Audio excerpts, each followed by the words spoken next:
not having a description. What do we do with this? Let's see what this thing is. It's probably horrible. It's probably the worst. It's actually adorable. There's a slime girl in this game. What? Well, let's try attachment. Victor, what happens when you try to attach with the slime girl? Okay, we got a... What is this? Why do you have a slime heart? Explain.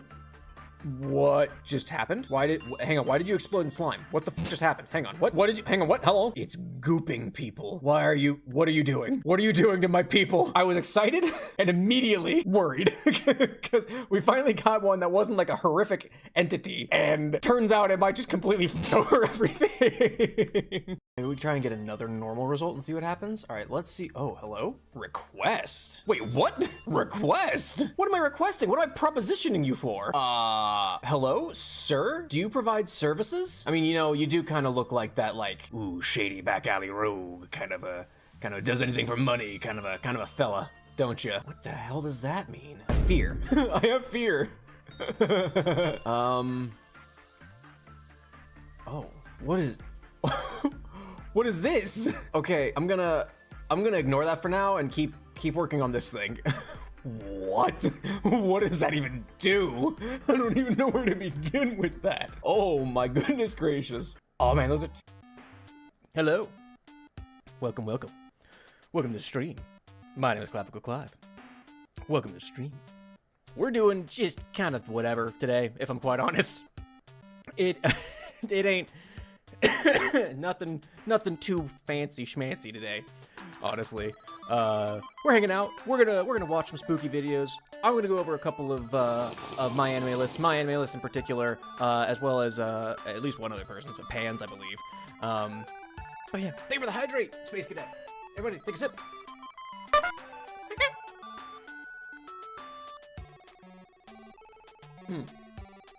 But yes, also, Space Cat, thank you for your contributions to Guild War. Lads of Frontline, always appreciated over in Twitch and YouTube world. Bendy came in earlier, but we got Blue Dude, Tort, and Lead Guy. Hello, welcome. Hope you're having a lovely Saturday. Congratulations, congrats. Thank you.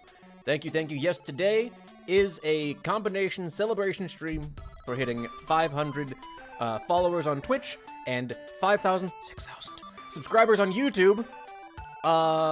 And also the soft start to my hiatus. I'm still streaming on Tuesday. We're just gonna play some RimWorld and kind of just vibe for a little bit.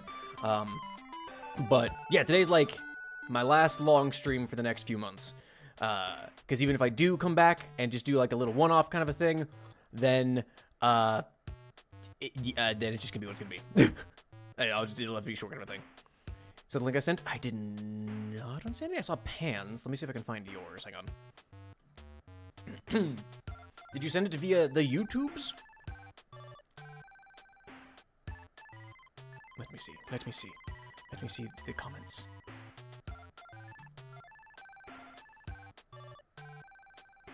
Let me see if I can find it. Sorry. Reaction stream. Little bit of a reaction stream today. I've got a new-ish Nuke's Top 5 and a new-ish Bizarre Bub. They're from like the last week or a couple of weeks. And so we're gonna watch some spooky videos. Yeah, things like that. I wonder if I need to like review it. Status, let me see. Published held. Maybe it has to be held. It's probably a link. No, I don't see anything. I do not see it on Sanity. But yeah, I won't be able to watch the stream, but congrats. Thank you so much. Thank you for stopping by. Thank you so much. You're a family gathering on Sanity, popping it out. Sounds good. Hope you're having a good time. Ooh, spooky. Yeah, we got some spooky videos lined up. Yeah. And hello, Kira Min Min. Welcome. Have a good day. Analog horror? No, it's like spooky, like, oh, real ghosts caught on TikTok kind of a thing. Also, I'm still eating my breakfast lunch, so I'm sorry.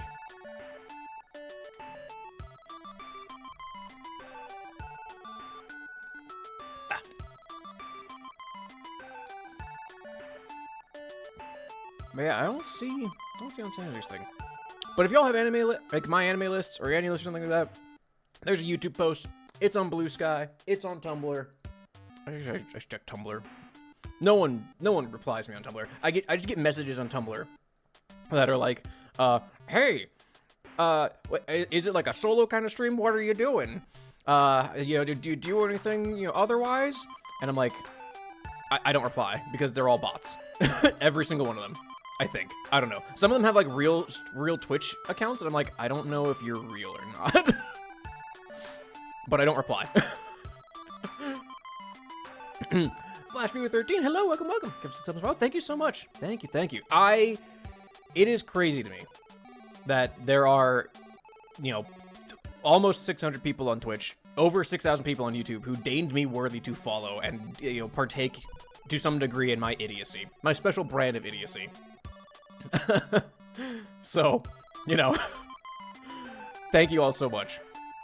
Especially in under 2 years. It took me like 3 years of streaming and making videos on in my previous life to break 3,000 subscribers on YouTube and like 400 followers on Twitch. So in like, you know, about half the time we surpassed that, which is insane to me. And you know, I want to thank, I do want to thank y'all. I'll be a little mushy. I want to thank y'all so much for supporting me and everything like that. Because the reason I do this is because I like to, you know, entertain people. Flash your thing to follow. Also, Twitch just got sent into ad jail. I'm so sorry. We love you, Clive. Why won't you reply? 10001010111. But yeah, no, like I one of the core things that I like, you know, when I made content, like, here's the thing. For full transparency, I would like to make this a full-time thing, right? I would love for this to be my job. But it's not the reason I'm doing it. It's because when I was growing up, you know, like, you know, through high school, through college, and even into my adult life, I don't want to say relied on, but I went to, like, YouTubers and Twitch streamers and things like that to try and, like, not be in as bad a place as I wanted to be. It was a form of escapism to have just on the background listening to Achievement Hunter or CNanners or Chilled Chaos or, you know, the Yogs cast, Funhouse, like, all these different people that I watched, to have in the background while I was just doing something, just to distract myself from feeling bad, if I'm quite honest. And so this is sort of like my attempt at somewhat giving back, right? Is that, like, it's my way of, like, you know what, if you're having a rough time, if you're having a rough week, if you're having a rough day, I want to be that level of escapism where you can just put me on in the background. I don't need to be on your main monitor, but if I'm on in the background and I'm able to help people sort of like unwind from a stressful week, from a stressful day, whatever, we can kind of just hang out, vibe, and, you know, play games or talk about shit. That's my goal. I want people to have a level of escapism. You know, not any of the parasocial shit, but, like, I want to be that level. Because, like, I had these creators that I watched and things like that did help me while I was, you know, because I was a very angry teenager, and I was very lonely in college for the first little bit, and then of course I got in with the theater group and it got better. But these people, these content creators, were so integral to my day-to-day. And so that's my goal. And so that's why I like doing this. And honestly, the fact that there are so many people who enjoy that, whether or not they're only watching the shorts or anything like that, but my shorts are a form of the same thing, right? Like, I know, you know, attention spans are dropping and short-form content is kind of a blight on the internet, if I'm quite honest. But if I'm able, with my stupid jokes that I find and shit like that, like, if it makes someone laugh or makes them cringe or, like, makes, like, you know, it does something, just that little bit of, like, stress relief. And so that was always my end goal with this. So yeah. That's everything so, like, I want to thank y'all for supporting me over this last, you know, year and a half, a little over a year and a half at this point. And I'm not going away. I don't plan to, at least. It will be in a limited capacity, but come January, I do hope to come back to streaming, you know, and it won't be as often. It'll probably be, like, maybe once a week or something like that for only a couple of hours, but I'm not going away. That's not the plan, at least. But, yeah. Mushy stuff out of the way. Thank you so much for the follows, Flash Viewer and Spudboy. Back over on Twitch. Oh, it's still Lewis. Just popping over. Hell yeah. And Ditigris. Hello, welcome. And Kodozu. Welcome. Hope you're having a good day. Sorry, I want to be that. I'm sorry, no. No, I don't want to be that. Unless it's against clankers. Because fuck them.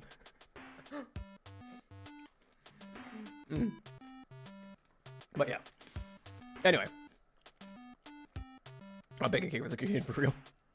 Send a picture. I think the shorts, because that's how I discovered your channel. A lot of people do. I hear some people, like bigger VTubers and stuff like that, who are like, the shorts don't really do anything. Like, I think Rin Penrose made a video on it.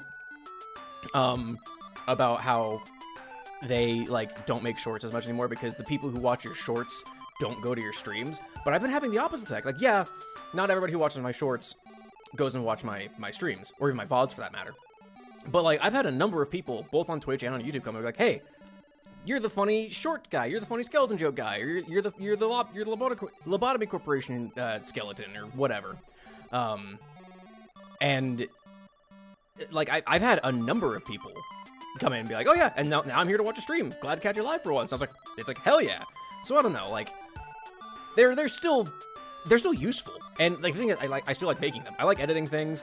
I like putting them together, and they're just little consistent drips of my content. Short only work if you put a ton and go viral. Yeah. The thing is, I wish I had more time to release a short every day, because that's the whole thing, that you're supposed to post on YouTube at least, and on TikTok, you're supposed to publish a new thing every single damn day for like maximum effect. I kind of offset that on YouTube by streaming 3 times a week, or at least I have thus far. And really, it's only Sundays I don't have anything done, that nothing goes out. But, I don't know, shorts I feel like are definitely worth it if you have the time to do them. Oh, excuse me. Thought I would die in a fire, supposed to do the characters with a friend. Well, I'll just be okay. I have a story about that. Believe it or not, I got a story about that. I had a friend who likes to, quote unquote, make his own fireworks. I.e. what he did is he bought a lot of fireworks and then opened them, dumped their container, the contents in like glass jars and shit. And so he would make his own fireworks. And, the first time that he did it, he put it in like a Snapple bottle. This was like his prototype. He took a bunch of firework like contents, put them in a Snapple bottle, twisted it, taped it shut, and then we went and we lit it, and we stood like maybe 8 feet away from this thing, just in the middle of a field. And he set it off. It went. We were right down the road from the police station, so we ran back into his house, and luckily no one got any glass in them. But that Snapple bottle was disintegrated. Second part of the story, I was going to a 4th of July party with him. While he had what he deemed, of course, Big Bertha, which was, I believe he had at least two 2-liter soda bottles filled to the brim with firework innards. And this dumb shit, whilst we were driving out of town to the place where this party was happening, was lighting off little handheld like rocket things with these giant explosives at his feet in the front of the car. And I was sitting right behind him and I was like, I'm gonna fucking die. This is how I die. An idiotic firework accident with my dumbass friend who makes his own big ass fireworks and is lighting smaller fireworks with the sparks raining down at his feet. So yeah, I get you on sanity. Oh, but yeah. My friend is live in the It really is. Married and has 2 kids now. I think he has 2 kids. I don't know.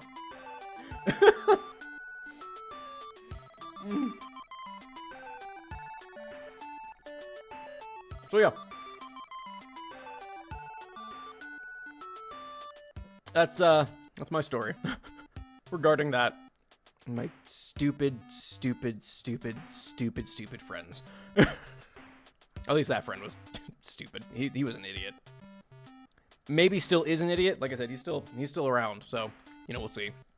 But yeah, good times. You also do that, Kadozu. You says, "Ain't no freaking cheese on Saturday." Oh no. Mr. Least. Hello, welcome. I wish you had a good day. Welcome. use them to take chunks of flares, I think they are called. Just fuse them and light them, make some kind of volcanic rock. Fair. I mean, that was the thing, though. He opened up the fireworks and put them into the 2-liter bottles of, like, empty bottles of soda. He had massive fucking fireworks, which were just effectively, like, essentially bombs. Like, let's be honest. Lunatic. Hello, good guy. Welcome. Small source for Peacemaker season with Lex Luthor said twink. Let's go. Lex Luthor said twink. Is that the same Lex Luthor from the new Superman movie?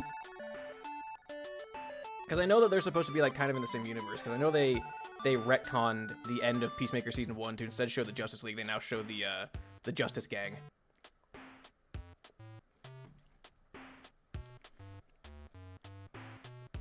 Mr. Least. Get the X-Files theme going. Yeah, crazy. Okay, fuck, I feel scared. Yes, I was, Lewis. I was. Awesome Wilkerson, hello, welcome to the stream. Have a good day. Why did the follow go off? Thank you for the follow, Mr. Least. I see it. My alerts didn't go off. Thank you. Hope you're having a lovely day. Oh, I'm looking at Pan's My Anime list. No ratings on these? Oh, we're gonna have some words. We might have some words. Well, that depends, actually. You watched a good amount of that.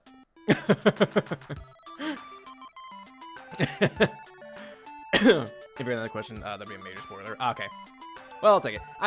Maybe at some point we'll watch Peacemaker. I haven't made my peace with watching Peacemaker. I'm sorry. It's a dumb joke. But yeah, I haven't decided if I want to watch it yet or not. Kind of like with The Boys. My wife was watching The Boys for a little bit. I don't know. I'd rather watch Invincible. If I'm gonna watch like adult superhero kind of a thing. I liked The Suicide Squad. But I don't know. Peacemaker was my least favorite part of The Suicide Squad, if I'm quite honest. Let's say the 3 AM ones. Man, we got a badass over here. Man, I remember staying up until like 5 or 6 in the morning, playing Gears of War or Halo at LAN parties. I don't know if I could do that. The thing is, I stay up until like 1 o'clock regularly when I shouldn't, because it's just a bad time. A man of my age staying up until 1 o'clock in the morning is never a good thing. But I do miss those times where I was like, yeah, I got all the time in the world. I can stay up until 2 or 3 just playing video games. Fuck it. Ah! It's so cold on my teeth. My breakfast lunch. Which I guess is just brunch, isn't it? Yeah. There we are. But yeah. So, the thing is, I don't want to review Pan's My Anime list without Pan being present. If Pan is going to be present at all. Because I don't think this is going to be a VOD, unfortunately. It might be. I might. I haven't decided if I wanted to like stay up or not, but I know like there's certain things where it's like, oh, I mean, it kind of depends on whether or not like the copyrighted music is going to become a problem. Yeah, fuck it, I'll leave it up. Birthday's coming up? Hell yeah. See my file garden link, by the way. I did not Unsanity. I was looking for it. Where did you send it?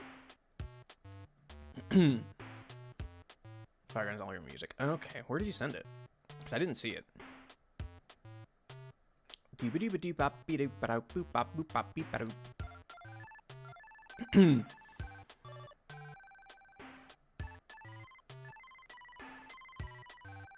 Because I got nothing. I got no messages. So I sent it one of the posts. I guess I'll check and see. Let me see if I can find it. It's Thursday or Wednesday. It is Wednesday, my dudes. Anyway. Let's see. Let's try... Let's see, which ones have comments? That's the real question here. This one?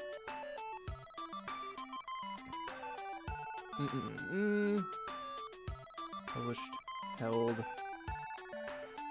Tells me it has 4 comments on this, and yet it shows... Okay, that's that one. What about this one? YouTube being YouTube. Either the post itself or the retweet. Okay, I'll just go through everything so I can find it.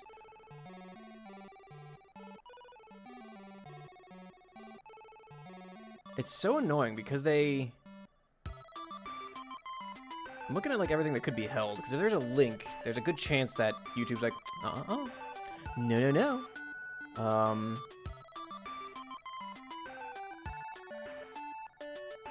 Let me see if I can find it.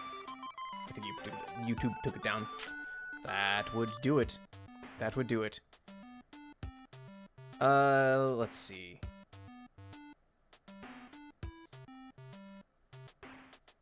I'm trying to think of how to go about that.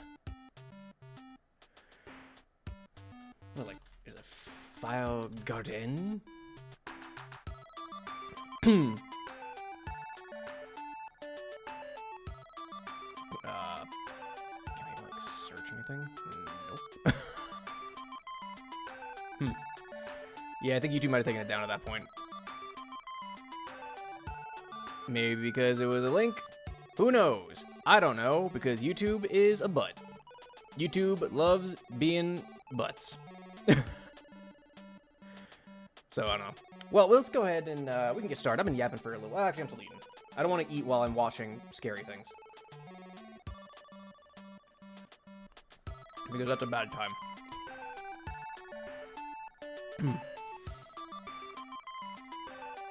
So, yeah.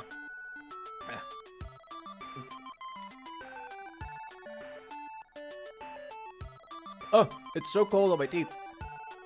It sucks. Help. Help! I'm trying to think if I'm missing any anime on this. On my list. I'm like looking at my anime list. My anime list. My MAL. And I'm trying to think like, am I missing anything from this? I had a To Be Hero X. I had all that other stuff. I've got a lot of anime in here, by the way. It's gonna take me a while to go through all of these. It's a lot. So yeah, you know, it's gonna be a minute to go through. But hey, that just means, you know, I'll be able to go through everything. And it will, you know, it'll be a bit of time. And then you all can yell at me on how I rated Chainsaw Man at like a 4. Whatever the hell. Let me see. Let's see if it went through. Because I didn't even get like a notification that you had sent anything before. There's a chance that YouTube was like, we're not allowing that.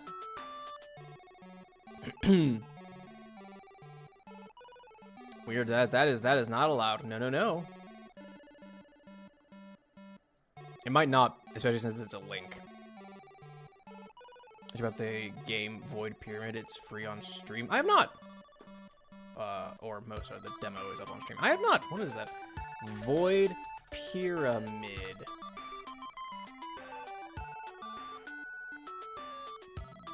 What? Oh, it's like an old school, like, RPG kind of a thing, huh? The game's from 2016.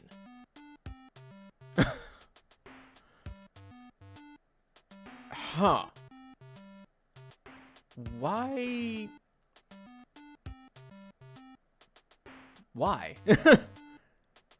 Spacefaring Egyptian Empire in the far future, the maniacal Prime Pharaoh rules the wastelands of Earth, and who oppose him are exiled to the Void Pyramid. This outer space prison is populated by criminals, beasts, and mutants. Huh. Sure. Retro RPG style. Fair. Change your bio. Okay, let me see if I can grab it.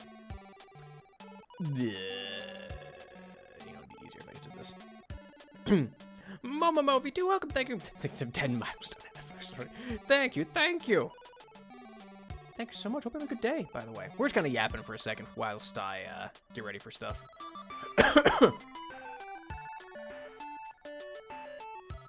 see if this will get go in here. Okay, that's fine. It is not showing me anything in your file garden, Unsanity. I've got an empty screen.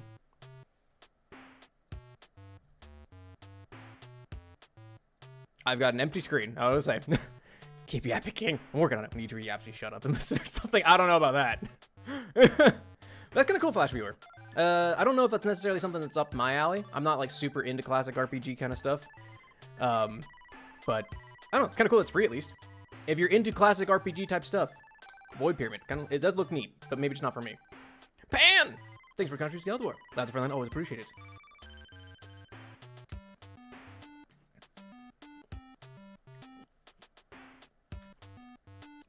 Bro, I'm sorry, Insanity. Yeah, because I don't have a file garden or anything like that. I got nothing. But yeah, we just yapping whilst I finish my food, and then we're gonna get launching into we'll probably watch the scary videos first.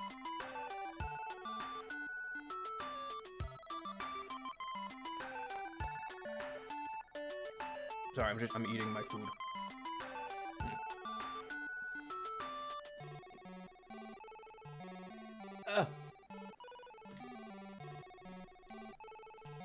Let me see.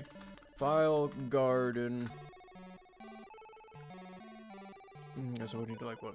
Log in, sign up. Let's see. Let me pick one of my many accounts to use this for.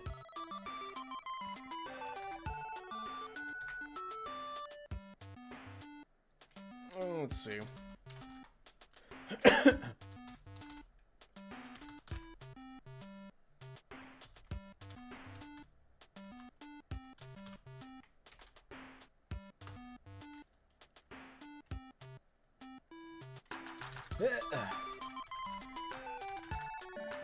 Seriously, he's finished having some soup in this ungodly 20. Oh, goodness gracious.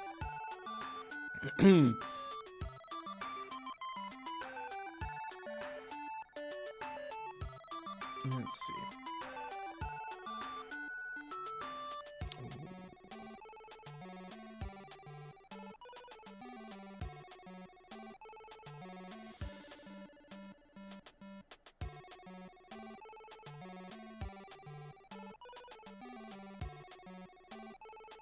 Okay, there's none of that.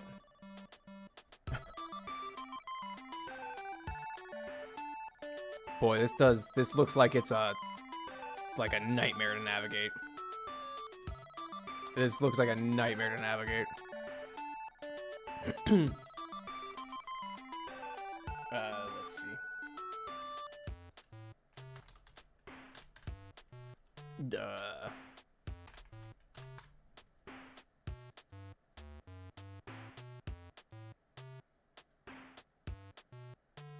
Oh, golly, okay.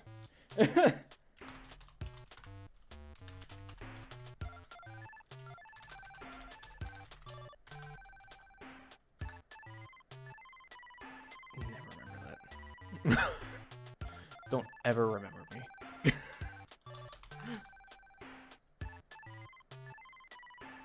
Okay, hang on,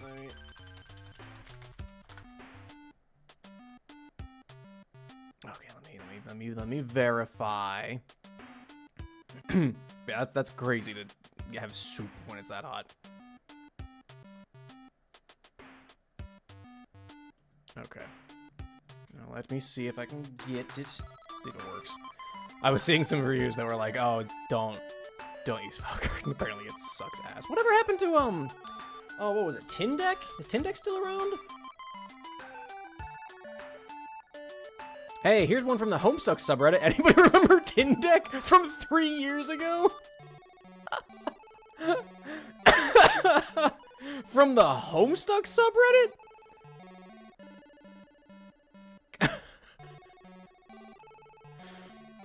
Looks like Tin Deck went down. That's kind of a shame. I had some voice acting stuff on there. Oh well. Tis what tis. Okay, yeah, it's still not showing anything. Even with me logged in. Just an empty screen. I see that it's your thing.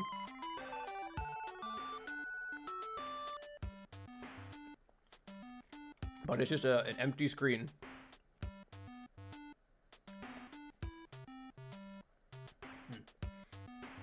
I'm almost done with my food. We'll watch scary movies or scary videos in a second here.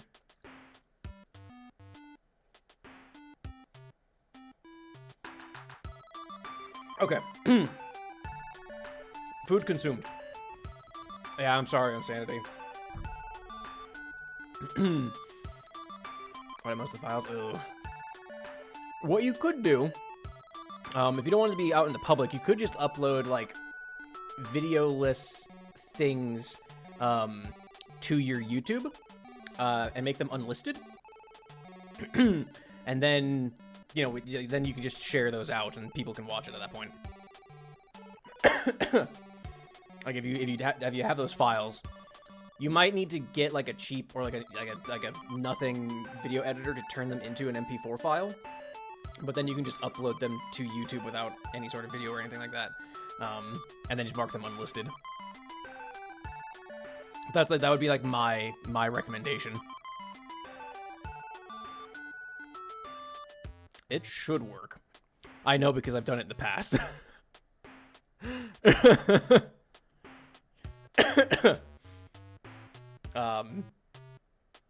Yeah, it might just be maybe a file conflict. MP4s are the safest with YouTube. I think you can do... I don't know what else you can do. But anyway, who wants to watch some spooky videos? This is gonna be... Hopefully the music works. I don't want... Hang on, do we have this going? I don't want that going yet. On Discord or... I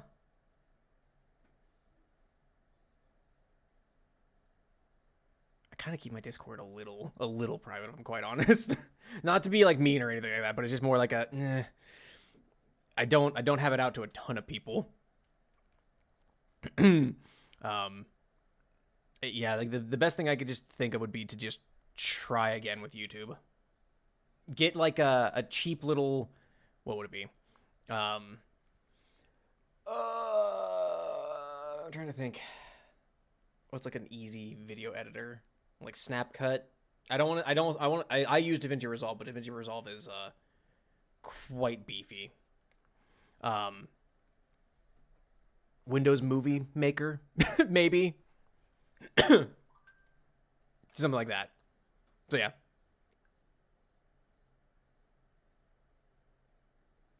Sorry, wife's taking me. All right. So, this is going to be... this is a Nukes Type 5. Welcome. Welcome. My name is Clavicle Clive. I might make this its own video at some point in the future. That's why I'm doing this intro type thing. We're going to be watching a couple of scary videos, some more recent kind of spooky videos. I've never done a react thing like this before. Well, that's not true. I did one thing earlier for a Homestuck thing, which actually came out today, which we'll talk about later. But, yeah. Welcome. We're going to be watching Nukes Top 5 and the Bizarre Bub one also that came out fairly recently as of whatever this is. This is scary videos or are you a big baby? Hopefully the audio's okay. Let me know if it's too loud. Proud mom Savannah says that she often took her daughter to see her grandmother at the nursing home and that her little girl always loved those visits. Unfortunately, Bad start. One quiet night, Savannah's elderly grandmother passed away peacefully in her sleep. Oh, The this is very peaceful. next morning, just before sunrise, Savannah's daughter wakes up and wanders into her playroom. She sits there in the dark, all alone, playing and just talking to herself. But when Savannah listens Like kids do. closely to the security footage, it seems like her daughter might not have been alone after all. Okay.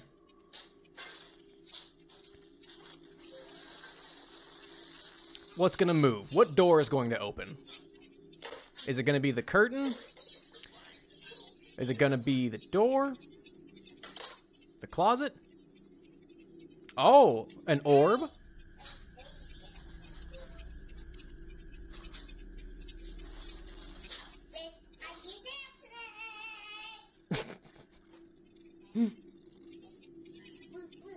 We needed context.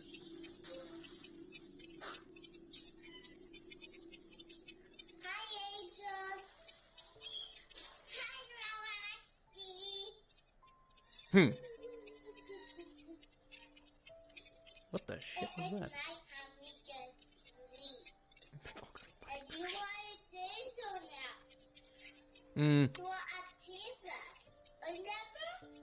The toddler seems to be speaking directly to her recently deceased. In case you were wondering where the toddler even was. gently reminding Grandma that she's now with the angels on the other side.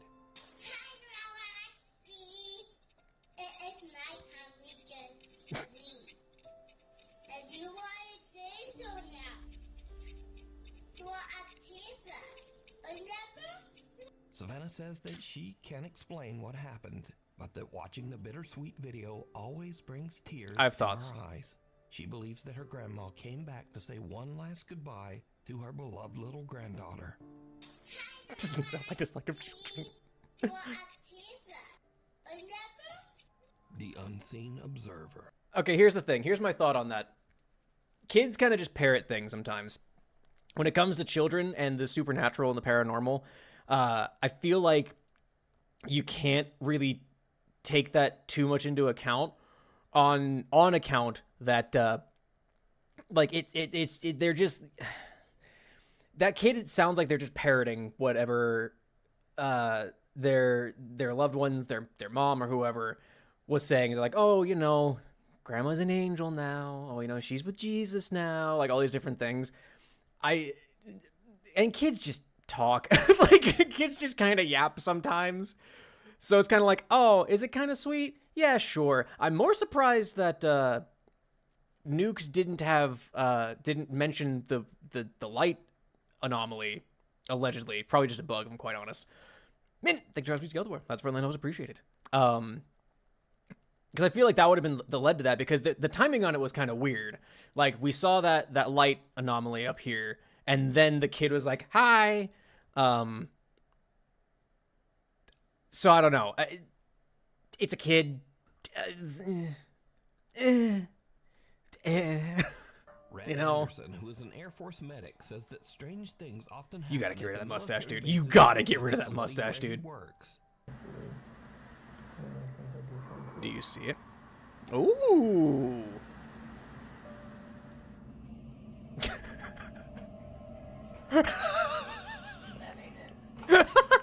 On late night, Red is sending his wife a Snapchat message. What a real reaction. Hey, Slowstone. Have an awesome day. Even saw you live. Hello. Thanks for stopping by. Have a good lurk. Hope you're having a good day. Welcome, welcome. We're just watching some spooky videos right now, whilst I celebrate things. But thank you so much, Slowstone. Thanks for stopping by. His stop and look at the mug, and then just turn back. But it's also like, why was he recording that?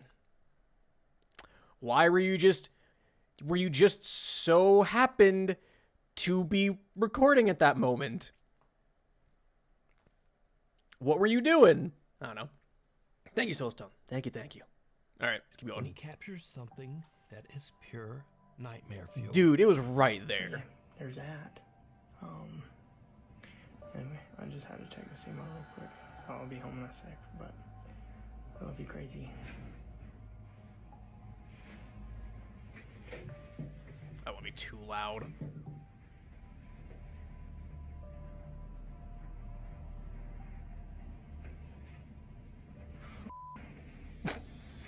Did you see it? In the doorway across the hall, some strange dark shape seems to peer down from the top of the doorway. Something with two little widely spaced eyes. As it ducks out of sight, a strange sound can be heard. Now, there isn't supposed to be anyone else in the base medical facility, so Rhett goes to I don't investigate. know about that. He doesn't see anything. Rhett says that his wife later pointed out the strange onlooker in his video, and when he saw it, It sent a chill down Okay. his spine. Did you see it? Did you see Next it? stop, no. Okay, I mean, again, we always have to ask the question, why are you recording? It seems like he was recording, like, some sort of, like, maybe a report or something, or some sort of, like, guide video, but why? The mug, that could be fairly easily faked. Even if it's not wires, it could be the condensation. A lot of things, when stuff moves across tables like that, oftentimes, now it doesn't look like it's that there's that much condensation on it, but it can just sort of like glide a little bit. But that's relatively easily faked. Things peeking. Here's the thing. Let me tell you, Chad. I hate things peeking around corners. That's one of my greatest fears. I hate that.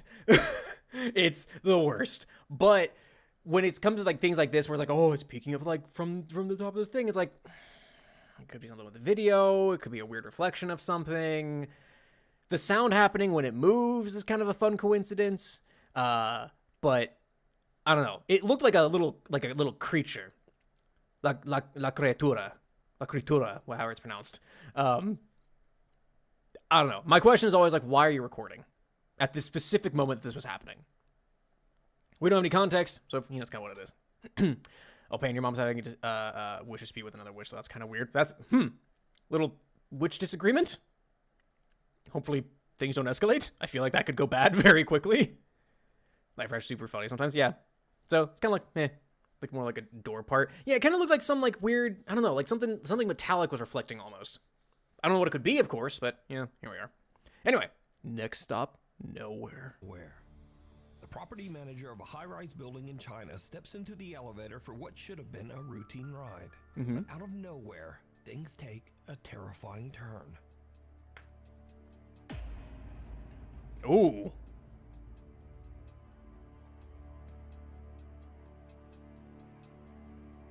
Now this is like actually scary. Like elevators malfunctioning. That's like legit scary. Suddenly lets out a loud metallic bang and then slams to a violent emergency stop. The property manager is a bit shaken, but luckily he's unharmed. However, there was something more going on here. Did you see it? In the No. reflection of the elevator doors, something strange appears, like a pale hand or maybe a long white finger reaching towards the man's shoulder. Others say it looks more like a ghostly mist creeping through the small gap in the elevator doors. That But either way, let me know what you think. Next up, 3 friends. that kind of looks more like there was like some sort of like heat or something that was like, you know, like when metal has that condensation when like it gets heated and it gets that little like fogginess to it. To me, that kind of just looked like that was just a mechanical like failure. There was some sort of mechanical malfunction there. That's scarier than a ghost. Let's be honest. Light reflecting on the phone. It might have been even the light, or like maybe there was some like warning light that started flashing or something, and it kind of got around. But that's here's the thing. Elevator mechanical failure. That's way scarier. Like, that's an actual, like, life or death situation, depending on how high the high rise is. That's way scarier. Been happening since the late 18th century and still terrifying. The lady's not all that friendly. She sent my mom a friend request, which she declined because she doesn't like the lady. My mom has a few things happening. Oh, no. Bad witches causing escalations, of course. And on a All right, what do we trip got? to Spain, staying in a large high-rise hotel. One night they hop on the elevator to head down More to the elevators, lobby. shit. That's when things start to go very wrong. Yo, so this elevator is Yo. acting mad weird. We started a few floors up, and Dude.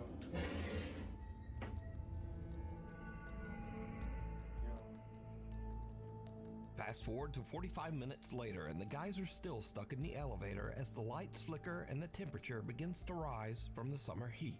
Well, yeah. so the power is out. The backup, yeah, there you go. The backup generator has been coming on and off. Oh. We've been having the time of our lives. And yeah, Keep up that humor. Keep up the humor. I'm alive. Now, luckily, the hotel does have a backup generator, But unluckily, the generator seems to be malfunctioning. And here is where things start to get a bit weird. Because for some unknown reason, the elevator takes them to the hotel's 16th floor, which is currently abandoned and under construction. Oh, no, look, it worked. It worked. What is It's been 13 hours. I think we lost these gentlemen. It's been doing this for a minute. And there's nothing out there. Hey, no, that did something. Hey, wallet. Thanks for coming to Guild War. Another friendly always appreciated. What is going on? Are we too heavy? Is there someone there? If there's someone there, you fucking leave. The doors shut again, trapping them inside. But a little bit later, and finally there's a silver lining, as the elevator power seems to come back on. We're moving. This dude just fucking stripped. he said, fuck it. Scott? No. That's the same one as before. Alright. All right. Power comes back on and the elevator starts to move. But inexplicably, it somehow just ends up back on the creepy abandoned 16th floor. At this point, the friends debate just stepping out and trying to find the stairs. Yeah. With the floor completely blacked out and under construction, they decide it's safer to just stay put. No, Now, it's an elevator. Over an hour has passed, and the guys are starting to get a bit stir-crazy in the hot, cramped elevator. Yeah, just... You have... Oh, he's cooking something. You have phones. You have flashlights. You have light. It's making my bladder. I gotta pee. You gotta pee. Just go out onto the floor and call the hotel. Yeah. I gotta pee. I don't know what else is going. I gotta pee. It's making me mad. Go on like so. Yeah, move around more in the malfunctioning elevator. Probably the worst thing anyone. Now, shortly after this clip, power was fully restored, and the guys finally made it down to the little while hotel gone. lobby. They upload videos of their heroin. Oh, okay, I don't know. It's starting to feel like a bit kinda, right? Hello, man. Gonna have sleep. Congrats, I'm good. Thanks so much, man. Have a good eat. Thanks for stopping by. Take care. Might have been his one chance to fuck a ghost. Leave him be, right? Adventure on the elevator. Starting to feel like a But then bit. here's Yeah. Something truly chilling. Oh, what did you spot? Again, did you see it? As the Oh, guys are yeah, looking around right while there. Stuck on the creepy 16th floor, something black seems to appear behind Look at that. them and rise up from the floor. So just Huh. why did the elevator keep dragging them back to that closed-off 16th floor? And why was it shut down in the first place? But most importantly, what is What the this? shit is that? Let me know what you think. If you see something that you think would be perfect, I don't know. I mean, the thing is that starts to feel like a. You're right, Tigress. That started to feel kind of like they were making a video or something. Like they're in it for the bit, right? Because also it's like, yeah, okay, completely blacked out 16th floor. That's kind of spooky. Isn't that the guy's clothes? Maybe. The thing is, they were all dressed in that video. But it's kind of like, you start to think, like, to me, it's like, okay, well, you have your phone, clearly. I assume the other two have their phones as well. You go out onto the 16th floor with your lights on, with flashlights on, and just call the damn hotel. Just be like, hey, the elevator fucked up, and we're up on the 16th floor now. We got off the elevator because, malfunctioning elevator. Can you send someone up? Like, were they trapped in the elevator? Yeah, but until they got out to the 16th floor, just leave. Just go out with your lights on, call the hotel and be like, hey, help. Like, anything that was happening to them is like their own fault kind of a thing. They chose to stay in the elevator and be hot and not seek help, apparently, because it sounds like they didn't call anybody.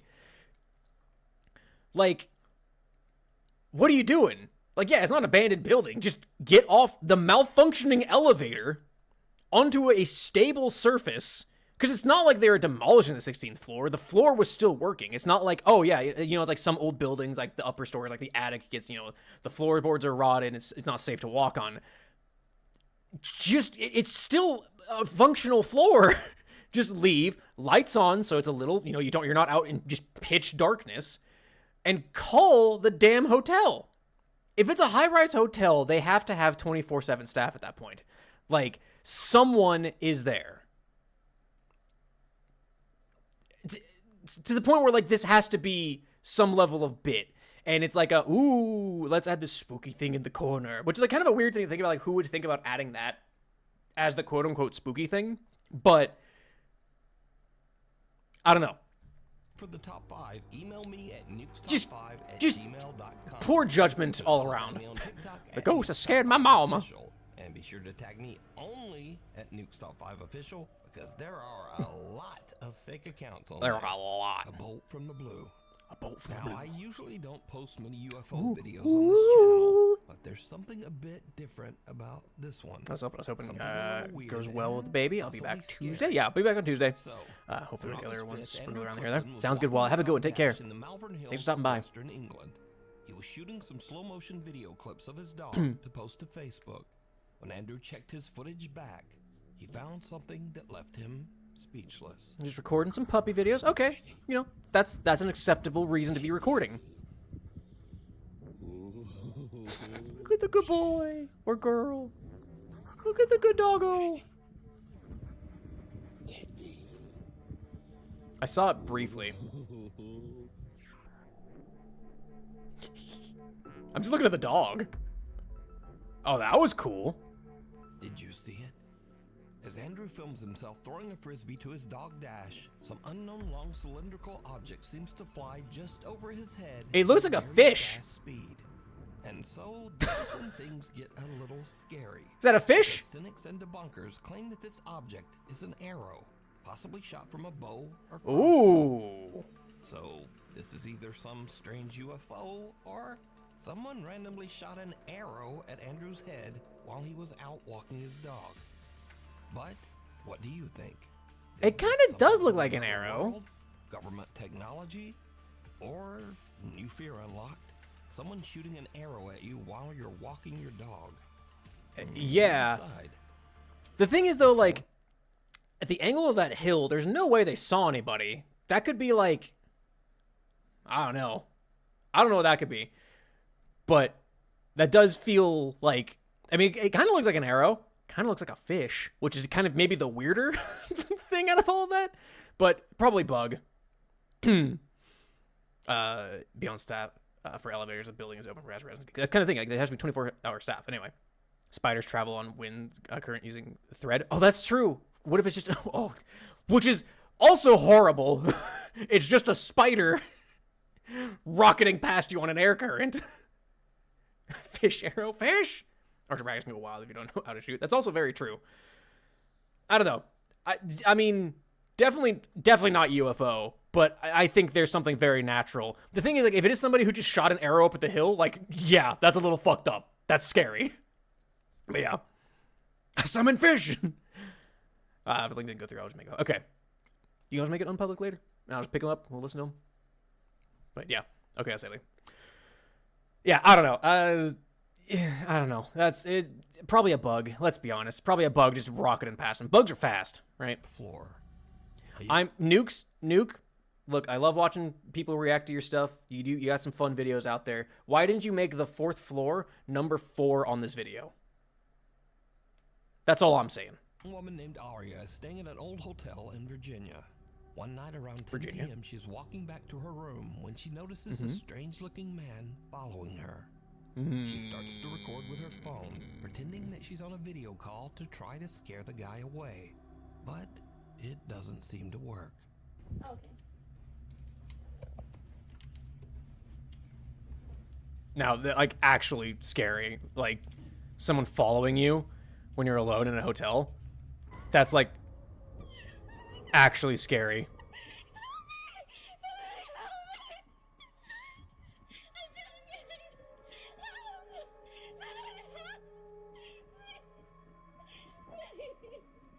Aria says that she heard the man's footsteps behind her start to get faster, and she thought that he was chasing her. So she runs and starts screaming for help. But now this is when things start to get weird, because viewers begin to notice that if you slow down the video at a couple of key moments, no one can be seen chasing Aria. Yeah, I know there's no one Now there. we cut to a completely different TikTok account, one made by a guy named Tony, who is a maintenance worker at this very same hotel. Okay. Tony sees Aria's video online, so he goes to check the hotel security footage. He finds this. Y'all, so here's video of that girl that posted, and I'm gonna let y'all know now. It gets really weird. There she goes.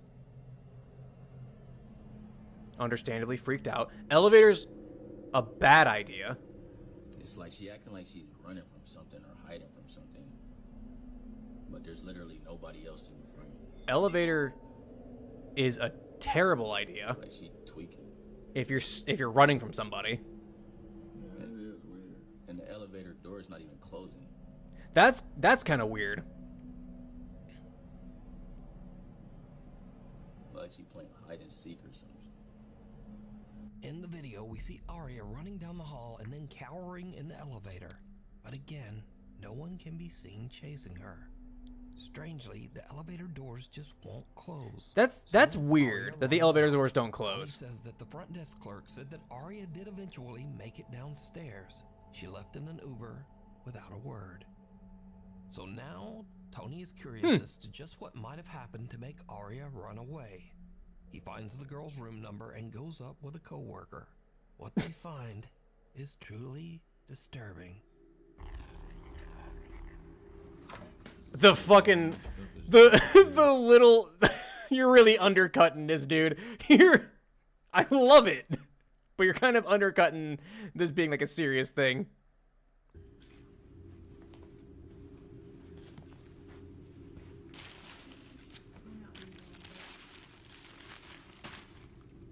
It's crazy.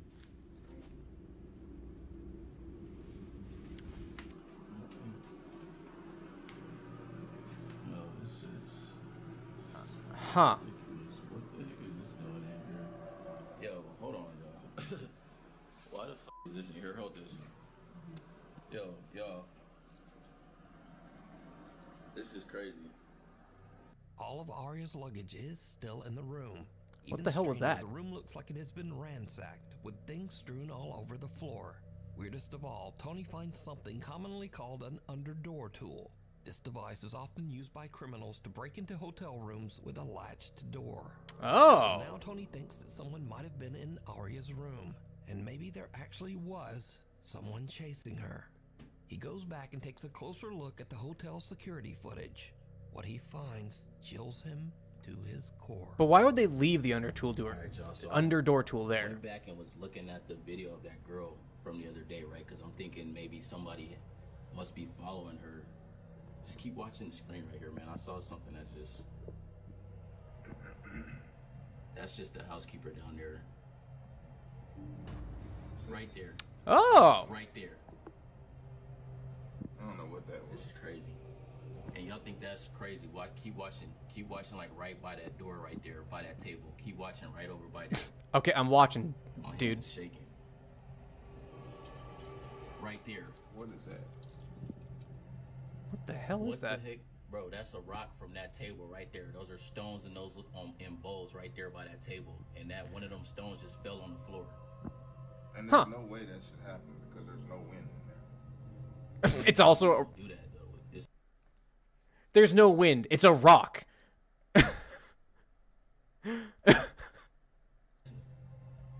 yo, this is crazy, yo.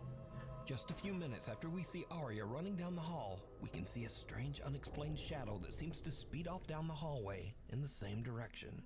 Shortly afterwards, a stone from a nearby decorative bowl mysteriously launches off the table and lands in the hallway floor.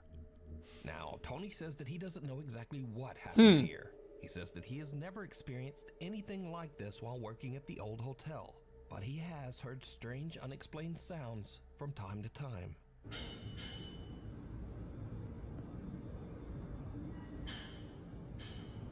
You get your elevator inspected. Headline, there's no construction construction going on. Nothing. Call the elevator So inspector. was some real person with bad intentions chasing Arya? Was this something supernatural? Or is it all just a very elaborate hoax? As always, you decide. Unleash. There's some weirdness to that one. Only reason would be a one-time target attack. True. That's fair. Hello, Kukato. Welcome. How come the guard decided to record and make everything public? Right? I mean, the thing is, if he was replying because this gal was freaking out, and he was like, "Wait, I work there. I can record a reaction thing and like kind of see if we can clear things up. I'll look into it, kind of a thing." They could be working on it together. Let's be honest. You hit the whole button in the video. I mean, that would explain why the door doesn't close, which then, like, really removes any sort of credibility to it. Because it's like, okay, you were hiding, you hit the hold elevator door, and the door just doesn't close. Of course it wouldn't close then at that point. So that's that. And then it's like, okay, we went from, oh man, she was being chased by a guy. Scary. No one was on the footage. Okay, maybe, I mean, less scary. Like, if it's a ghost, okay, that's, okay, kind of cool. That's fine, right? Oh, we see her in the elevator. She hits the hold elevator door and it doesn't close. Well, okay, why were you, if you were that worried about getting away, why did you would be jamming the closed door button, which doesn't do anything, by the way. Like, you'd be trying your best to do that. But also, like, just don't elevator. Like, go to stairs. That's kind of the main thing here. But okay, then it's like, oh, well, we went and we looked in her room. It looks like it's been ransacked by somebody. And we found an under door tool for opening hotel doors, for people to burgle them. Which, if I'm taking anything away from this video, I found that under door tools exist. So just really make sure you lock your hotel doors, everybody. Like, if it like has the little bar thing, right? Because they can pull the handle down and that'll dislodge the deadbolt, I think. But they can't. I mean, it doesn't look like they can undo the hangy bit, the door stop. But so, like, why? Is it ghost? Is it person? Like, what's the angle here? Like, why would she have this under door tool in her hotel room? Furthermore, if somebody did break into her room, why would they leave their under door tool there? To me, it sounds like she was going to break into people's rooms and steal some shit. Like, that's why that was there. It kind of seems like it was some sort of psychotic break, maybe. Like, she could have just destroyed her own hotel room. I'm not saying that she did. But, like, sometimes it just happens, right? People have a break. Sometimes there's reasons for that. But, like, if someone broke into a room, they wouldn't leave their tool there. That's just straight up, like, that, how to get caught 101. Leave your tool that you used to break into a room. But then it pivots and goes like, oh, but ghost. But then why the fuck would a ghost have an under door tool anyway?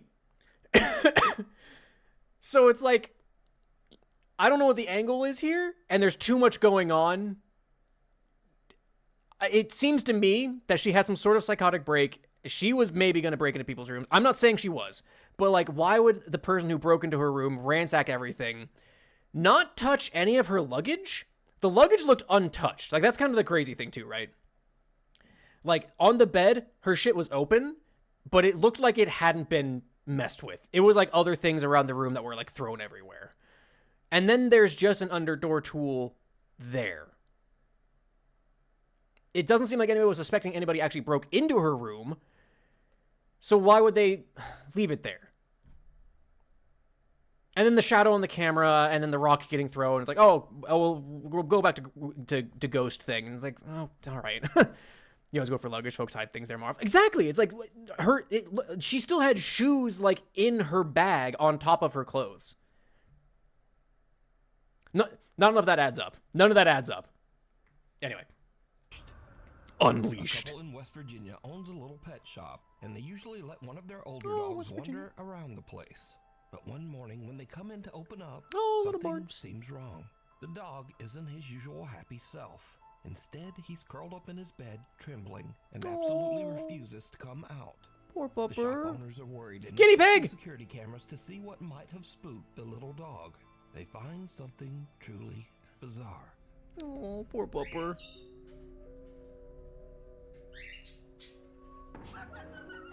Oh! At around 11:30 p.m., the camera shows the little dog wandering aimlessly through the dark pet store. Suddenly, out of nowhere, someone seems to actually launch the dog sideways, hard, almost as if he was kicked. Thankfully, the pup wasn't seriously hurt. Oh. Was this some weird freak occurrence? Or does the pet shop have a guest that no one can see? Next up, a guy named Angelo. Oh, the poor pupper. Hello, the man. Welcome to the stream. You uploaded on Sandy? Sounds good. Here to keep your value and praise always good with me. That's fair, Tigress. That looks like a bug bit the dog. I'll be honest. Like, you see dogs, like, they'll, like, tuck their legs up and they, like, jump really quickly. That kind of looks like the dog got bit by something. Like a bug, like, or something. I don't know. That's a spook jump. Yeah, like, it's just... That dog just reacted to something. There's nothing spooky about that. Poor pup, though. Guinea pigs are great, but also I don't want a pet that will die just quickly. My wife and I actually used to breed guinea pigs. They're something. They all have their own little personalities. Angelo says that some seriously strange things have been happening in his house in Tenerife. One of the... Oh, we've got... Hang on. Twitch is an ad jail. Anyway, yeah, no, that was just... That poor dog. It just got spooked. It just got scared. Dog jump scare, exactly. And he jumped away from it. That was nothing. But yeah, guinea pigs are funny. The worst part about guinea pigs is the smell. Like you have to clean them, like, I hesitate to say even like every week, but you need to clean them frequently, otherwise they start to smell with all their excretions. But yeah, no, we used to breed guinea pigs. Yeah, just because like they're just cute. They're just fun. It's so funny, like, we would have, like, them be in a room, we'd be out in the living room or something like that, and we would hear, like, you know, them making noise or whatever, and as soon as you go in, they just stop. They just freeze, and they watch you. We had one guinea pig, he was really sweet. He had this big carrot chew toy thing, and he would take it everywhere. He was massive, though. He was a huge guinea pig. I think he might have been our biggest, if not, like, or maybe our second. He was a chunky lad. But when he got old enough, we went to breed him with a friend of ours who was also in the guinea pig breeding scene. And he welcome back, Twitch. I was just telling a story about this big guinea pig that we used to have. He had this big carrot chew toy that he loved. He would always carry it with him. He would, like, sleep next to it. He loved that thing. When we went to breed him with the female, he, like, he went to, like, give it to her. It was so cute. Like, he went to, like, he would, like, nudge it her way or, like, try and show it to her, and she just did not give a shit. She would, like kick it out of the way. And, like, he was like, but my carrot, I love my carrot. I thought you would like my carrot. It was so cute and funny and sad because he was such a sweet guinea pig. He was a sweet boy, and he loved his carrot, and he just wanted to share it with someone, and she just did not fucking care. She it was very funny though. Want to get a guinea pig? One doesn't want because she's afraid of cats. We eat them. It's fair. I mean, they are just straight up prey animals, so, and they are rodents. Canary So, Islands of Spain. you know, Angelo says yeah. that one night his dog Nala started acting very weird, as if something had given her a serious scare. Anyway, back to Curious and a being little pups and worried, ghosts. They decide to check the security footage. What they find is downright chilling. Downright chilling. Oh, I think I've seen this one.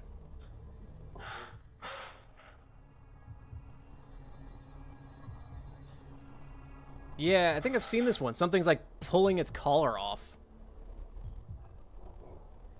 Maybe this one? I don't know.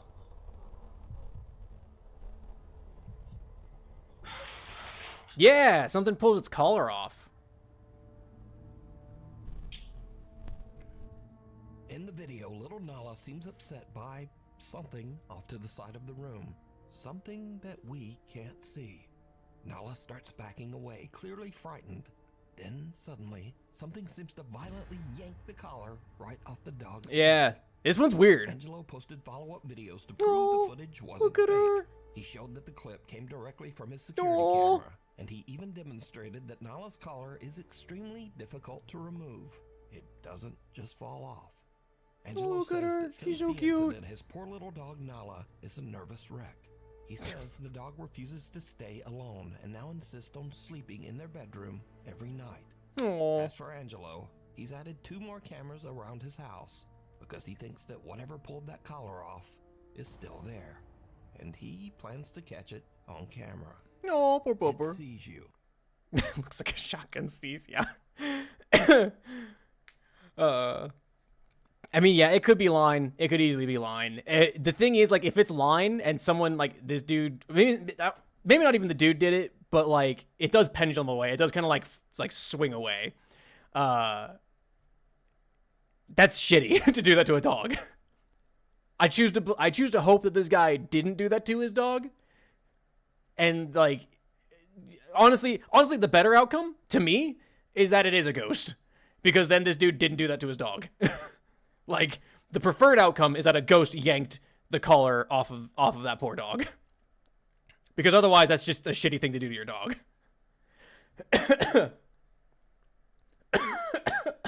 So, I don't know. I hate this, though.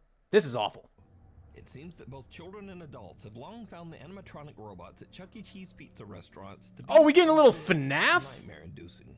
Oh, that's awful. The creepy robots are so unsettling that they were the primary influence behind the popular horror game Five Nights at Freddy's. Yeah. So, a woman named Gina visited a Chuck E. Cheese restaurant with her child. When the show ends and the animatronics shut down, she decides to take a peek behind the curtain to film the inanimate robots. Instead, she catches something downright We creepy. getting a little FNAF in here?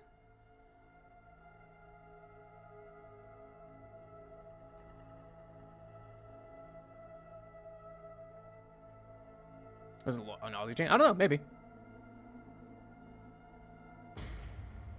animatronic robot suddenly looks straight at Gina with a wide-eyed stare, almost as if it caught her spying on them. Now, of course, this could have just been some coincidental glitch in the robot's programming. There's another one moving in the It's back, mentioning that too. The Chuck E. Cheese animatronics have no facial recognition sensors, no motion sensors, and nothing else that can make them intentionally turn to look at someone. But in this case, it almost seems to stare Yeah. right into Gina's soul. Oh, into her soul, huh? The fall of We're fear. getting poetic with it, huh?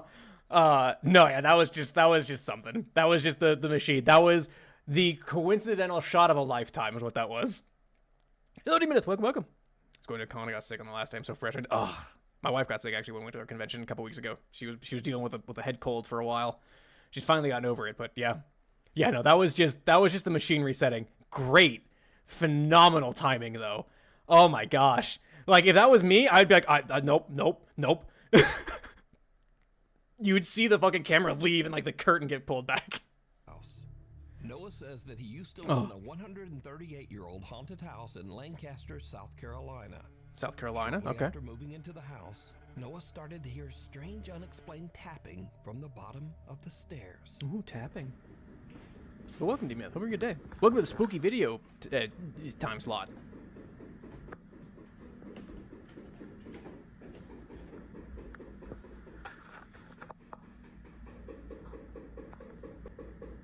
Hello? If you can hear me, please stop. Got Hail Tigers. Have a good one. Thanks for stopping by. Take care. Faster.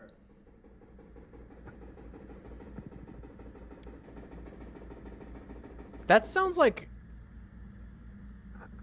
That almost sounded like water leaking. No. This is more or less really creepy, like late at night when it happens. During the day, I can walk down here and it's like, okay, it's creepy during the day too. Calm down, girl. That almost sounds like a drip. That sounds like Noah water says that dripping. The old house was previously inhabited by the Hood family, who all met a tragic fate inside the home. Judson Hood. the original homeowner of the house, built in 1887. So I went on Ancestry, I go and pay them $19.99, whatever it was, and I get all of this dude's family tree information. Invested. But pretty much this document up here talks about Judson Hood's death. As it would turn out, Judson was not the only one that died in this house. Oh. In fact, every single family member died. Mary Pogue Hood, his wife. Even weirder, Noah finds out that Mary Hood passed away on the exact spot where he often hears the creepy, unexplained tapping. So all the knocking that's fun. sounds that you hear in the previous videos mostly occurred right here at the bottom of the stairs, and that turns out to be the location where Mary fell down the stairs, was immobilized, and then eventually died. As the weeks wear on, Noah starts to get a bit accustomed to the ghost that he believes to be Mary Hood. He even becomes a bit annoyed by the nightly tapping. Mary.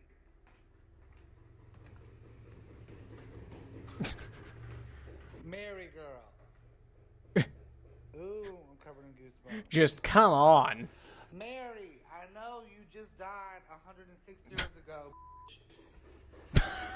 Give it up, Mary. I know you died Cut it 106 out. years ago. Come on, Mary, for real.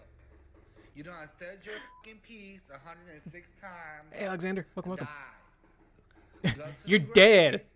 But apparently, the spirit in his home took that personally. The haunting becomes more intense as one night while Noah has some friends over, the bizarre tapping not only comes from the base of the stairs, but also from the actual walls of the house's second floor.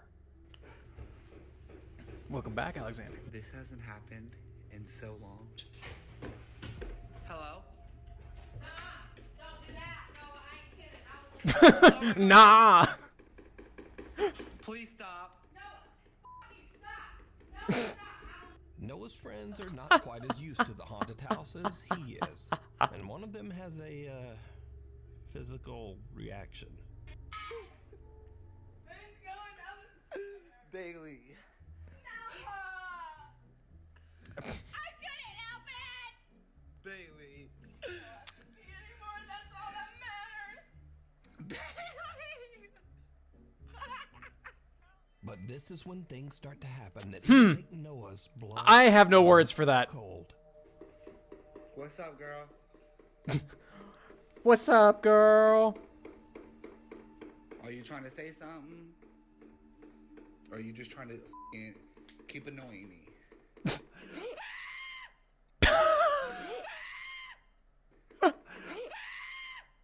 And now the haunting seems to get serious and Oh, downright serious now. dangerous because Noah's front porch inexplicably just catches fire.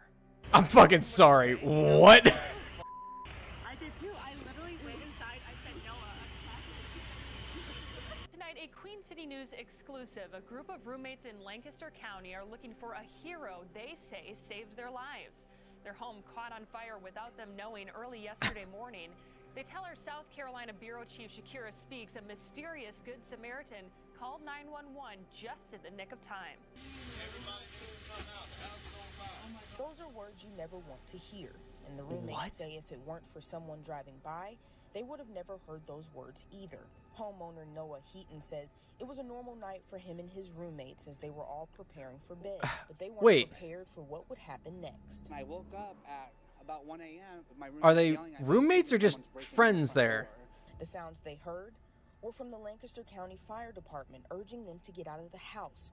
So barefoot and in pajamas, they got outside, only to see firefighters already tackling the fire on the second story. And that's when I saw our make an outdoor rug up in flames. This is left after the fire. Heaton says officials still don't know the cause. love you guys. Oh, yeah. I really am so glad we're okay. That's for Each roommate attributes their luck to guardian angels. So by now, Noah has had about enough of the old haunted house and the ghost of Mary Hood.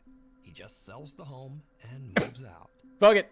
But that's not the end of this story. Oh, there's more? Because you Okay. see, almost exactly 1 year after Noah sold the house, a mysterious raging fire started in the home and it was completely destroyed.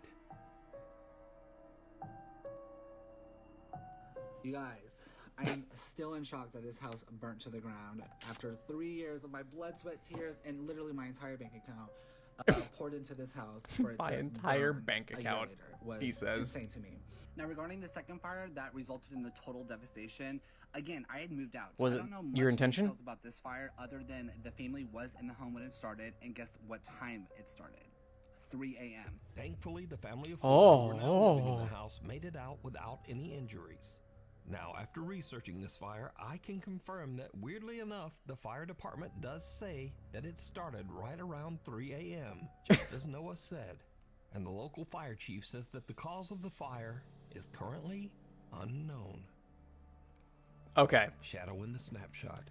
All right, I have several thoughts about this. Mostly, I'm fairly certain that tapping, that sounds a lot like some sort of leak. And if I were to guess... Now, of course, like, I don't know the state of the house or anything like that. It sounds like Noah put a lot of money into making sure this house was, you know, well kept or whatever. But to me, that seems like there was something structurally wrong. It sounded like water dripping, and if it got into, I don't know, like if there was like some sort of electrical something, maybe that started it. The porch fire is weird. I don't know where that could have come from, other than like maybe they had like a light plugged in, and if the water got to that point, then maybe there was a spark and it lit the hammock on fire. Just a Rube Goldberg of coincidences kind of a thing, right? I think there was just something wrong with the house. I think there was just something structurally not okay with the house, honestly.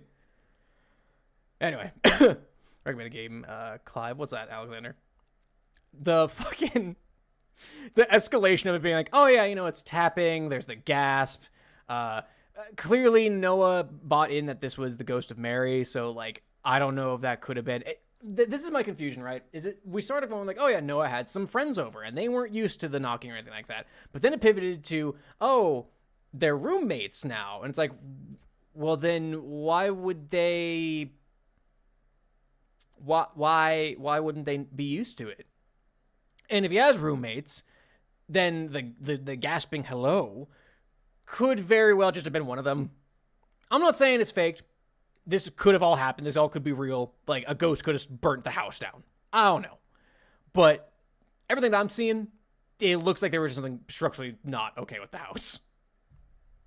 Moving on. A young woman named Kina Shadow says that in the while on a trip snapshot. to Mexico, she took a photo of her 3 friends with a disposable camera. When she had her photos People developed, still use she was those? shocked to see a mysterious extra person in the background. Oh, yeah. That's kind of fun. That's kind of fun.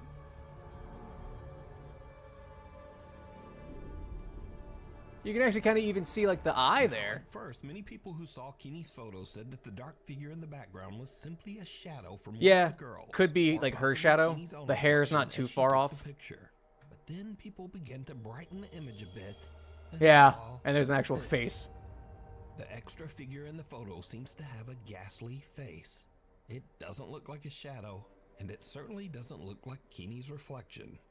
So just who or what is this? You decide. That could just be Scurry video. Oh, these are great. That could just be a case of pareidolia. That could just be an easy, like, oh, you know, there's a shadow. Maybe there's like some weird texture thing over it, and it kind of makes it look like a face. Who knows? Fun though. Very creepy, but videos. Now, this is the place for all the videos that are kind of scary at first, but then just become a little weird. Or kind of like that, goofy. actually. I like those Mostly ghosts there. just goofy. It's a dog. So first up, a man looks into his hallway, and in the shadows, he sees a cat just laying there and staring at him. But he doesn't have a cat. Who's fucking? I don't have a cat. Come here,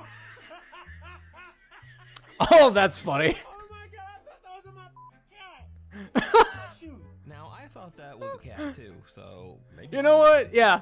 Anyway, I don't blame him.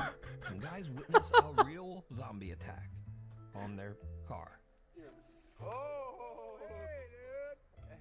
You're all good. Hey, you're gonna have to get out of the car, sir. Go wait on the car. Wait. Get him out, lying down. He's thrashing his car.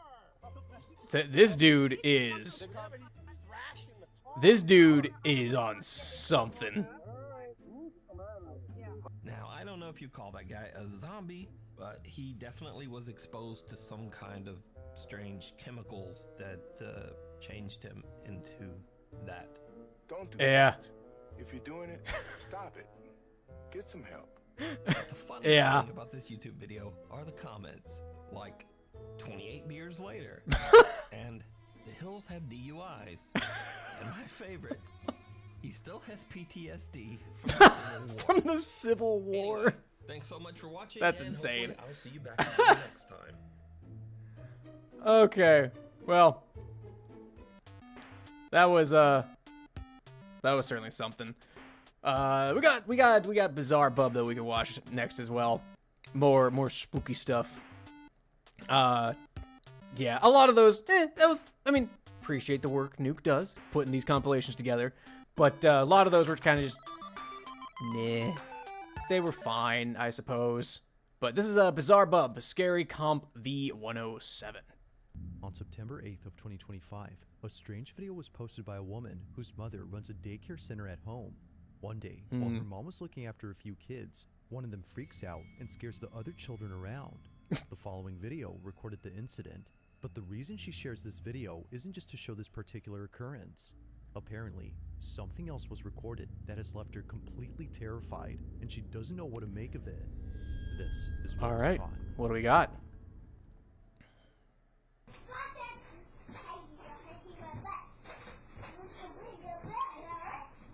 Children playing.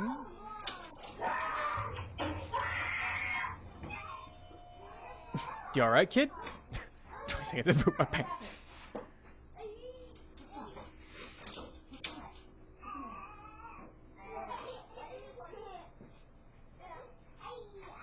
I mean, kid getting scared by something? Could been like a bug, maybe a spider, maybe a cockroach, maybe something else.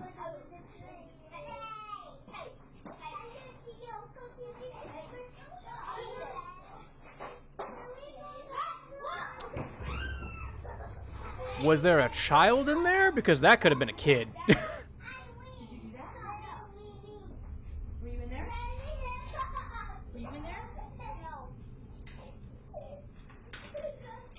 He knocked us over. Who knocked us over? Doesn't seem like there's a kid in there. Maybe it was just air, the kid says. Kid's onto something. Maybe it was just the air.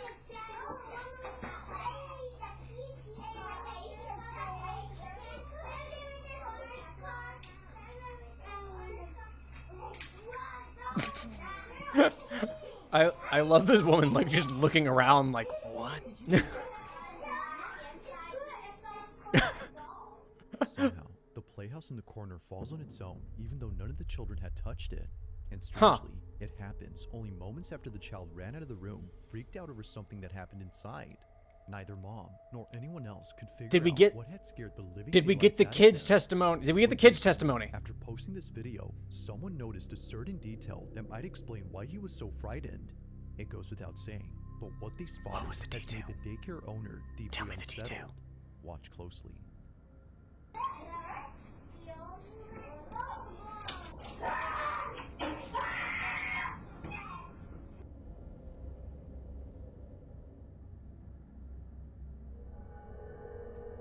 What the? What the hell is that? I mean, that could easily just be a weird camera It thing. wasn't until looking closely at the footage that the daycare owner noticed a pair of hands grabbing the doorway. It suddenly recedes back into the room soon after the child lets out a piercing scream, as know if reacting to it. Those are Now, after hands. seeing many comments on this, the daycare owner's daughter, who posted this video, makes another video giving an update on this whole situation. Wanted to quickly Big show you bug? exactly There what could be was bugs? that was scaring the little kid that my mom was watching. So pretty much the house, and obviously it's pretty hefty. So it The really house in doesn't question. make any sense that it would just fall on its own like that. And this is the room. That Elmo is awful. I hate that. It was like way of like the doorway, and I guess in the video, you can see hands gripping I on don't the doorway. know if those are hands. I don't believe those are hands. I don't really know what to make of that.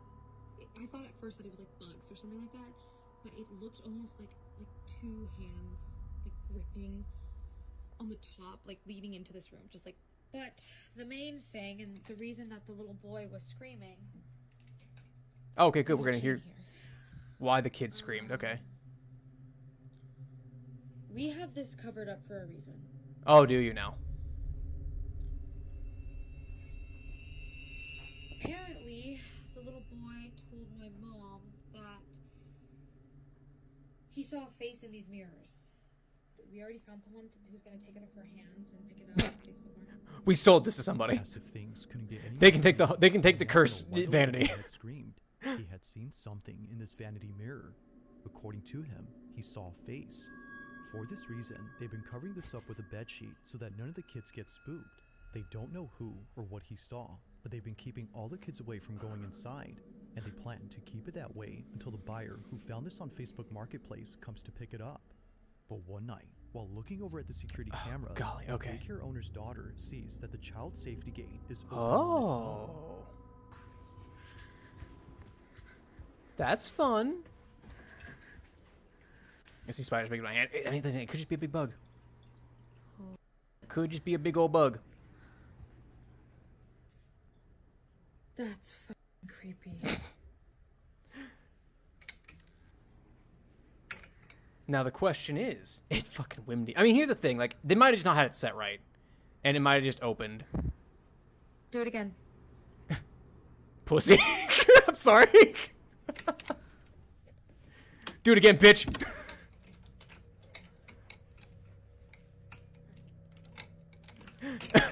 Yeah, okay. Do it again. I'll wait. Wow. The lack of self-preservation Do on it this again. woman. Open Please the tell me gate. the sheet's gonna get ripped off or move or something. Yeah! There we go.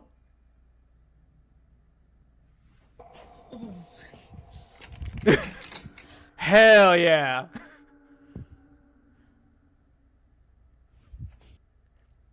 That almost looks like a cut. That almost looks like there's some editing done there. Oh, that's kind of fun. Yeah, a little bit of movement in there. I think she might have shit herself. Out of nowhere, something behind the Oh, sheet boy. sticks out. It happens right when she tells the supposed entity to open the gate. Although nothing happens with that, this happens instead.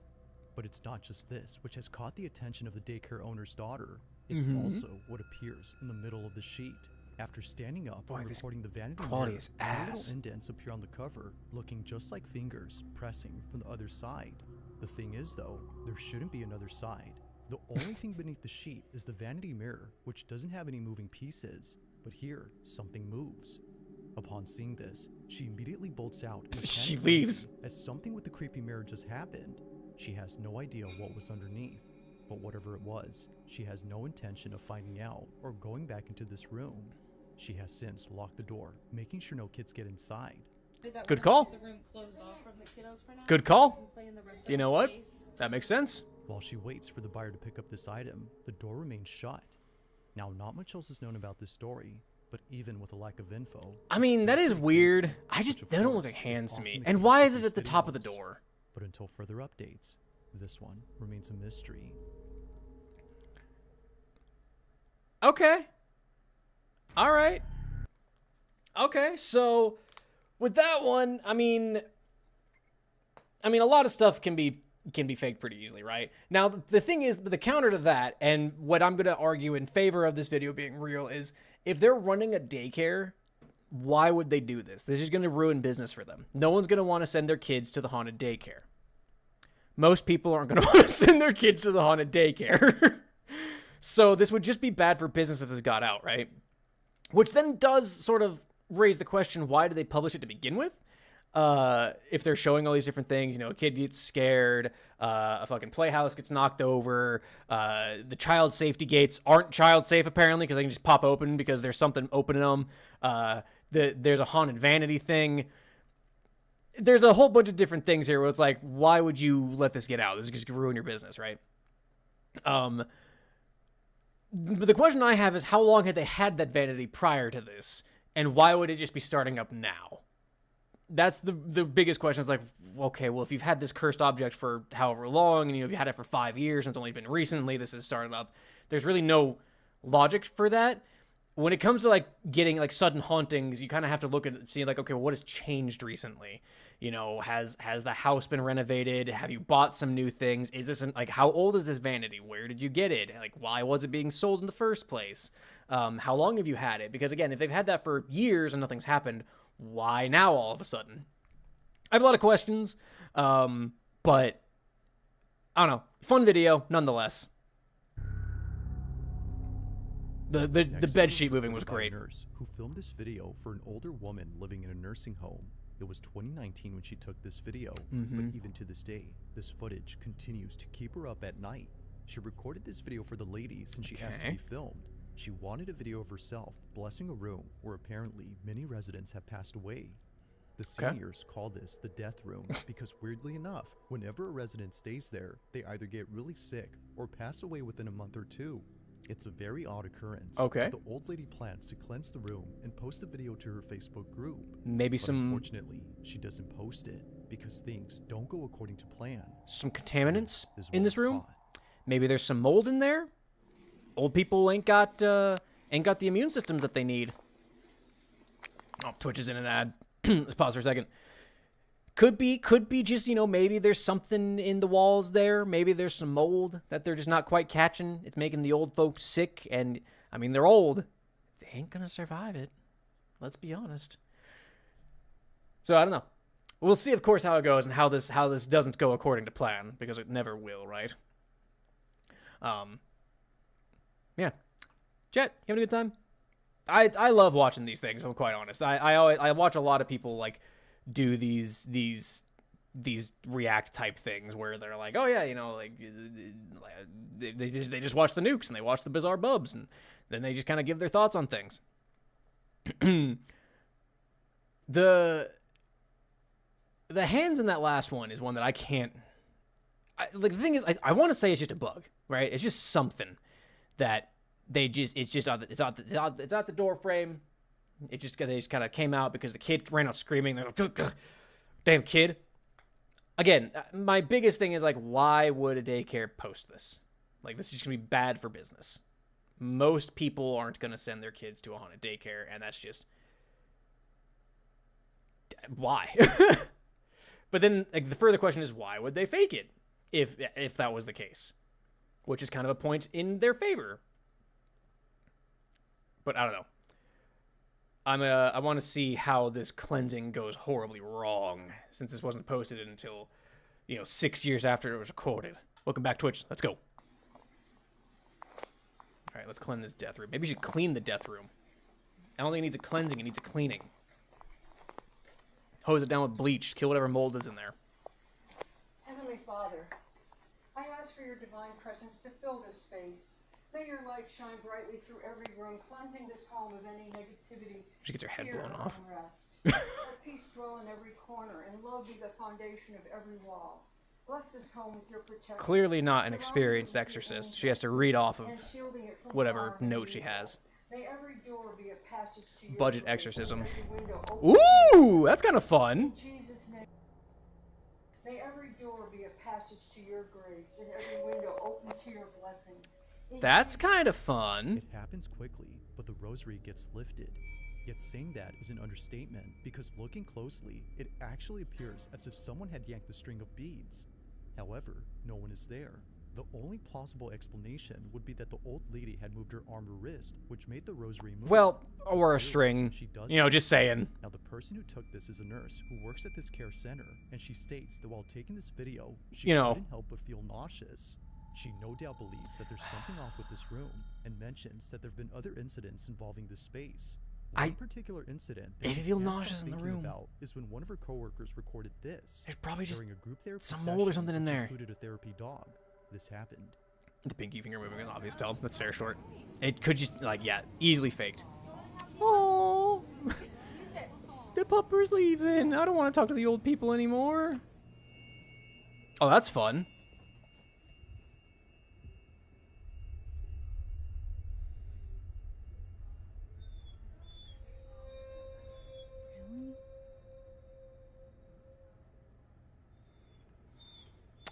It's kind of fun.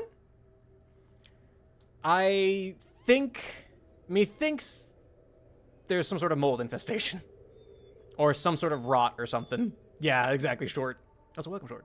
I don't know if I said welcome to you. For some reason, Hope you have a good day. the therapy dog breaks away from the group to stare at this room, which happens to be the same room where many people have passed away. This is unusual, since dogs like this are trained to stay calm and close to their handler, yet strangely, they do this. But even weirder is the fact that they're whimpering. Yeah, I think No one or anything is there's some there, sort of and rot dogs or cause them mold to or act this infestation in way. that room. Only one answer comes to mind, according to the nurses who work here, and it's that the room is haunted. Of course. The so-called death room has had many elders pass away inside. I- Residents and nurses aren't surprised by this video, but to this day, strange things continue to happen. I and would- it's always, for some reason, involving this room. You need to call some remediation service. Have them look at the room. I don't know, no one's in there. Crazy. Get the light, get the light. Yes. Ooh, the door closing's fun. Camera? That's fun. That wouldn't be mold. No. Stop. I don't. Could be a breeze, though. I don't like this. Maybe. No, I don't like this. I don't like Maybe the air kicked on or something.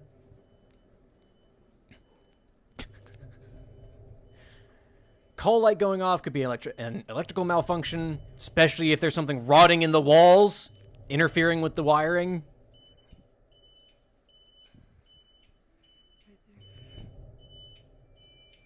Like, the door closing? I don't know about that. Could be easily faked, though.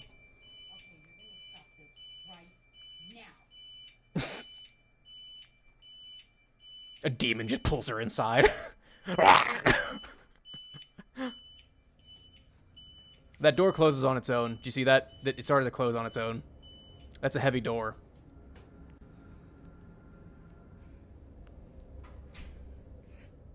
Just like before, the room is empty, yet somehow things continue to Here's the thing. That call button light was in the bathroom. There might be a leak, happen inside, as if which would contribute to a mold buildup. It's no wonder why some residents have taken it upon themselves to fix this so-called problem. From cleansing the room to asking the supposed presence to stop the activity, they've done all they could. Get a remediation service. Have you done all you could? However, as it seems, nothing has changed.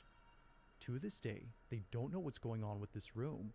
But like all videos, I'll let you come up with your own conclusions. Just what exactly is There's a happening leak with in the room bathroom that above? caused the call light to go on. That door was heavy and moved on its own, as evidenced by the nurse going in, having to push it open from closing in on her.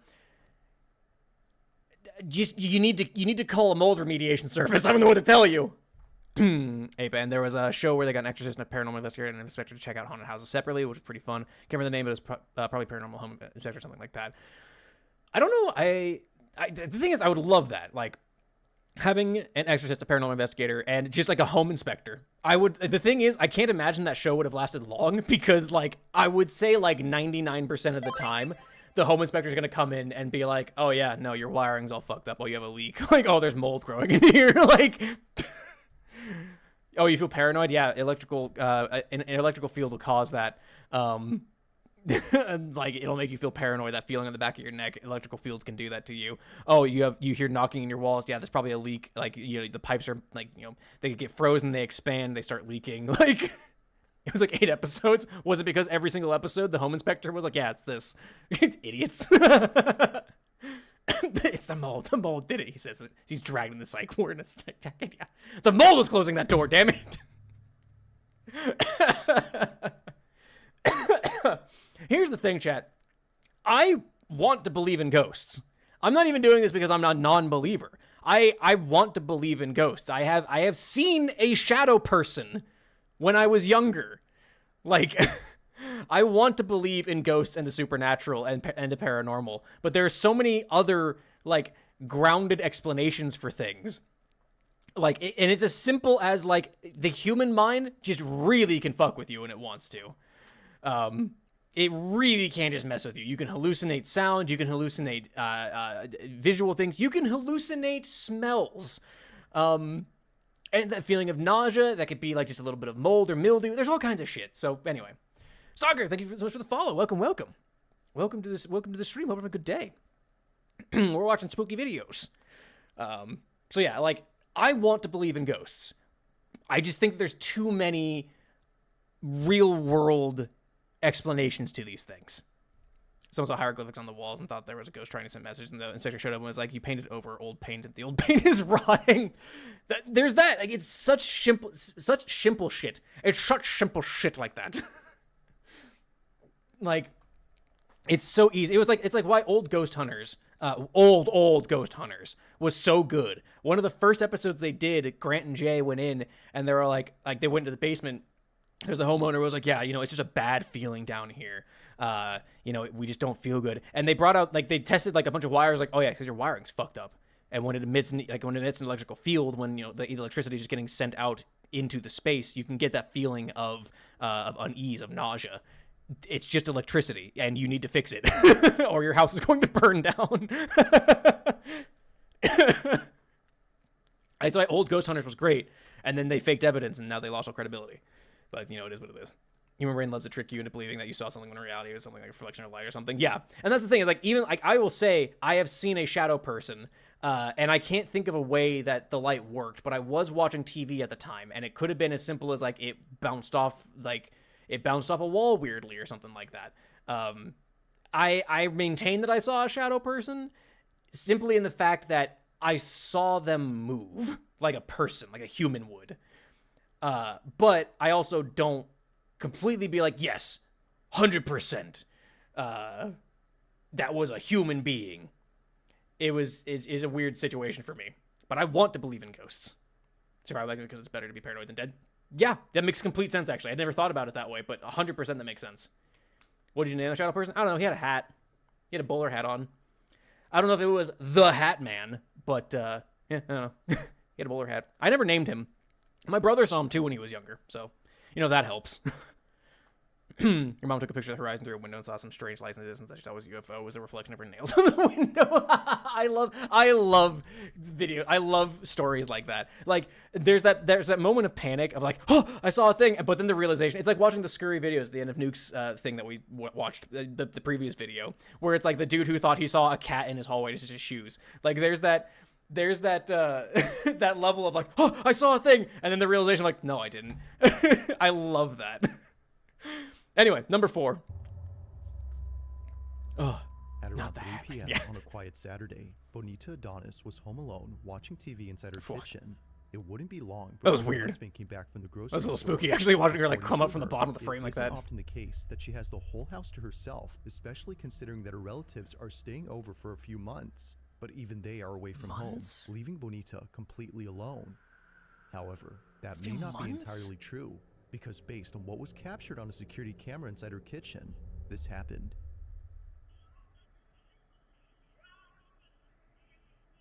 Don't like that. What the shit?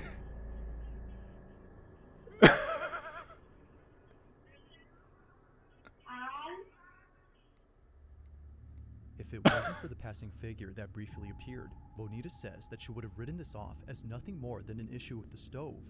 But seeing how it shook uncontrollably before lifting up and crashing down only seconds after the shadow makes her think this was anything but a typical appliance issue.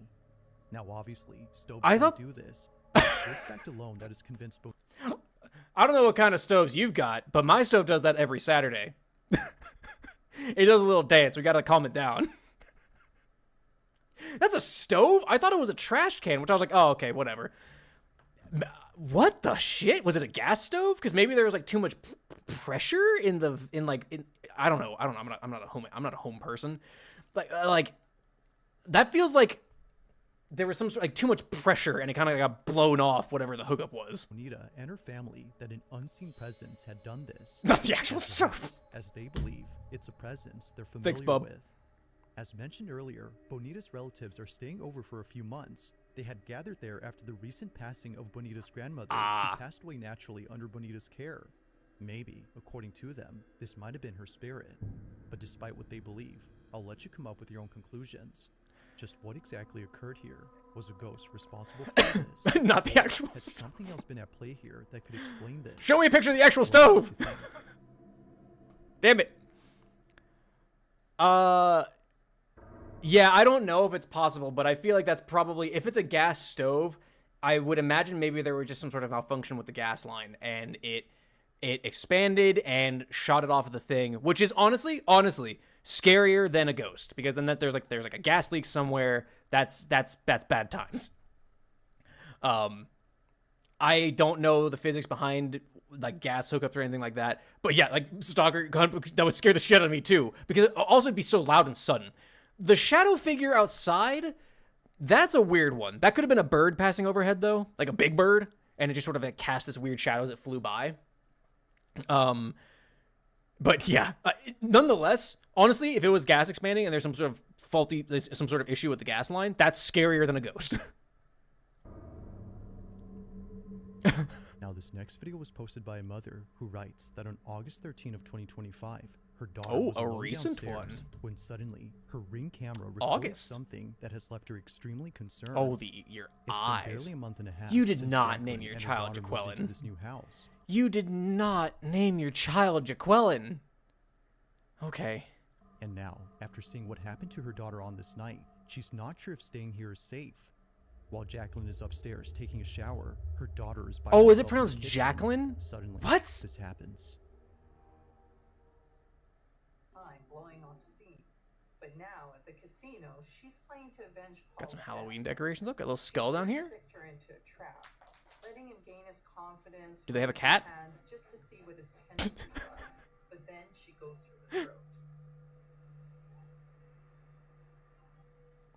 Within 4 hours. Jacqueline is a fairly common name, but not that spelling, I don't think. Okay, that could be... Well, they don't have any vents or anything up here. Maybe up here? Below down here? Named Jacqueline? Maybe I'm the wrong one. That looked like Jaqueline to me. Instead of just leaving the game this time, Sally's scared. With her Are you arm watching the clenched, news? Jacqueline's daughter immediately runs upstairs to tell mom that something had touched her. Jacqueline froze upon hearing the words that no parent would ever want to hear their own child say. Yeah. Unfortunately, there's evidence. Something had apparently left a mark on her forearm. Now, Jacqueline states that this photo was taken only minutes after being told by her Okay. daughter, at which point she reviewed the footage from downstairs. Seeing no one else around, she wasn't sure what to make of this. But seeing the bag on the couch move on its own and a small object throw itself at her daughter has led her to believe that this was supernatural. Yeah. Yeah, the bag... Or not, her daughter's suddenly crying and the mark on her arm is pretty strange. But as always, I'll let you come up with your own conclusions. Let me know your thoughts on this one. I mean, this little thing getting flicked at her, that's kind of weird. That's a little weird. Assuming, of course, Jacqueline, wasn't downstairs and just kind of tugged at her or something, but that was kind of weird. The bag moving, that's nothing. Those little plastic bags, you can look at them the right way and they'll move. Like, and maybe I'm wrong in that. It just looked like a weird spelling of Jacqueline to me, if I'm quite honest. I don't know.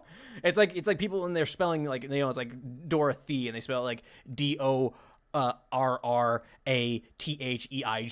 Like, just spell it Dorothy. Like, the little knick-knack thing, it could have adjusted. Like, maybe there was some movement in the house and it caused it to fall off, because it doesn't look thrown. It looks like it fell off and of course it rattled towards her.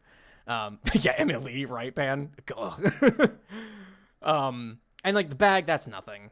And that kid, maybe she just realized she pinched herself too hard or something. I don't know. It's a kid. I'm going to deal with that soon. Now, taking place inside a family's home, a mother named Courtney films a video of a car seat sitting in the living room. It belongs to her baby daughter, who isn't using it at the moment. However, if she had been, then what just happened earlier wouldn't be so creepy, because according to Mom, it was just then that the car seat shook on its own. Oh god, Emily.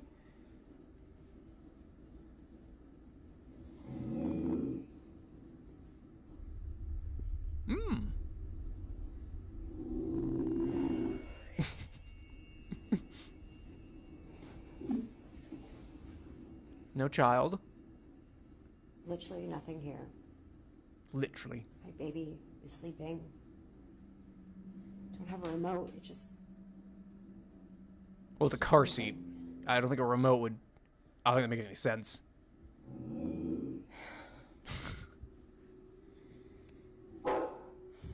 Even the family dog was freaked out by Okay, we didn't this. see it move. They growl and bark as if sensing something dangerous, but clearly nothing is there. If a couple of toys had been there, then one could argue that the shaking was mainly due to a child's toy that vibrates. But as Courtney explains, that wouldn't be possible because the way it shook was too intense for any toy to generate. The car seat had done this on its own. While nothing in this video seems to show what it could have been, yeah, it's the following video that Courtney Oh, shared there's more. where things get much weirder. According to There's her, like a there had been another creepy incident just Here's the thing: if it did move for whatever reason, the dog would probably just be like, "What the fuck?" My dog does that. If we put like a glass on the counter too hard, she'll start barking. Like she thinks someone like knocking at the door. Like just like this. Unlike recently, this one has left her terrified. While folding laundry and listening to her favorite podcast, I love watching people's reactions, like the.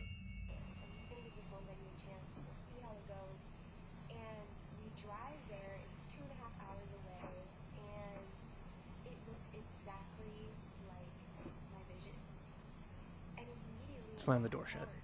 Or open the other door in the hallway. Something. Come on. Hit me.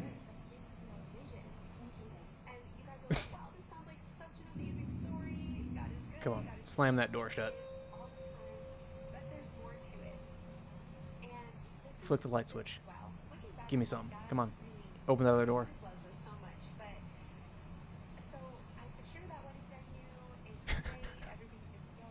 Oh, what a brave boy. What a brave boy. He's gonna go investigate.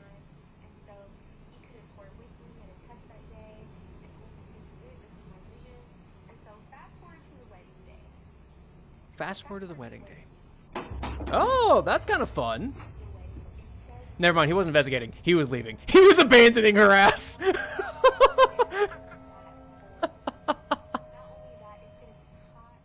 Like something out of a horror movie, Courtney's dog begins to growl in an empty space. They walk slowly and cautiously, as if scared to approach whatever is there. Then, after leaving the room, check the this baby. happens. A baby bottle slightly moves before plunging right next to Courtney. Could be a string. She gets up and leaves in a panic frenzy with her baby. Something weird had just happened, and she wasn't having it. Now, despite there being not much info on the story, it's pretty clear that something strange is going on at Courtney's home. Strategically Whether retreating, it's a right? ghost or not, these two occurrences have no doubt scared the living daylights out of her. But for now, I don't know if videos, it was stated where they live. If they live in an earthquake type zone, it could have been a small earthquake. Dogs, of course, animals sense when earthquakes are coming. The thing is, nothing else shakes, so there's not really like a huge. That's not really super justifiable for that. That thing looked vaguely empty. Maybe a breeze, but I know that they're not so light that the breeze from a vent is enough to knock them over. That one's kind of weird. That one's fun. Maybe on camera, or if there's any but ghost yeah, videos I don't you'd know. like me to check out and include in the next compilation, you can Dog send just them over fucking to left, scarevideos444@gmail.com. The dog just That being leaving said, her ass. Let's get back to the video. I think breezing enough. I would imagine. The thing is, Now, this final segment they are kind of features light. A few clips that all come from a bakery in West Virginia, and it goes without saying. But each video around is the edge, pretty yeah. creepy. That's fair. The bakery in question is known as Rock City Bakery, and recently, the co-owner of the shop has been posting videos. that Emo's she not wasn't able dead. to share Hell yeah. until Did you go to the recently. MCR concerts? Now, according to Morgan, the co-owner, all these incidents that were caught on camera are thought to be the doing of a ghost that all employees call Harry. Harry apparently has been responsible for all strange things that happen at work, from kitchen trays that fly off the counter to heavy equipment that appears to be pushed by an unseen force. Dude's just a menace. The bakery has seen a lot of creepy stuff, but nothing compares to the following 2 videos that were caught at this bakery. Dude's an asshole. Morgan, these are videos that she doesn't like to watch, as it makes her feel uneasy when she comes to work. Now, just for context, Morgan would always find misplaced items around the shop, but the one item that's commonly found in odd places is a plastic bowl that's shaped like a spider web. There's actually more than one of these, and for some reason, each one is usually found in places where they shouldn't be in. Morgan believes that Harry, the ghost, is responsible for this. It would happen so often that Morgan had to throw away all the bowls to stop the activity, and it did stop for a while, but then one day, while working a busy shift, Morgan notices a spiderweb bowl laying on the couch where all the customers sit. Perhaps someone had brought it in and left it by accident. Regardless of how it got there, Morgan was spooked out of her mind. So, she checks the cameras to see how the bowl had got there, and what she sees scares her to her core. According to Morgan, it appears as if the bowl had morphed out of a painting inside their shop. What? No, that was thrown.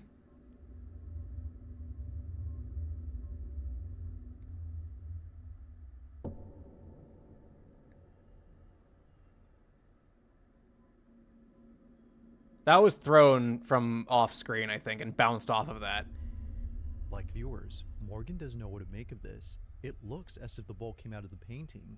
She believes that this happened to Harry somehow, doing this as an attempt to get back at her for throwing the bowls away. While it's unsure if that's the case, another incident similar to this one was caught on camera that's made her and everyone else in the bakery such a different pretty quality unnerved. now? During the late hours of the night, this happens.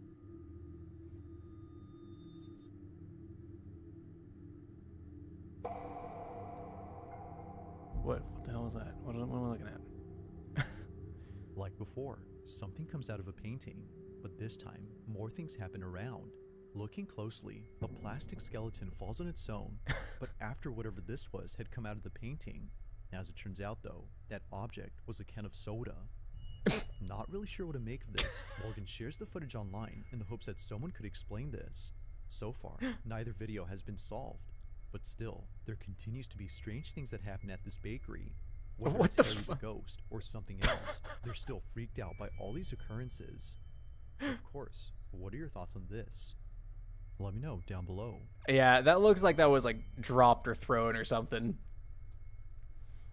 That looks... Thanks for watching, and I hope you enjoyed. Yeah, that looked like it was drawn or something like that. This is just seriously. Yeah, that was... Like, it looks like it was, like, arced over and, like, bounced off the one thing and then popped out.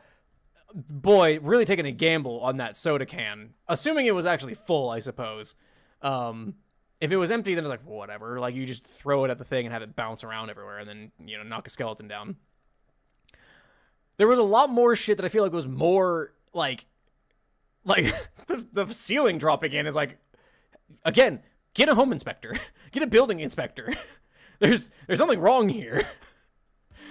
There was so much that was like, just maybe go and like get somebody to look at this, please. But yeah, those are the spooky videos. Some good ones, some pretty okay ones, but yeah, how about that? Okay, that might be a video for later. Golly, that was like an hour and a half long, whatever, that I will not cut down. I won't, I promise you. Yeah, that was certainly something.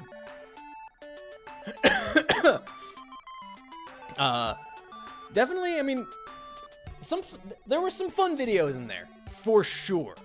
There were some fun videos in there. Were they like indicative of the paranormal being real? No, but they were fun still. They were fun nonetheless. Yeah, good time. We got a couple songs from Unsanity also we can kind of listen to now. Go ahead and pull these up real quick. Let's see here. Can I go ahead and just add? Let's see. I think there's an audio application, audio output capture. Is that what it is? Hold on. Hold the phone. Hold the phone. Why are you yelling at me, OBS? Why are you yelling at me? I don't know why I was yelling at me. Let me see. Here, I'm gonna go over to this one real quick. I want to check and see. What is this? I don't know what this is. But I just want to copy that, if I'm quite honest. Alright, here, hang on. I think it's application audio capture. Yeah, we can add this here. That should mean we can listen to it on this screen. I'll turn the chat music off now. But we've got a couple of songs from Unsanity Community. Gotta get my dad to watch some of those. He's an electrician with a lot of random knowledge. Honestly, yeah, having an electrician watch this, someone who actually knows these things, probably be a lot better to like identify things and figure out like what could possibly be going on with them. But yeah, good times. I love watching those videos. Like, they're spooky, some of them. Those ones weren't too creepy. Some of them, there's some actually kind of like spooky ones. Actually kind of like actually creepy ones. Those ones weren't too bad. The daycare one was probably the most interesting. But I don't know, there's a lot that it could be. Let's see, let's go ahead and get, I guess, MacLeod's theme. This is from Unsanity in the Community.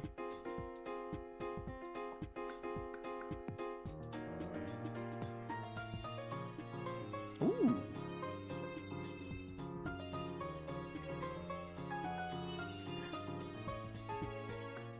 Unsanity, I don't mean to... This is not meant to be an insult. There's something very reminiscent about Homestuck with this. There's a lot of fan Homestuck music back in the day that was made, where people made a lot of things for the comic. And there's something very reminiscent about this to me. Just further aligning the Homestuck and Project Moon fans are actually very similar. It's nice, though. I like this.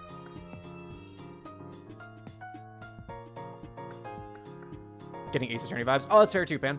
Get a little Ace Attorney out of it.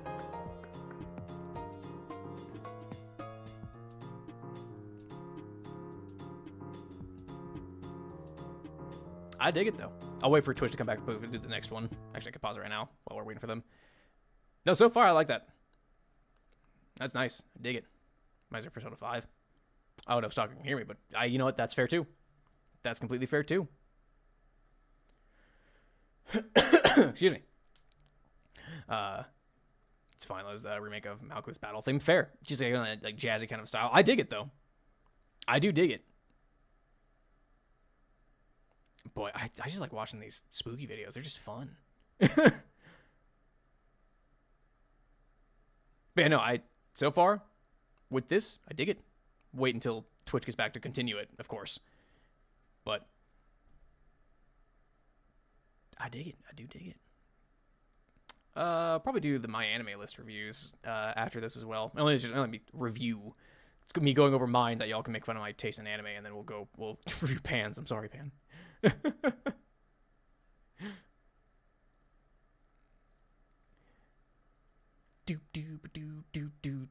do. I like that. I like that like underlying beat to it. Do. I dig it. Craziness. Sorry, I was pulling things up. Welcome back, Twitch. Starting Persona 5. That's fair. Yeah, let's put it back up. Headphones are so bad I have to hit the cable once or twice to make them work. Sometimes you gotta get the cable in the right spot. I paused it so you could enjoy the rest of it. Is that it? It's only halfway through.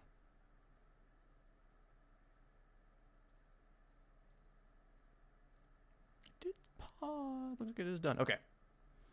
They're wireless headphones. I don't know about that. Then, so I dig it. I dig that. Now we've got the second one. Looks like there's only two, right, Pan? Called Ishmael Stab That. What's the animals of Riley on there? Turn this one up a little bit.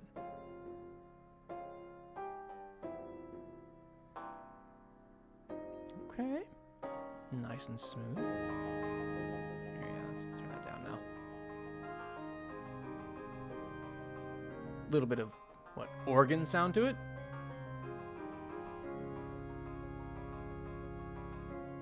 Okay.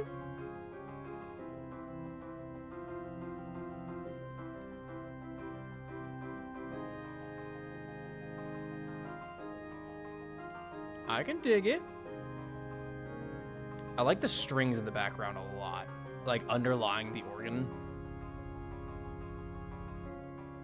This feels very like N64 era, like adventure game. You know, very N64 Zelda, or even like Banjo or something like that.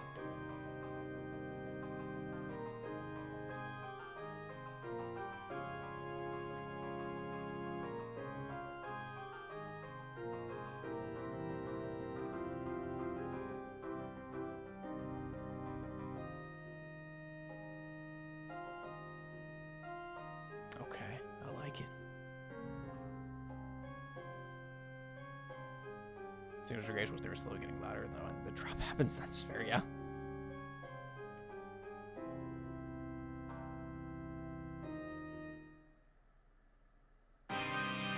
Ooh. There we go.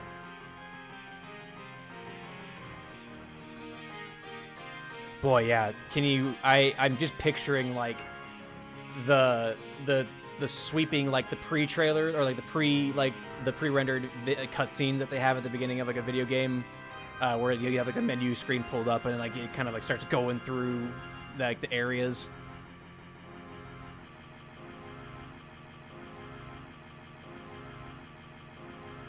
The boss music, right? Yeah.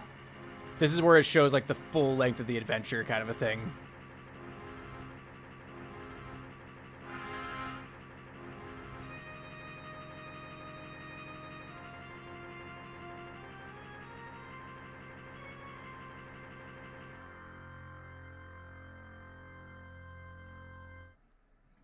All right.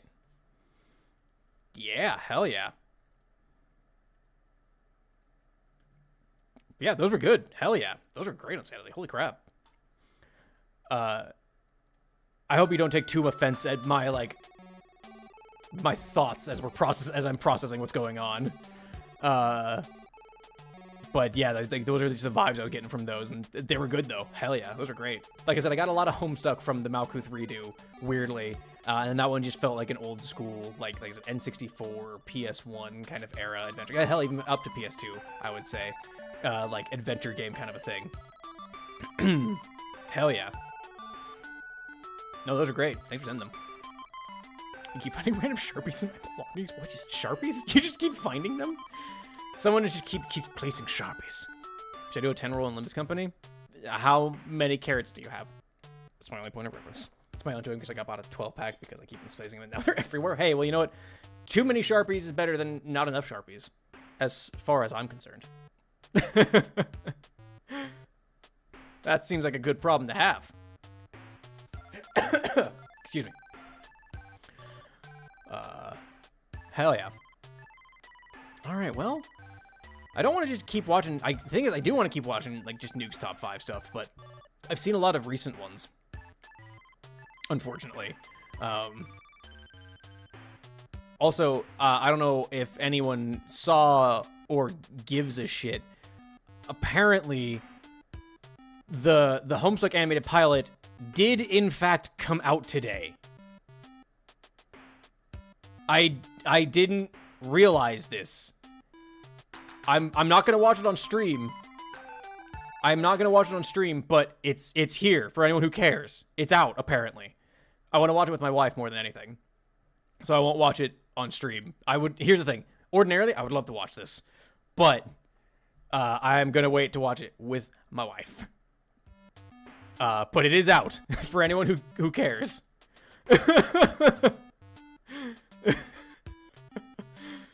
Oh my gosh. I saw that when I pulled up YouTube to get the Nukes and Bizarre Bub videos ready to go, and I was like, wait, it's out?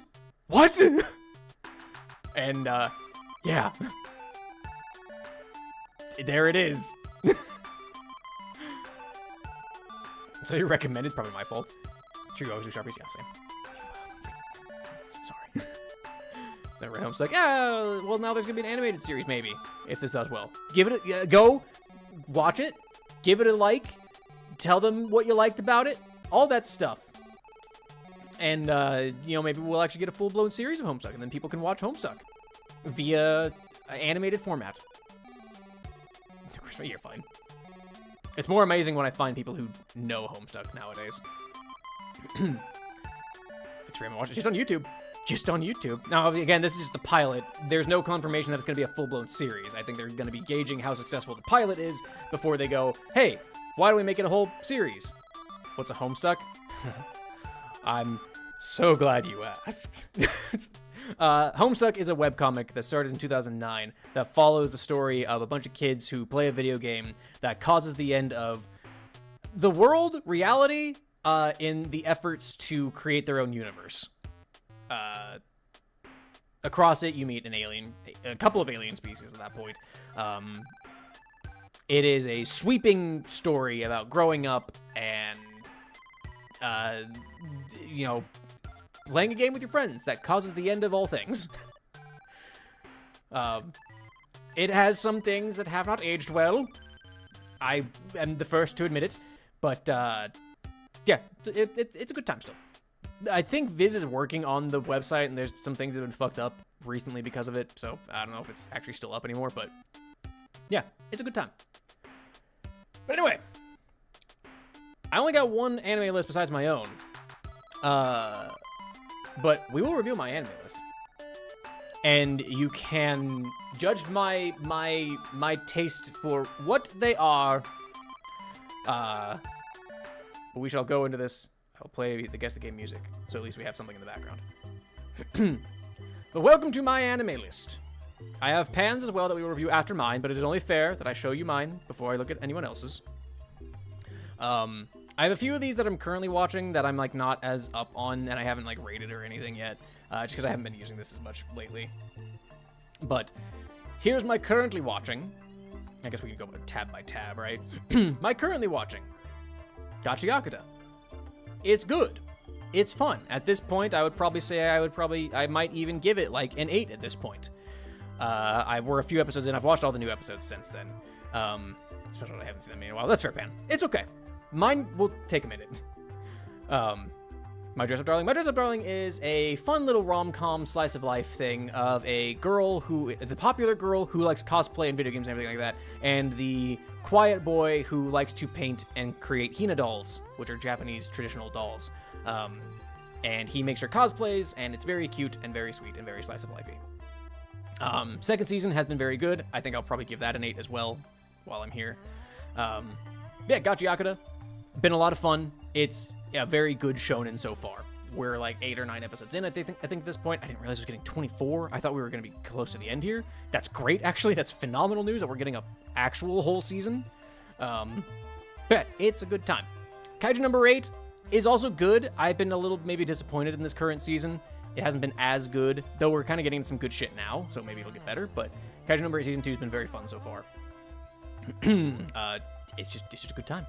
Like I said, My Dress Up Darling, very cute, very fun, still very fluffy. It's nice that it went right in. The opening and the endings are great, which was kind of a big selling point of the previous season as well. It's a good time. One Piece. It's One Piece. I haven't been keeping up with it as lately as I could have. I've started rewatching it with my wife because the live action's coming out soon-ish. But it's One Piece. It's great. Thanks for contributing together. War. Cool guy. That's a friend I always appreciate it. Yeah, I'm still keeping up with it. Well, I haven't been keeping up with it, but, I'm 1,000 episodes in, so, we're getting there. Next up, Reborn as a Vending Machine. Now I Wander the Dungeon Season 2. I'm a few episodes deep into this. It's fine. It's fine. It's fine. It's cozy, very low. Well, I mean, the thing is, the stakes are kind of high, but they never feel high. There was a twist in this recent season that I haven't jived with. It feels kind of dumb and forced, so it's kind of meh, but it's fine. Silencer, hello, welcome. Is that Sans Undertale? No, could you imagine? The street cred I would have if I was actually Sans, or even new Sans. Welcome, have a good day. I'm reviewing my anime list now, because why not? We have another person's that I'm going to review afterwards, because it's only fair that I show mine first. But yeah, the Vending Machine Isekai, it's fine. It's got a lot of heart to it. It's kind of cute at times. It's okay. Sakamoto Days, we stopped watching because Netflix started fucking up, but I mean, it was good. It was good. That we watched of it. Like I said, I only watched like 3 to 5 episodes. But I mean, it was fine. Maybe a little storyboardy for my tastes. Like, you know, there wasn't as much animation to it as I would have liked, but you know, it is what it is. I'm excited for season 2. I just need to watch the first season, of course. Shangri-La Frontier Season 2 was pretty good. I haven't kept up with it. I'm quite behind on it, I think, at this point. But Shangri-La Frontier is actually a very good anime. Very good gaming anime. It actually feels like the people who, like the mangaka who wrote it, knows how an MMO is supposed to function. Anime 2025, yeah. Here's the thing, as much as I'm not an anime VTuber, I love anime. But it feels like whoever the mangaka is, because I don't know their name, wrote Shangri-La Frontier, actually kind of understands what goes into a game and understands like the implications of everything therein. It's one of the better game-based anime that I've seen. There's a little like future tech and like, oh, advanced AI and like they feel real and all this different shit, but it's like the way the mechanics function and how they interact with each other, it actually feels like they had like there was some thought put in, like, oh well, it's a video game, whatever, just do what you want, like kind of a thing, like a little hand wavy. But Shangri-La Frontier is good. Duke of Death and is made at season 3. We stopped watching this before the big finale. It's fine. It really is just kind of like a meh anime. It's a little better than I think maybe the Vending Machine Isekai, but only because by the nature that their 3D modeling is actually kind of interesting to look at. That whole sequel's not going to make me scared. Yeah, it's a lot. I mean, the thing is, the originals that I watched this season are done at this point, or the new seasons they're done, so they're gonna be my completed list, which is a lengthy list. But Duke of Death and is made. It's about a kid who's cursed to kill everything that he touches, and his maid is there to help him. It's a little horny for my taste, if I'm quite honest, but it's fine. Totally Bound Hanako-kun season 2. I'm gonna get flamed for this. I got so bored watching this. Like season 2 part 2 has been extremely disappointing because I really like the first season of Hanako. It's really good. The art style is still really good. But man, there have been times I've literally fallen asleep watching season 2 part 2. It's kind of bad, unfortunately. I don't know. It still is very visually pleasing, though. Stopped watching anime like 21, so the last thing I saw was the TikTok Brain Rot Deer Girl anime for shits and giggles. I couldn't. That's one I dropped, actually. I don't think I have it in my dropped, but I did drop. I don't even remember what her name is. I don't care, because it was bad. I didn't like it. I know a lot of people watched it and liked it. I didn't. And then Trigun Stampede. We just haven't watched the last 8 episodes. It's good. It's good. It's gorgeous. It's a fun retelling of Trigun. It's a different story than the original Trigun. And the 3D animation, the CG animation from Orange, which of course they're the Beastars people, is gorgeous. It's great. I really enjoyed it. I just need to finish it. So that's my currently watching. Here's my completed list. I have 10 that I'm currently watching. Here's my completed list. 207 of them.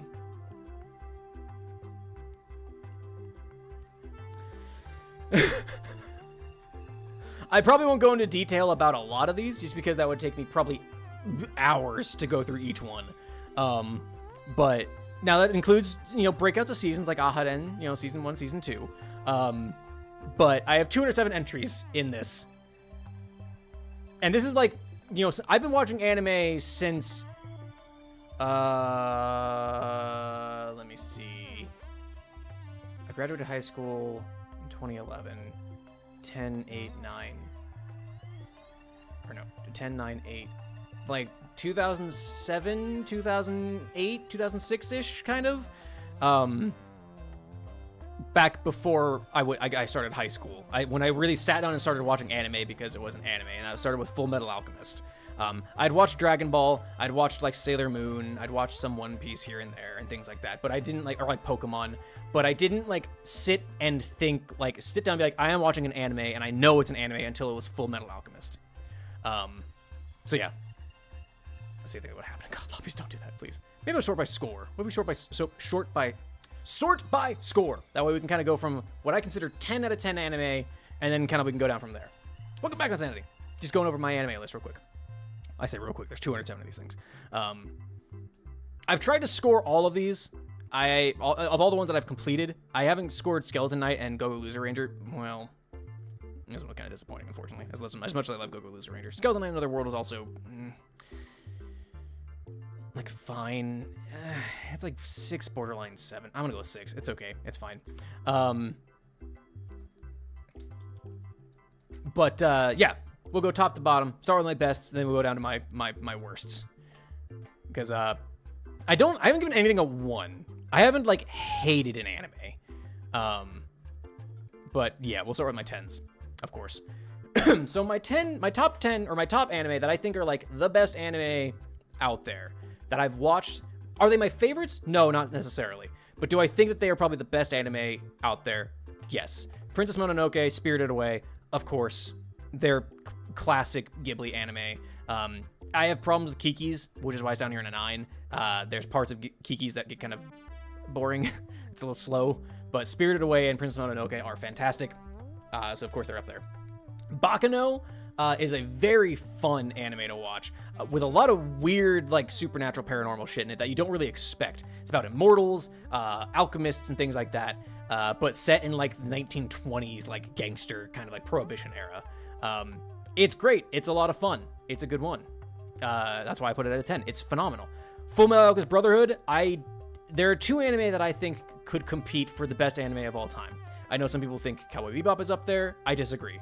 But Fullmetal Alchemist Brotherhood and Frieren, I think, are probably my contenders for the best anime of all time so far. Brotherhood has it all. It's got you know, action, comedy, romance, drama, horror. Like, it has everything. It's great. I think Brotherhood was my top pick for best anime of all time for a while. And then, of course, Frieren came along.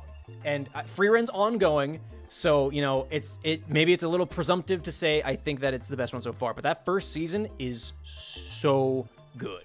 It is so well done from the start to the end of that first season. Second season's coming out, I think, next season? No, maybe winter. It might be a winter anime. Next season's the fall season, but Frieren is also so good. It's a little melancholic, but underneath all that melancholy is a little bit of hope about growth, about coping with the loss of people that you love, and it is great. Have I watched Gleipnir? I have not watched Gleipnir, Stalker. The things I've seen about Gleipnir is it looks a little too horny for me. As I've gotten older, I dislike horny a lot. But I had it on my list once upon a time. And then Steins Gate. I think Steins Gate is also probably, like, if Brotherhood and Frieren are my top 2 picks, Steins Gate's probably my number 3 pick. Steins Gate is so good. It's just a great ride, considering the growth of the characters and, like, the development of Okabe as he, you know, hops timelines and things like that. It is so good. It is such a crazy anime. The pretty passionate, but I mean, always it's anime. I mean, it looks okay. I don't know. I've never been, like, super, like, drawn to it. Anyway, I've got a lot of 9s also, so I probably won't go too deep into the 9s, but, you know, Fooly Cooly, original Fooly Cooly. Great, love it. Great story about growing up and, you know, becoming an adult, going through puberty, things like that. It's great. Like I said, Kiki's Delivery Service has some slow moments that kind of knock it down a little bit for me, unfortunately. Vampire Hunter D Bloodlust is a phenomenal dark fantasy anime. It is so good. And it's like one of my first really, truly, quote-unquote, dark anime, especially one of the movies that I've watched. It is so good. I love Vampire Hunter D Bloodlust. I haven't watched the original Vampire Hunter D. I want to at some point. Gurren Lagann is my favorite anime ever. I love Gurren Lagann. It cannot be a 10 because I think it's episode 4 exists. It is not good. The animation is abysmal. It's horrible. It's weirdly paced. It's just not a great episode. And so for that point alone, I cannot give it a 10 out of 10. But Gurren Lagann is my favorite anime. I love Gurren Lagann. I haven't seen the movies, and I'm mad because the English dub movies did not come, because I watched English dub, right? Did not come near me, so I didn't get to go see them, unfortunately. But I love Gurren Lagann. Mobile Suit Gundam 00, I've only seen a few Gundam series, but the first season of 00 is great. It's really fun, really good. It's a good time. The first Panty and Stocking, also a lot of fun. Animation's great. It's hilarious. The English dub is really, really good. I haven't watched season 2 yet. I probably will. I just have an issue with them recasting the English dub, English cast.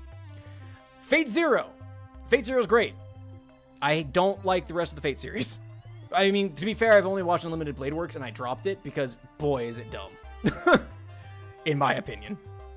Nichijou, really funny. If you like absurdist humor, give Nichijou a shot. They just have City the Animation came out. It's also really good. Well, I haven't seen it yet, but it looks like it's like similar vein of animation style. It's really good, really funny. Nichijou is at least.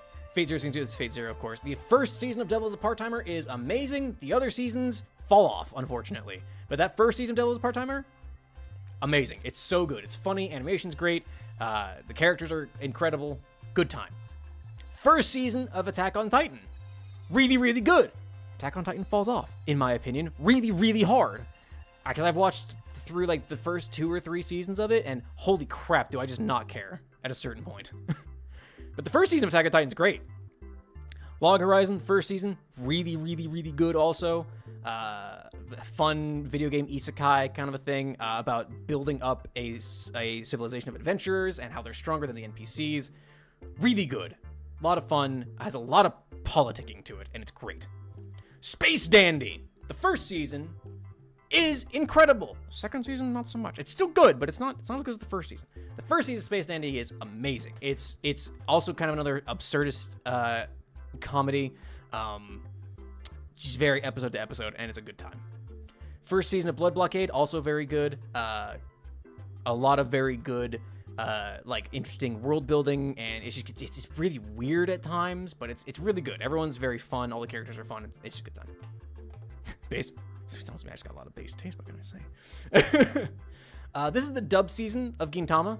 Gintama season 4. The dub season is very funny. We have gone back and watched some of the early non-dubbed seasons.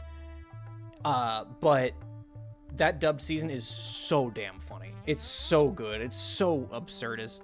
And then it will rip your heart out at the drop of a hat. And it's great, and I love it for it. Blood Blockade is very interesting. It is. It's a very weird anime. And the second season is okay. First season of Overlord. Oh, here's my spicy take. The first season of Overlord was the best Overlord. And then I watched 5 episodes of the second season and hated it. It got rid of everything that I thought was interesting about the concept of Overlord as a franchise. Where you have a character who wants to still be a good person, but is physically incapable of doing it because his reincarnated persona doesn't allow for that. That was very interesting, and he was doing bad things in a way to circumvent so he could still be a good person. And then they threw it out the fucking window, and we're like, oh no, Ainz is just a bad guy now.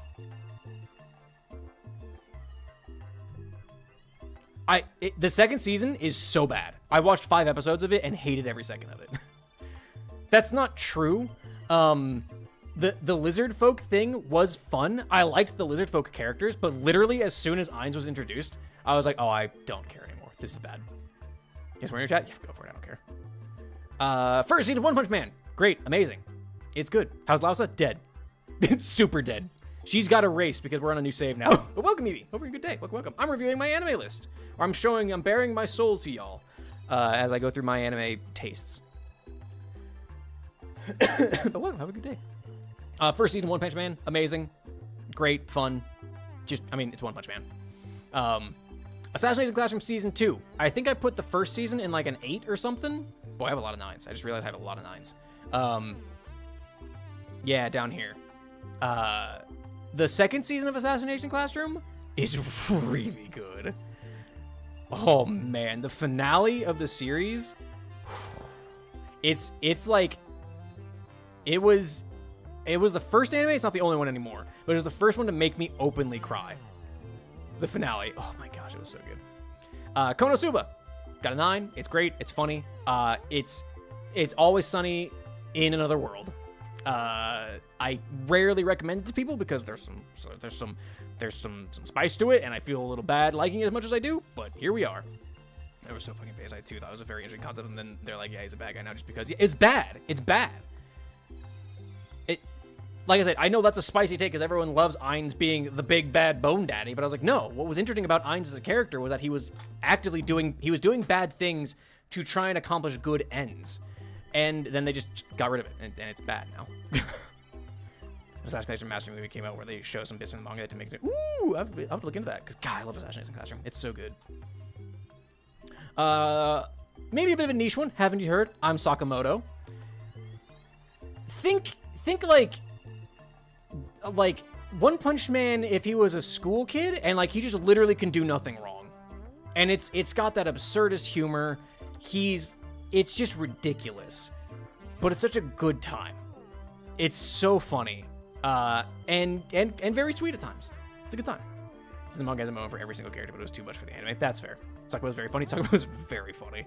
My favorite bit is from one of the mid episodes where it's just a wide shot. It's an overhead like bird's eye asymmetric shot of the 3 delinquent characters just passing a ball back and forth. And one guy throws it and the other guy doesn't catch it and it kind of like goes off to the side and they sit there for a beat and then they just go, oh. It's just such a stupid fucking bit. And it makes me laugh every time. They're just like oh. It's so dumb. Oh, but I know, Sakamoto's great. But that's fair pay. There's a lot of characters in Assassination Classroom. But yeah, it's good. I need to watch that then. More Konosuba. It's more Konosuba. It's good. Yuri on Ice. It's a good anime. It's a good story. What can I say? You know, it's very cute. It's very hopeful. It's very it's gorgeous to look at. Has a really phenomenal opening song. It's just a good time. I like it. Twitch is in ad jail now, but hey, YouTube, how you doing? How you doing? You enjoying? You having a good time? You having a good day? I don't know what I'll do after I go through these because I have a lot to go through, but I'm gonna kind of like speed run through a lot of the stuff, and then we'll see what happens after this. Maybe we'll do some observation duty or something. I don't know. That's always a good time. We'll see. But yeah, I'm going to pause for a second while Twitch is in ad jail, so you know they can actually I can continue to expose them to my anime takes, my anime hot takes. Because my opinion is objectively correct. And you know, everyone needs to be exposed to this. Everyone needs to see this. Everyone needs to know this. So yeah, YouTube, we're gonna wait until Twitch comes back.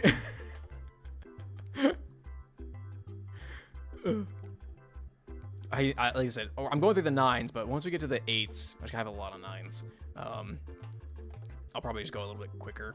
Oh, gangsta, golly, so good. I haven't talked about Bungo. I had the first season of My Hero. What's wrong with me? I have a feeling once we get down to, I don't know. I don't want to get down to. Welcome back, Twitch, and hello, the bunny rabbit. Welcome. Have a good day. Quick question: what's your favorite snack ribs by any chance? I was meant to die for the follow-up to that. I wasn't expecting, but favorite snack ribs. I haven't had ribs in a long time, actually. I don't know. The gays save map. I have seen the Delicious Dungeon. I don't know if I have it in this list. I should.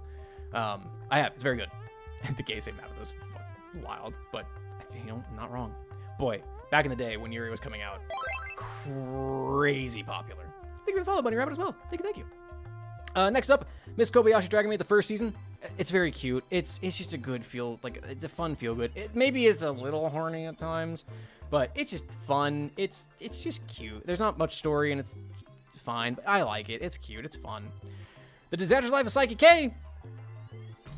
I haven't watched the second, like the follow-up seasons to anything because they replaced all the dub actors, and Jerry Jewell and David Wald and Mika Solusud and all the rest of them are too damn funny for me to accept. The new voice actors, I've watched like an episode or two of the new season, or the season that came out afterwards, and they did a good job, but they are not the people that I expect when I'm listening to it.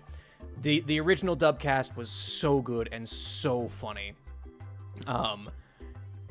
It and like Konosuba and 100 Girlfriends. Which, do I even have 100 Girlfriends in here, actually? That might be... I need to rectify that. If it's not on this list. Maybe laugh out loud. It's Psyche K is so funny.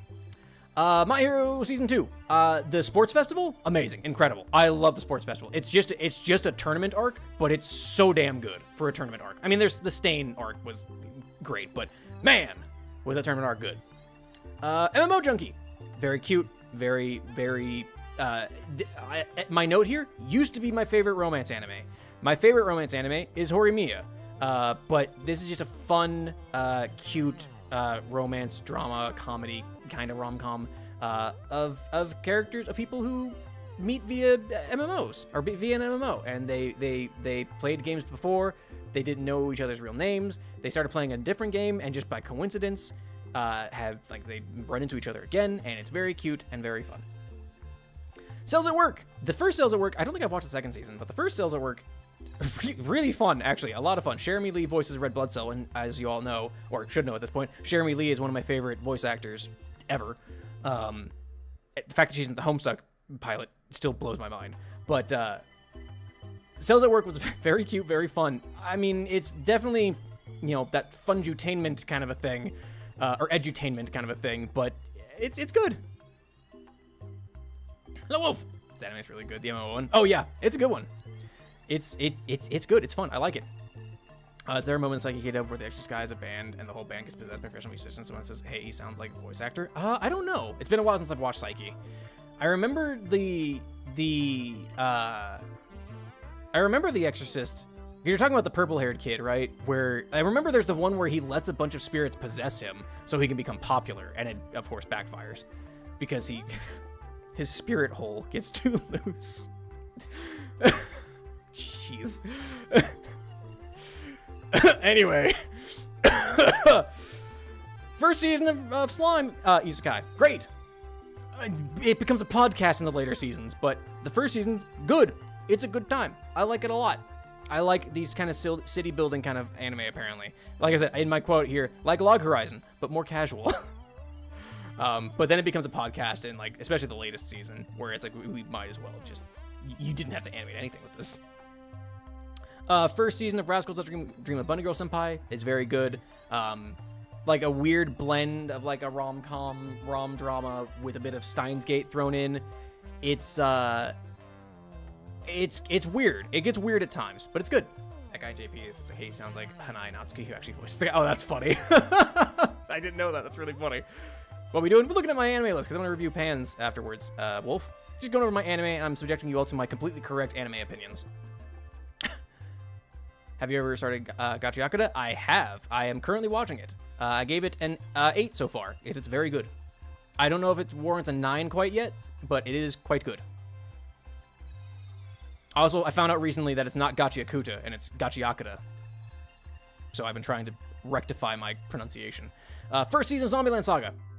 Fun comedy. It is a cute girls doing cute things idol kind of show, but it's a good time. It's fun. It's cute. Second season ends on a really weird fucking note. So that's where it is. First season of Kaguya. Here's my hot take. Now here's the thing. Love is War with the question mark. That's also a 9. But there's a slight season 2 is a slight step down from the first season. The first season of Kaguya is the best season, in my opinion. I know a lot of people love season 2, and a lot of people love season 3, but I think they think it gets better. I disagree. I think the first season of Kaguya is the best one. But hey, that's just my take. Kind of same with the first season of Fire Force. I think the first season of Fire Force was really, really good. Tamaki withstanding. I have issues with Tamaki as a character, even though I do like Tamaki as a character. I just wish she wasn't the fan service character. But the first season of Fire Force is really good. The latest season was also really good. It got weird. It got weird, and I appreciate that. First season of Dr. Stone is also my favorite. It gets, again, I feel like maybe the bit kind of gets just stretched a little bit. Oh, I did put season 2 down here, but the story does start going somewhere. But I feel like Dr. Stone gets weirdly stretched thin as it goes on, but the first season is really good. Beastars, the first season is good. Second season was also very good, but man, that first season just blew me away. The CG animation from Studio Orange is incredible. The world building is phenomenal. The newest season it gets weird too, but in like in a political sense. But yeah, Beastars is great. Not a furry. Dr. Stone is 1,000,000,000% amazing. I love Dr. Stone. It's great. I'm sad that it's season where I have to wait for Core 3 now in January, I think. I don't know. JJK! Here's my spicy take. I mean, I put JJK season 2 at a 9 as well. I think the first season's better.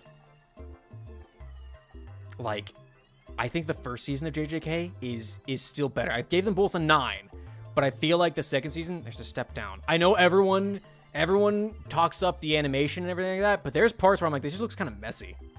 This doesn't look like a fight, like choreographed. It's just kind of messy is the best way I can describe it. There's bits of like Black Clover that do that too, and I'm like, eh.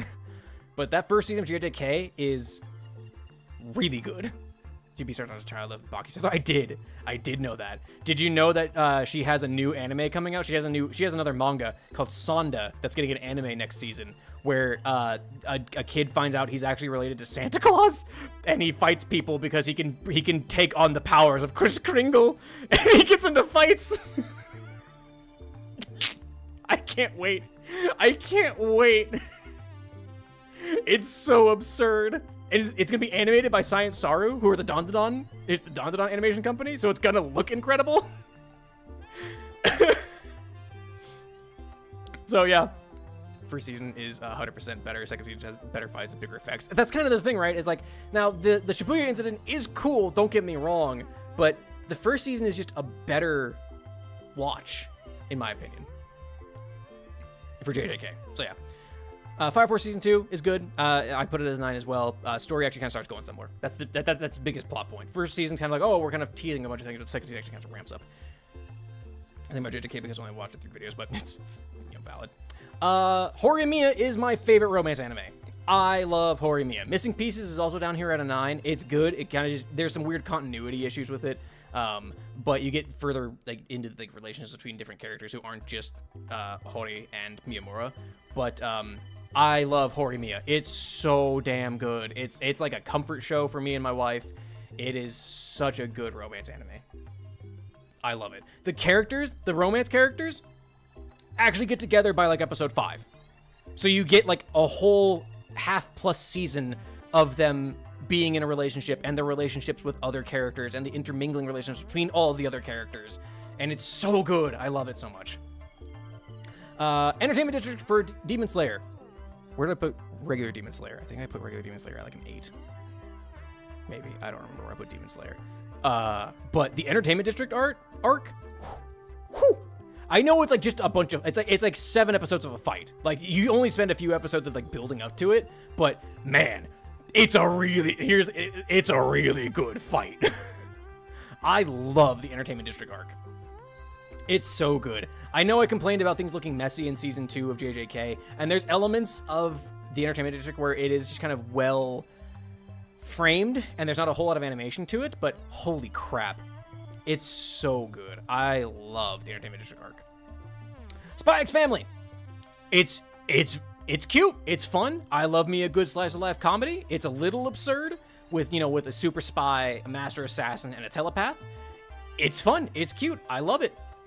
I ain't got much more to say about it. I'm excited for the next season. Fire Force Season 3, of course, up here as well. Oshinoko. Whew. Even knowing the twist at the end of the pilot episode of Oshinoko, I still teared up. Mashal kind of good. Mashal's good. Mashal's up here somewhere, I think. I don't know where I put it. Maybe it's like an 8 or a 7. I like Mashal a lot, but I think it's as an anime on its own is fine. I like it a lot, but but Oshinoko is very good. I've heard it ends poorly, unfortunately, and I haven't watched the second season yet. But Oshinoko, the first season is really good. More spy in it. why are there two separate? Oh, that's part 2 of the first season, and then here's the second season. Yeah. Apothecary Diaries. If you want a damn good, like mystery type anime, Apothecary Diaries. It is like episodic, like Dr. House, like kind of like medical mystery or like just regular mysteries kind of a thing. That and season 2. So damn good. It's so good. There are a few anime where I get like really invested into what's going on in the story. Apothecary Diaries is one of those where I like week to week I was like, what is that? Like what like, especially like the like, you know, the split episodes where I was like, what's gonna happen next? Like I was invested. Horimiya Missing Pieces. Like I said, there's some weird continuity confusions, but it is also really good just for other side characters' interactions with each other. But it's great. Dawn to Dawn. There's a part of me that wants to put Dawn to Dawn at a 10 out of 10. Both seasons. I am fighting myself from putting Dawn to Dawn at 10s for both of those. Because it is so good. It's so weird. It's like the thing is, it's one of the best romances I've ever seen, like, out there. It is so damn good. But to the point where, like, I can't give it a 10 because the other ones that I consider them to be, like, you know, perfect things. Like, if I put this based on, like, likes alone, Dawn to Dawn is up there with, like, you know, like, Horimiya is my favorite romance anime. Gurren Lagann is my favorite anime of all time. Dawn to Dawn's, like, up there with, like, one of my favorite anime to come out ever. It's so good. I feel like I don't need to talk about Dawn to Dawn because everyone's watching it because it's just so good. That's all I can say about it. The fact that it talks about, like, cryptids and aliens and ghosts and shit like that, and, like, when I first learned about Dawn to Dawn and how the whole premise was, hey, what if ghosts were real? And hey, what if aliens were real? And hey, what if they were real in the same universe? And it's just so bizarre and weird, and it's just so good. And, like, the way, like, the anime is just visually amazing to watch. It's good. Dawn to Dawn's great. I love it so much. All right, now we're down to the 8s. We're probably just going to gloss over a lot of these unless something like really catches my eye here. I love Soul Eater. It's great. The ending's not good. Angel Beats. There's some parts of Angel Beats that are like kind of slow. I love Angel Beats, don't get me wrong. This is like, Assassination Classroom was the first anime to ever make me openly cry. Angel Beats almost did that when I first watched it. The ending to Angel Beats, I struggled. Noragami, it's great. It's a fun time, kind of weird. JoJo, of course, I'm actually my wife and I were talking about starting up JoJo again so I can actually watch through because part 7's coming out and part 7 is my favorite part from the manga. So, yeah. There's a reaction to people that were like, oh, it's kind of cool. Well, hell yeah. Log Horizon 2, I think, I think Log Horizon kind of dipped on quality, unfortunately. The first season was really good and this one kind of dropped a little bit. Assassination Classroom, it's good. It's really good, but the second season knocked it out of the park for me. Gangsta, which is a weird one. I don't remember a whole lot about the story, which I think, again, like I made in my comment here, I don't think is a good sign. But the animation was great. The Blu-ray version apparently looked a lot better. But it was a weird, interesting kind of shonen type thing. It was a good time. Season 2, Attack on Titan dropped a little bit. Noragami Aragoto, which the second season is fine. Bungo is a good time. It's like a weird superhero, not superhero anime with authors that, you know, then their powers are based on books and poems and things that they wrote. But it's a good time. There's some, I don't know. I can't tell you why I don't think it's a 9, but I do like Bungo a lot. First season of My Hero is good, but the second season's better. A lot. The one-off, the OVA for God's Blessing Is Wonderful Joker is something. It's funny, but it's something, let me tell you. Season 2 of Bungo. Restaurant to Another World. This was a fun isekai light kind of a thing. It's just an episode to episode about people dealing with their problems and coming in and enjoying their favorite meal at a restaurant that offers food to another world. Very cozy, no stakes. 0 stakes are involved in this, if I'm quite honest. But yeah, just a cozy little thing. Second season of Blood Blockade falls off in my opinion. I don't think it's as good as the first one. It is still good, but not as good. This wonderful art. I'm trying to remember what this one was, which is probably a bad sign. I don't remember what this is about, so yeah, we'll put it an 8. My Hero Season 3, the movie for 2 Heroes was fine. Yeah. Radiant, based on a French, whatever they call their manga. It's fine. It's a good time. It's not bad. It's a little, you know, it's its own thing, but it's not bad. I like it. It's a fun time. I haven't watched it in a while. Demon Slayer first season. It's good. Don't get me wrong. It's still really good, but it's not as good as Entertainment District arc. Bungo season 3. Konosuba, Legend of the Crimson, whatever, that's the movie, I think. It has some problematic things in this one, if I'm quite honest. It's still funny, still Konosuba. My next life as a villainess. This was my first villainess anime isekai thing, I think for many people, and I love it. I love how much of an idiot Katarina is. I love how she has just the most, like, bisexual harem you could possibly think of. It is cute. It is funny. Some of the quality things with the animation, I think it's knocked down to an 8. But I love my next life as a villainess. I think it is very cute, very fun. Very unexpectedly good. It kind of was. Like, we kind of just watched it. It's like, oh, it's like a French thing, whatever. Okay. And then we watched it. We're like, actually, this is pretty good. But yeah, I love my next life as a villainess. The second season, I think I put lower because I don't like it as much. Mushoku Tensei, Jobless Reincarnation. Let me premise everything.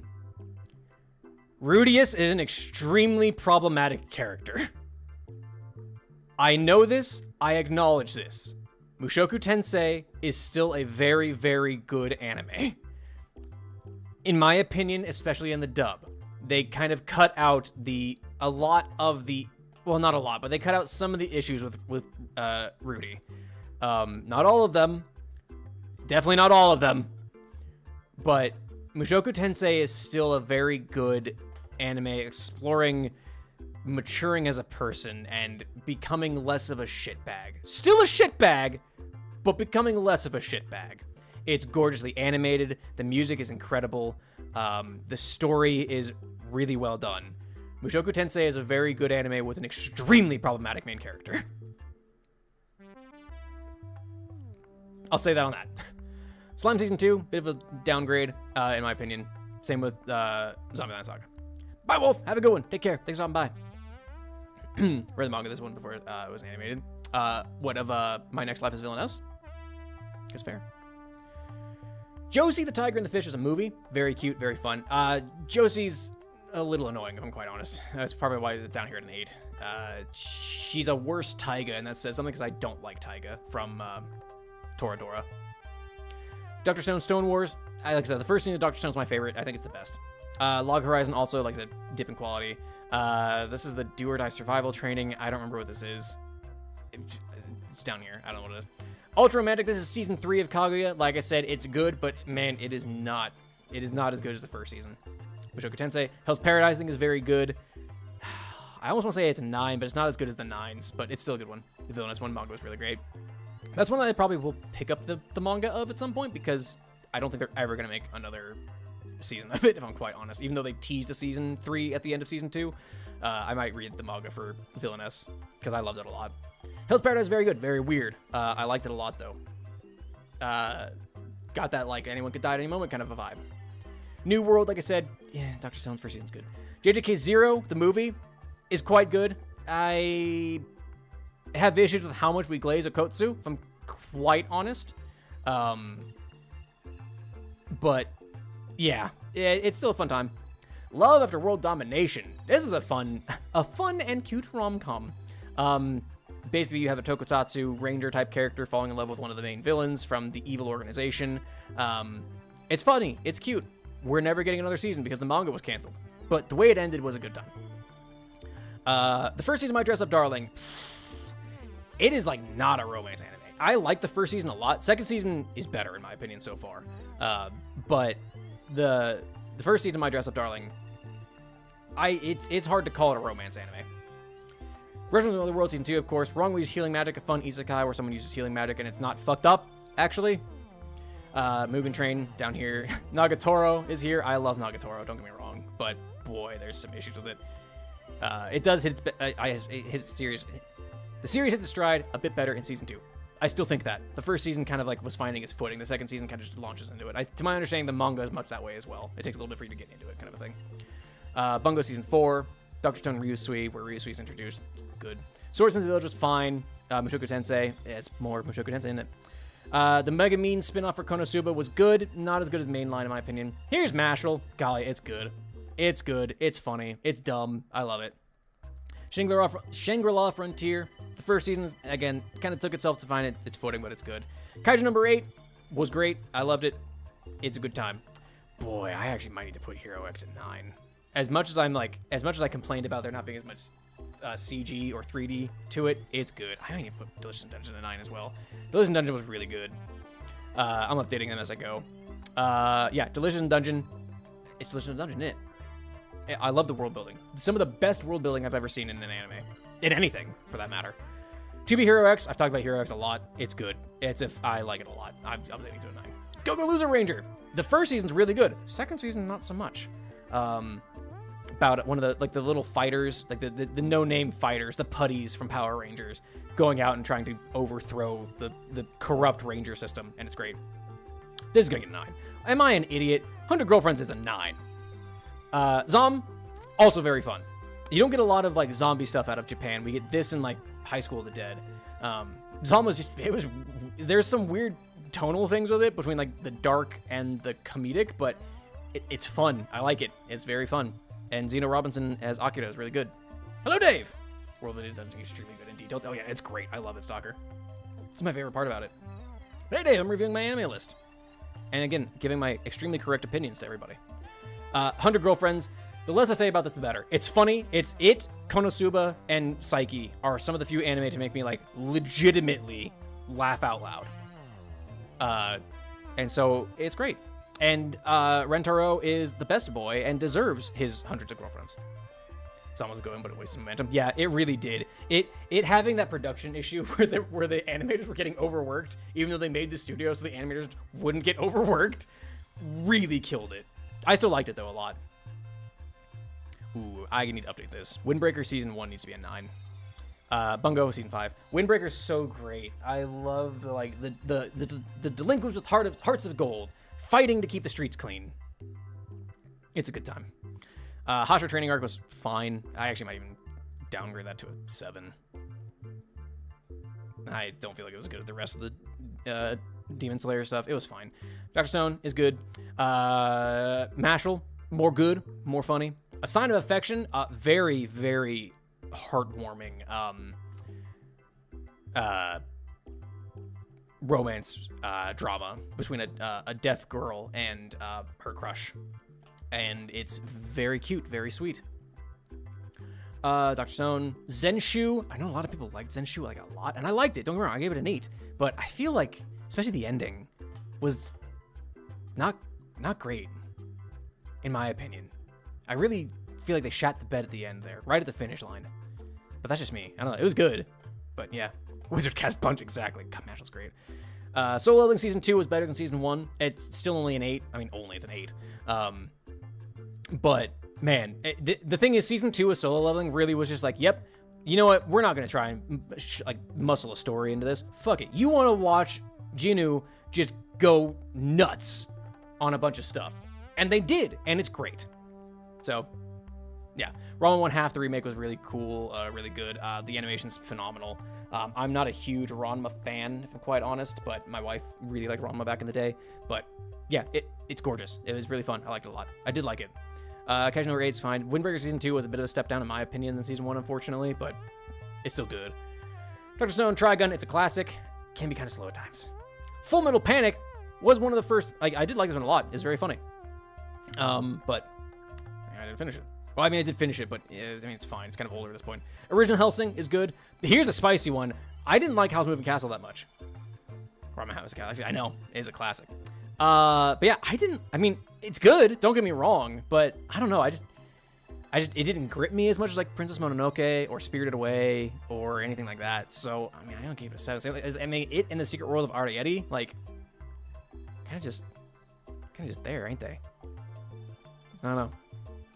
Dead Leaves is a kind of a niche movie. I don't remember a whole lot about it, but I remember liking the animation style a lot. It's a really bizarre fucking movie, though. The Bleach movies, they're fine. Diamond Dust Rebellion, I think No Memories of Nobody's better than Diamond Dust Rebellion, but they're still bad. Second season of Double O really dropped off. I don't remember a whole lot, but I don't like the twists and things like that. How's it good, not great? There's a lot of people that would probably shoot me for this opinion, but I mean, it's a 7, right? But yeah, I'll think about I know it's a Bureau and Alex Lee doing different versions of Arise. Oh, fair. Or Beru, I guess. I don't know. I haven't heard the Japanese version, actually. The movie for Trigun, it's fun. It's a good time. There's a part of me that wants to make Toradora a 6, which might get me shot in some cases, but the first half is really, really good. The second half is really, really bad. The second half of Toradora after the Christmas episode is miserable. It's not good.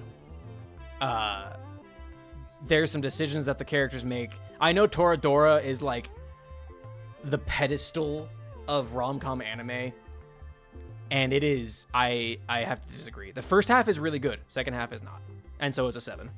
That's my compromise. The second half is so bad I almost wanted to make it a 6 or a 5, but yeah. That's it. Oh, things are freezing? You okay, Anime List? You okay, Mal? I'm not dropping frames, am I? Okay. Have you seen Kabaneri Iron Fortress? I have not. I have not seen Attack on Titan on a train. Because that's my understanding of it. Ooh. Chad made it to 100,000 bones. Hell yeah. Okay, hang on. I need to troubleshoot something here. We good? Okay. We're back. I don't happen there. Let me see. Where were we? Here we go. Fairy Tail. I like Fairy Tail a lot. I know it's just, you know, it's just Bleach Piece, Naru Bleach Piece, but I liked Fairy Tail a lot. Do I think it's it's really, really, do I think it's a objectively good anime? Probably not. That's why it's a 7, that and the second series, of course. But that does not diminish everything. I love Fairy Tail a lot. But this is my objective, or as objective as I can be, thought process on it. Twitch is agile. I'll talk more about Kabaneri, Dave. I say more feudal Japan with steampunk weapons versus zombies. I mean, that's fair. That's the thing. Like my impression of Kabaneri was like, oh, this is Attack on Titan on a train and with zombies instead of, you know, giants. And so I was just kind of like, oh, you know, it is what it is. So I didn't really seek it out, but I don't know. The thing is, like, I've seen some animation where I'm like, man, this looks good. But I don't know. I don't know. I just never got like drawn to watch it that much. I don't even know if I have it in my plan to watch list. But yeah, I don't know. I've seen clips of it and I go, man, the animation's great. And that's about as far as it goes, because every other thing I can know about is kind of like, yeah. Story is good. Oh, okay. I mean, at least the story can it be worse than Attack on Titan? Like, there's some hardcore shark jumping I feel in Attack on Titan, especially later on. I know it's supposed to be like, ooh, like it's supposed to be saying something, but I'm gonna be honest, I don't know what the hell it's trying to say.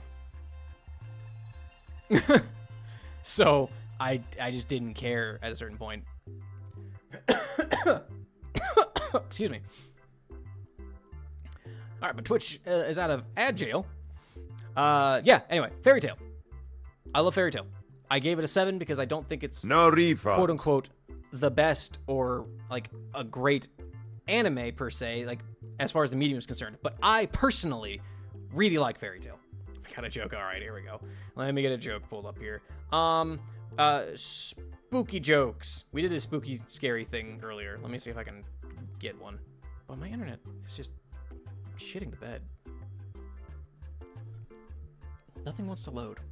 Load better, please. Come on. You can do it. There it was, 90. I'll get back up there. Wow, it is. Forever Dagneels! Thank you for the raid! Well, while I'm waiting for my phone to load a joke, let me get a shout out going for you. Shout out. thank you so much for the raid. Welcome in, raiders. My name is Clavicle Clive. I am a background skeleton from a canned 90s point-and-click adventure game who somehow gained self-awareness and now play video games on the internet. Welcome in, raiders. If you need to raid and run, if you need to get a drink, get a snack, take your dog out, whatever you need to do, please take care of yourselves first and foremost, but I'll be happy to have you nonetheless. Welcome in, raiders. Let me see here. That's kind of rude, cool guy.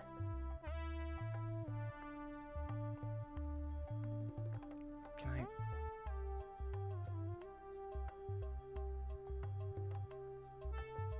How do I do this thing? Welcome in. Welcome in. Hope you're having a good day. I hope you're having a good day. All right, fine. We'll do it this way. I don't know why OBS is being dumb. But yeah, hope you have a good day. How was your just chatting stream? How did your stream go? Hope it went well. We're kind of just vibing for a second whilst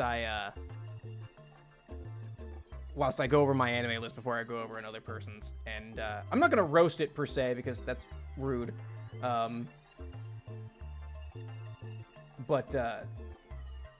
we're going to... I'm just kind of going over things for a second. Go over my list because it's not fair to have my list up before I do anybody else's. Hey, Bendy. Welcome.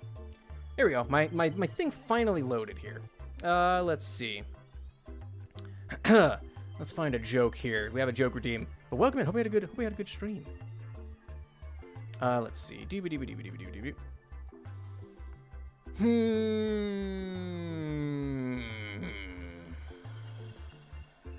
good built-up Warhammer list for a collab game. Oh, hell yeah. Watch Warhammer Total War and now swing by the Those. Hell yeah, Dag Nails.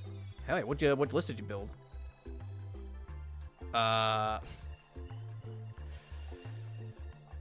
This is dumb.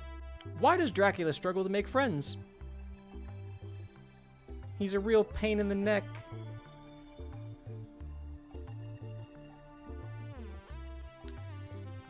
Vampire jokes continue to be not good. But anyway. But yeah, what list were you building? Blood Angels for a 5th ed game? Hell yeah. Wow, 5th ed. Goodness gracious. Thanks, cool guy. Chad Joke. Yeah, Dag Nails. Someone redeemed a joke, and I was waiting for my phone to load so I could find one.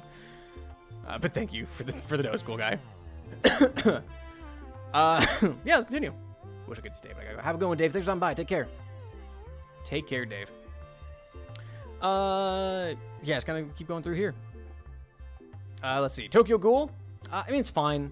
First season, I mean, it was good. Don't get me wrong, but I knocked several points off because this is my hottest anime take. I hate the opening song. I despise it. I know a lot of people think it's a quote unquote banger song. I hate it. I despise that song. So that's my hot take. Blue Exorcist. It's Blue Exorcist in it. It's fine. It's a pretty standard shonen thing. It's a good time, but yeah. Upgrade clown is just clown. You get the hair. I was thinking about making a hair at some point redeem, but I never got around to it. One Punch Man Season 2 was a huge downgrade. Nah. I mean, hopefully Season 3 is better. My Hero Notebook, also meh. The MMO Junkie special was kind of fine. It's fine. I mean, Agretzko was fine, but I don't know. It just never, like, really hit me how good it was. Like, Season 4 I did not really like that much. I mean, I gave it a 7, so I liked it somewhat, but I mean, Season 4 was fine for My Hero as well. Bofuri's fine. Iruma, boy, I feel like I almost want to make Iruma higher, but Iruma, objectively, is like an okay anime. It's good. I like it a lot. Don't get me wrong. I really like Iruma-kun. But it's kind of like objectively. Same with Bofuri. It's kind of objectively okay. Dragon Maid, same. Hanako. I mean, I liked Hanako, but I don't know. The biggest thing for it is that it just looks really pretty. That's its biggest thing. Vampire dies in no time. As much as I love John, I love John the Armadillo. It's kind of, it's fine. The bit is kind of meh. Worked at a coffee shop once, got fired on my first day. A couple came out saying, "Could you do a mocha?" And a lot. I said, "Mocha, I hardly know her, but okay." Oh jeez. Also, Bendy, a skeleton, couldn't handle the cooking boost. He was a skeletal chef. Oh, skeleton jokes. Aharen, also, I like it a lot, but it's kind of subjectively okay. Konosuba, I feel like was a bit of a drop for the 3rd season. I liked it, but meh. Ice Guy was okay. Suzume was okay. Tomo-chan was okay. There's the vending machine isekai. It was okay. I think Buddy Daddies was okay. Oh man, Lookism was okay. It didn't grip me as well either. Buddy Daddies was good. I mean, as a Spy X Family clone, it's fun. The last like third of it are really, really good, but the rest of it's kind of, it's fine. It's still good. I liked it. Hanako, Slime, Demon Slayer, Hashira Training Arc was definitely the worst one so far. Mushoku Tensei, and Trinity Blood. I don't remember a whole lot about Trinity Blood. I watched it when I was going to bed, and it's kind of whatever. Fullmetal Panic, Gundam Seed, Digimon. I mean, it's a classic, but boy, is it hard to watch sometimes at this point. Air Gear is good. I think it's my first sports anime. I don't think it's really, like, amazing. If I give it a rewatch, I might change my ranking, but yeah. Advent Children was okay. Lucky Star. I know Lucky Star is, like, one of those classic anime. It's fine. The Hashira Training Arc for Infinity Castle. Yeah, I mean, that's the biggest issue, is that it was really setting up a lot for Infinity Castle, and it was just kind of fine otherwise. I mean, I gave it a 7, which, you know, in this, it's like, you know, it's a good. 6 is fine. 5 is average. I don't have any 1s or 2s. I'm not that mean. I try to give some things a little bit of benefit of the doubt. Phoenix Priestess was fine. Kami-sama Kiss was another one that's like I've known about for years, but it was really just okay. I didn't like the second season of my next episode. Well, I liked it, but I didn't like it as much as the first season by a long shot. It just, I don't know, it lost the plot, and it really just didn't make up for anything. What do you call an old snowman? Water. Yeah, it's true. It's funny because it's true. Skeleton Knight in Another World was also fine. I mean, I don't think it was anything too special. Man, here's my hot take. I didn't really like Komi. I thought I would like Komi. I did not. I did not like it all. I mean, the thing is, I gave it a 6. It's fine. But it did not really grip me like other people going like, oh man, did you watch the new Komi episode? Oh man, Komi is so great. And I don't know, it just wasn't anything special for me. First season of Solo Leveling is not as good as the second season because it was just trying to figure out if it wanted to be a story or just mindless action, and they figured out they wanted to go for just mindless action, and that's why the second season is better. I've seen Grand Blue probably on a few anime. I give 10 out of 10. I want to, but I watch a lot of dubbed anime. Grand Blue is one that I'm thinking I have to just get rid of that and just watch it subbed because I've seen things about it. I'm like, man, this looks funny as hell. I just need to watch this. Yamada-kun is one that I keep seeing around. A lot of people go like, man, it's such a good rom-com. It's fine. It's really nothing special. Seventh Prince. Also, I enjoyed it, but also like objectively is kind of just fine. Honey Lemon Soda, also kind of fine. I gave Dragon Ball a 5. Now, I know Dragon Ball is a classic, but man, from what I remember about Dragon Ball, it was fine. It's a really great dub on my language. I'm so happy that's Fair Stalker. I wish they had an English one. Deal out Aloha or Aloha. It's fun. Fade to Black was not a good movie. I did not like that movie. Sword Art really is fine. Like, it is like mid-tier, like whatever. Here's my hottest take. I don't think there's anything special about Chainsaw Man. I don't like any of the characters. The animation was fine at times. Sometimes it was good. But I just didn't give a shit about anything that was going on at any moment. There was nothing in it that was like, oh man, that's an issue, isn't it? Truly, to me, the definition of a mid-anime. That and, like, Guild Receptionist. Really just, like... Okay. Thanks, I guess. First 2 seasons of Duke of Death. The third season does get a little bit better, but first 2 seasons, meh. Also, Hokkaido Gals, also... just kind of like meh. There's no substance to it. It's basically one long advertisement for Hokkaido tourism. Yeah, my comment here, once you realize this is a thinly veiled ad for Hokkaido tourism, you'll notice the featured thing about the region in every episode. And it is that. It's still cute. It's still fun, but I mean, it's nothing special. Chainsaw Man has a good concept and interesting idea for MC, but realization was weak. It's just, to my understanding, the manga is a lot better than the anime. Because the mangaka actually does some interesting, like, paneling with things. The one that I think of off the top of my head when it comes to Chainsaw Man is, like, with the curse, like, the ghost. You actually have the ghost hand outside of the panel, like, flicking the nail as they attack. And I'm like, that's cool and doesn't work. in anime format. But yeah, this is like, if my hottest take about anime is that I think the opening for the first season of Tokyo Ghoul is not good, this is like my hottest overall anime take. Chainsaw Man is extremely, not even mid as the kids say as in bad, but like the definition of like, it is just an average fucking anime. Yeah. Oh, Hellverse. Hated Hellverse. Not a good movie. Conqueror of Shambhala. It has, like, the thing is they have good animation. I love the animation of Conqueror of Shambhala. It is not a good movie. Hellverse, same. Hellverse, I don't even remember too much about it, but I remember not liking it. Chio School Road was good for about 3 episodes, and then it's just not good afterwards. Go-Go Loser Ranger Season 2, huge drop off from the first season, unfortunately. Really disappointed in the second season, because I love the first one. And then my lowest of the low ranks, Rin, Daughters of Nemesign. It's just a mess. It's like, there's got some good animation to it, but it's just kind of a mess otherwise. And then I straight up I stopped watching Unlimited Blade Works at a certain point because it was just dumb.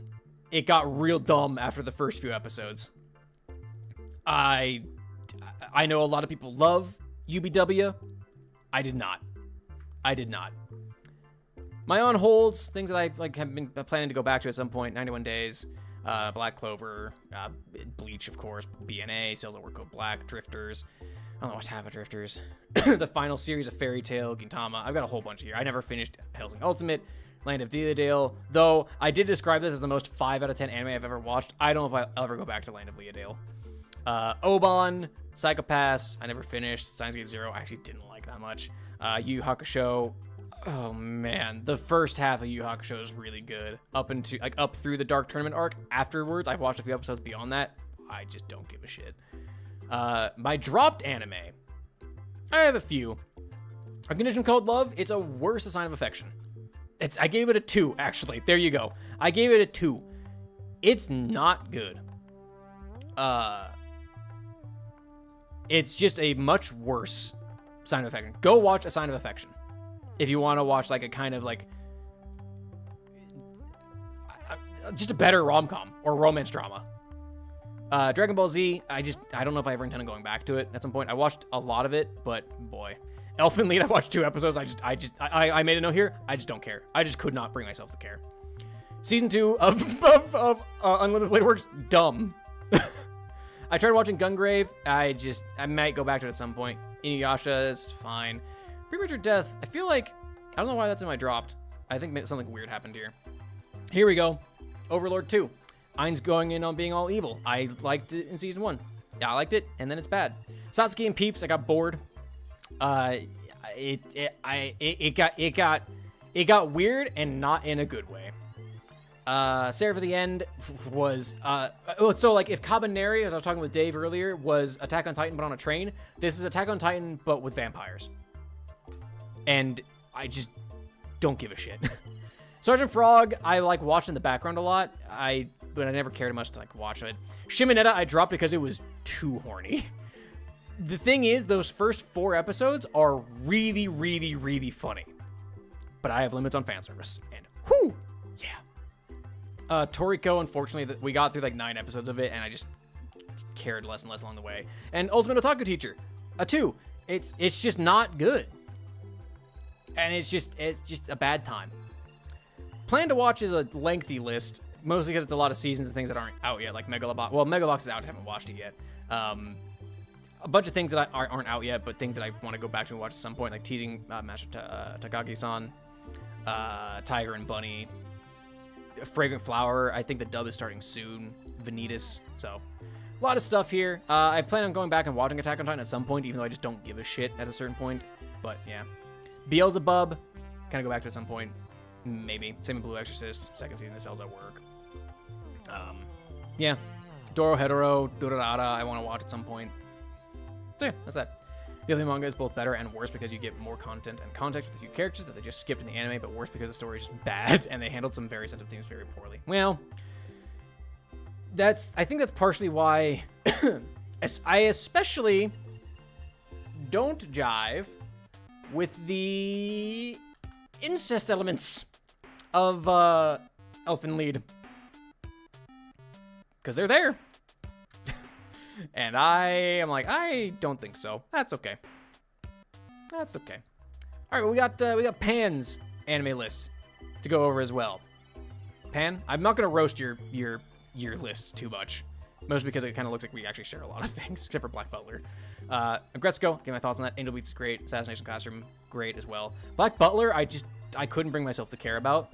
I mean, it's supposed to be good. I think I watched like the first 3 to whatever episodes. When did Grammy get introduced? I remember, I think I stopped watching after they went to see The Undertaker. That's about when I stopped watching Black Butler. Since watermelon means there's an earth melon, fire melon, also Ella Melon. Ella Melon's funny. I only watched the early Black Butler and I haven't watched any recent seasons. Gotcha. I don't remember, but yeah, that's when I stopped watching, was I went to go see The Undertaker. And at that point I was like, oh, I don't care about any of this. So I just couldn't get into it. Blood Sea, I remember seeing some parts. Is it Blood Sea or Blood Plus on Adult Swim every now and then? I don't know too much. I know there's that one clip with a woman walking into the hospital and cutting someone else's head off just in the hospital. And I was like, okay, I can be into that. I like Blue Exorcist. Of course, Bungo. Good time. Man, I really wish Daily Lives of High School Boys got a dub. That's another one that I think I'm going to just like suck it up and just watch subbed. Because this is just like Nichijou, but with boys, I think. More or less. That's one I really wanted to watch. Death Parade, my wife really likes. It's too sad for me to watch. I've watched a few episodes with my wife, and I'm like, this is depressing as shit. I don't want to watch this. Detroit Metal City, that's another one because I like metal. I want to watch it at some point. Devilman Crybaby, Dorohedoro, I want to watch. Dororo is one that I think my wife has a bit of an interest in. I don't know how much I've seen enough of it to be like, oh yeah, that's one I want to watch. It's a really banging opening though. That's a phenomenal opening. Durarara, I want to watch at some point. Elfin Lead, boy, is not good. I dropped Death Parade for the same reason. That's Fair Stalker. It's just too upsetting. Hasakamoto, hell yeah. Jingai-san no Yome. Is this like the bear anime? The opening Death Parade, those super happy and peppy. Oh yeah, no. The juxtaposition of the opening of Death Parade and then the actual content of Death Parade is astounding. High schooler Tamari Hinoa is called to the principal's office one day to hear some shocking news. He's getting married. A mysterious fluffy creature called Kanenogi has chosen him as their wife, and despite Tamari's initial misgivings, he decides to accept. Falls are a series of delightful tales from this couple's monstrous married life. Huh. That's a weird one. Also, hello, Xilstax. Hope you have a good day. And hello, Tati. Welcome. What I missed? Oh, we watched some spooky videos. I've been reacting to anime lists for like an hour and a half now. But yeah, really cute and wholesome monster fucker BL. No fucking no. Huh. I mean, I like the way, like, just pulling up the list to read what it was. I like the art style of it. Great song by Flyers, by the way. Speaking of, Flyers did the first opening, second opening for the vending machine isekai, which was crazy. Or no, Bradio. Flyers is the name of the song, I think, and it's by Bradio or B Radio. K-On!, one that I want to watch at some point. Mob Psycho, I'm going to watch my own. My wife hates the art style of Mob Psycho. She acknowledges that it's probably a very good anime, but she just does not like the art style or the animation for Mob Psycho. So I'll have to watch this on my own at some point, because I'm not that much. My Hero, No Game, No Life. Whew, I learned fairly recently that they go all in on the incest with this one, and I was like, well, I'm not watching that. We'll give that one a pass. Apparently to the point where, like, the whole premise of it was just to set up the incest, and I was like, okay. For Liza, I watched one season, that's fine. One Punch Man, great. First season of Overlord, great. The Persona 3 movies, the Persona 4 animations. I don't know much about any of these, if I'm quite honest. Pop Teen Epic, one I'm going to have to watch on my own as well, because my wife will not watch it. Problem Children Coming to Another World, aren't they? That's another, like, kind of older one that I was like, I don't know what this is about. That I might want to watch, but I also have seen some things I'm like, I don't remember the specifics, but being like, Maybe not. Rose and Maiden? I don't know that one. No Game No Life isn't bad, but extremely hormone problematic because of the incest. Yeah, I'll just give it a pass. Seiyu's Life is the voice actor one, or voice actress one that I don't know how interested I was. I'd heard things about it, but I was like, I get that pass. Save for the end. I'm sorry you watched all the way through that. I really wish Skullface Bookseller Honda-san got a dub. That's another one I'm just have to suck it up and watch. She's a much younger girl, and No Game No Life 2 makes it worse. Ew. Ew. It's like why learning, what is it? Shoot. What's the older one that everyone's like, oh yeah, it starts off as a really cute father, like adopted daughter story, and then it ends with them getting married. What is that one? I don't remember now.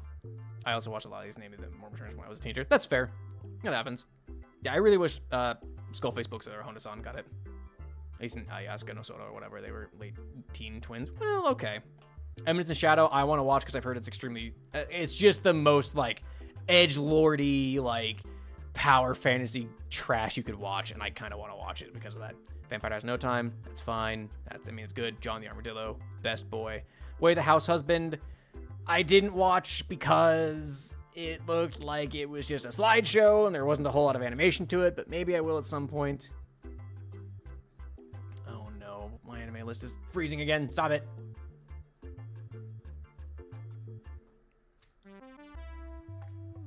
Reload, please. All right, well, let me get over here real quick. Boy, it just like fucking up sometimes apparently. I don't know. Violet Evergarden's one that I need to watch at some point. I'm afraid it's gonna be too depressing though. That's one that I want to watch, but I'm afraid I'll be sad. Wagnaria? Wagnaria? I don't know that one. What is that? Yeah, let me pull that up. Working. Due to his love for small, cute things, Sota Takanashi cannot turn childlike Popora Tanishima down when she recruits him to work for Wagnaria, a family restaurant located in Hokkaido. Takanashi takes particular joy in doting on the older Popora, which only fuels her complex over how young she looks. Oh, okay. He also quickly learns he must stay on his toes once he meets the rest of his colleagues, including the katana-wielding floor chief Yachio Todoroki, the intimidating head chef Jun Sato, the dangerously well-informed and subtly sadistic sous chef Hiromi Soma, the adamantly lazy manager Kyoko Shirafuji, and the waitress Mahiru Inami, who has a painful fear of men. Powered by an extra cast, Working, which I guess that's what Wagnaria is a unique workplace comedy that follows the never-dull happenings within the walls of Wagnaria, as Takanashi and his co-workers' quirky personalities combine to create non-stop antics, shenanigans, and hilarity. I feel like this was AI written by Mal Rewrite. It's not in a he likes young kids way, it's in a he really likes small things, including amoeba. Huh. Okay, I mean, that's slightly more acceptable. The amoeba thing's a little weird. 3 seasons of that, huh? I give that one a shot. Wooser's hand-to-mouth life awakening arc. What is this now? I know Wotakoi. I really wish Wotakoi got a dub. I think it's another one I'm gonna have to just bite the bullet and watch it subbed. I really, really wanted to watch Wotakoi. Let me see. What is Wooser? Second season. Okay. What is Wooser? The zany and cute but crude Wooser returns for another season of Wooser's hand-to-mouth life after arc. Wooser is a creature that only cares about 3 things in life: meat, money, and girls. Huh. Okay then. I don't know what I expected. And then he dropped My Hero, valid, and then Psyche. That's fair. I don't know how Psyche is counted weird. I wasn't sure if they were counting the half episodes or like the bits or the skits or anything like that. But I just marked it as like watching the full 120. But anyway, not a bad list. Not a bad list. So yeah, good times. You guys are pretty straight, right? Meat, money, and women. I mean, is there anything more to life? Well, that's all I really had planned. That took me a lot longer than I thought, actually. My sister watched Booster was because of the VAs. Oh, that's fair. I'll do that oftentimes where I'll be like, oh man, there's this person in it. Now I want to watch it. That took a lot longer. I don't know if we have time to do an obs duty. What we could do, though, is a little cheeky guess the game. You know, one last guess the game out there for everything. Let me see. Oops. Sorry. I actually pull up guess the game. Guess the game. An actual guess the game. Haven't done it in a while. It feels like. I actually don't know if that's true or not. Let me see. Doop-a-doop-a-doop. What I'll do is I'll turn this on. Turn these off. There we go. So yeah, but thanks for hanging out, everybody. Thanks for hanging out, chatting with me. Thanks for all the support and everything like that. We'll do a guess the game for the next little bit and then call it a day. And yeah, thanks again for all the support over the last year and a half or so. Sorry, I'm messing with things like YouTube and whatnot. Yeah, I mean, not a bad list. Not a bad list, Pan. A couple of those I'd never heard of, so give it a shot. Started driving, can't guess game. Good luck. Sounds good. I'll sales tax. I will just call out to you, and then just yell at your phone screen, and I'll figure it out. I'm kidding. Please drive safe. Please don't do that.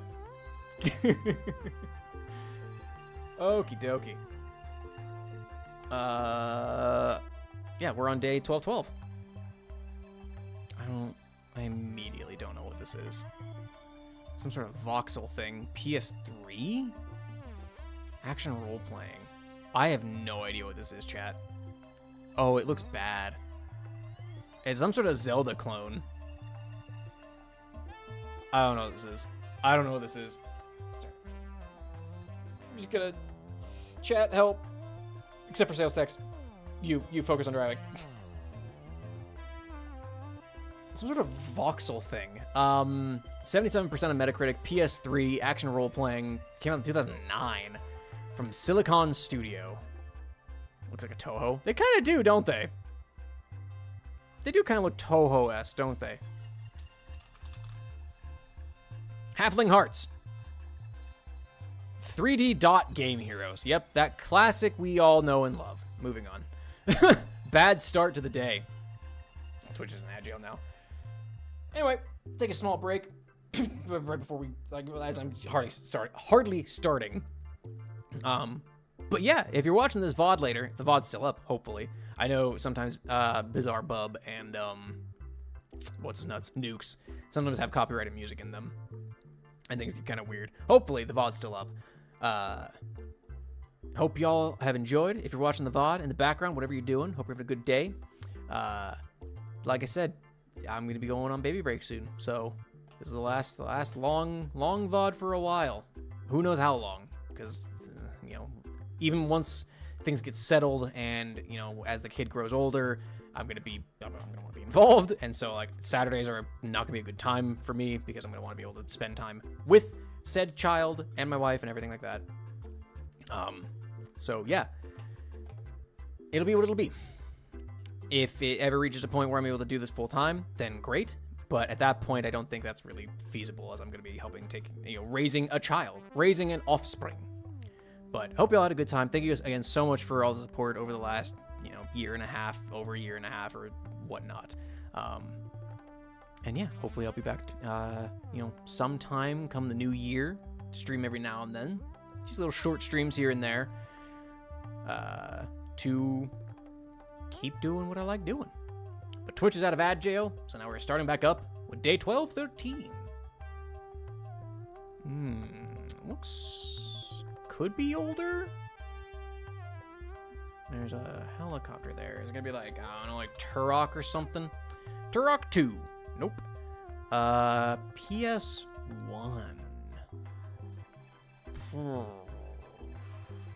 Maybe like it's a World War II something. 1999. This could be like an old Medal of Honor. It is the original Medal of Honor. Would you look at that? DreamWorks made the first Medal of Honor. Really? That's not like the DreamWorks, is it? Like, that's not DreamWorks Studios. DreamWorks Interactive.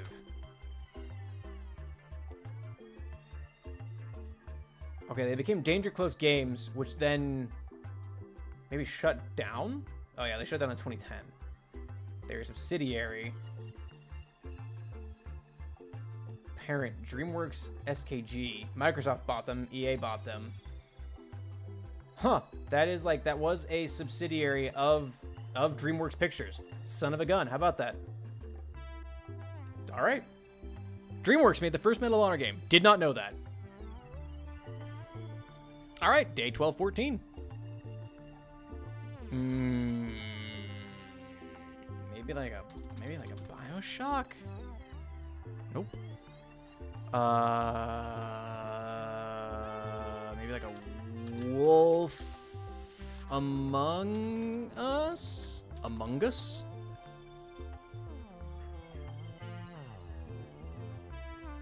Hate this. What is this? PC, PS4, PS3, and Xbox 360. Puzzle platform. What?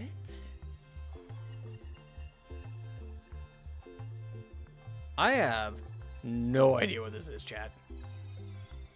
I haven't got the foggiest what this could be. 59% PC, PS4, PS3, and Xbox 360. Puzzle platform game. Came out in 2013 by Compulsion Games. Like, is it like a Shadow something? It's not Shadow Warrior 2. It's not Shadow Complex. I don't think it's any of these, now that I think about it, now that I'm looking at it. I don't even know where to begin with this, if I'm quite honest.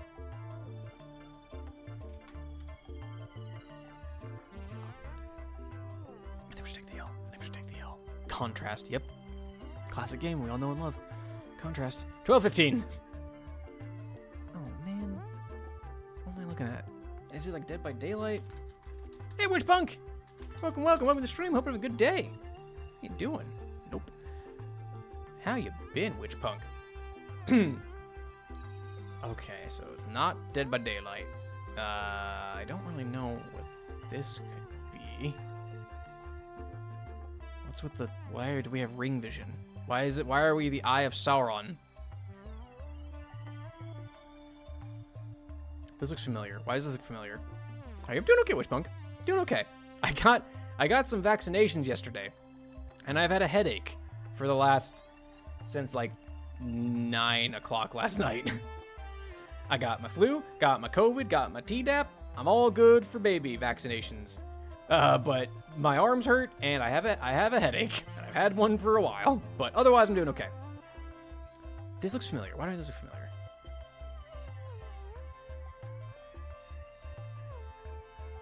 Ethan, is this like Heavy? No, it's not Heavy Rain. Alan Wake, maybe? I don't know what the hell this is. Chat, help. 82%. There's a generator in the first image. 82% on PC. Oh, yeah, it wouldn't have been Alan Wake. Alan Wake came out on consoles as well.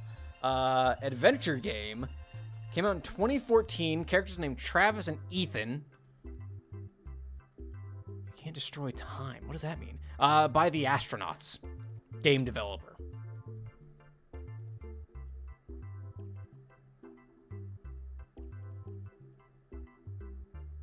I have no idea what this is. Like, there's nothing tickling me. Spaceman? I know, right? Real life astronauts. I'll take the L on this one too. Oh, this is Ethan, the Vanishing Ethan Carter. Man, I forgot about this game. I would have never guessed this. I know the name. Ethan, of course, yeah. Golly, yeah, I would have never guessed that. That's like the same type of games of like, What Remains of Edith Finch and things like that. Would have never, ever guessed that. Oh, I don't know, like SCP, SRP, SCP Containment Breach. Nope. A 94%. Deus Ex. 94%. On the Dream... I'm sorry, on the Dreamcast? Horror Survival. Umbrella. It's a Resident Evil game. Veronica. There we go. It's the first Resident Evil game on the list.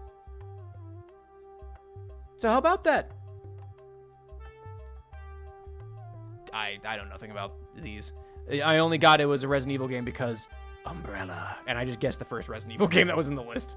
That wasn't me knowing anything about that. Just keep on going. 12, 17.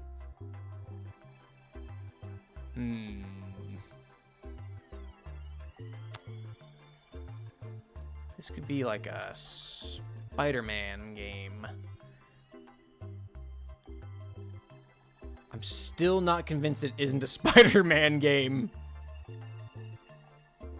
Okay, I'm less convinced it's a Spider-Man game. What are these? Action adventure, PS3, Xbox 360, and PC. Oh, is this Prototype? Prototype 2? You know this one, Witch Punk? Is it Prototype 2?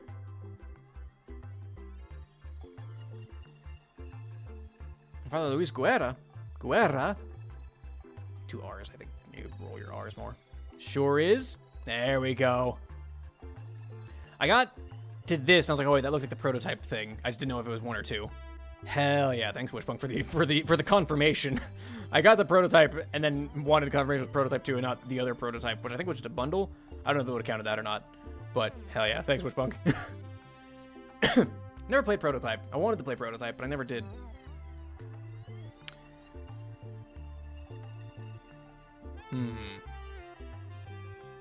I knew it right away. Hell yeah, man. I want to play those games. I just haven't.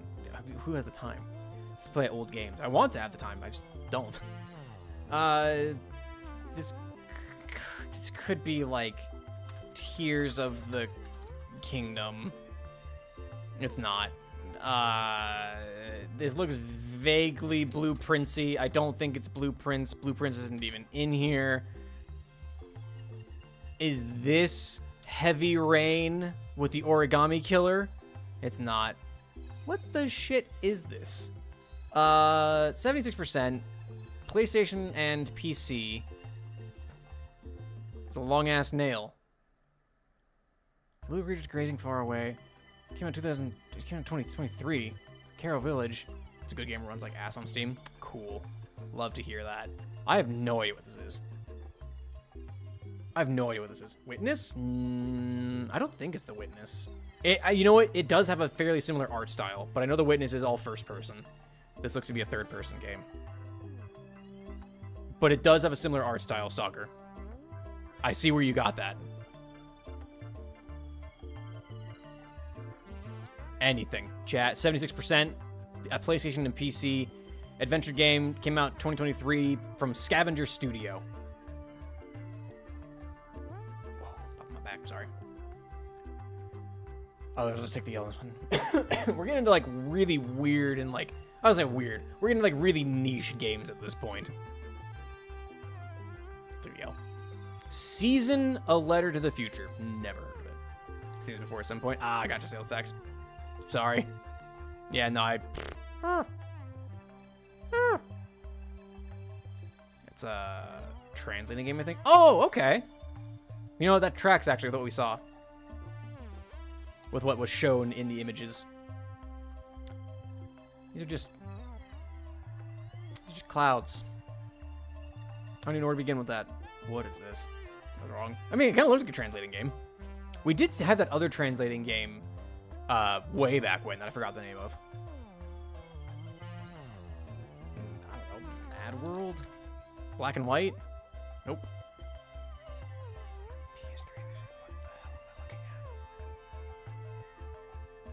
Action game.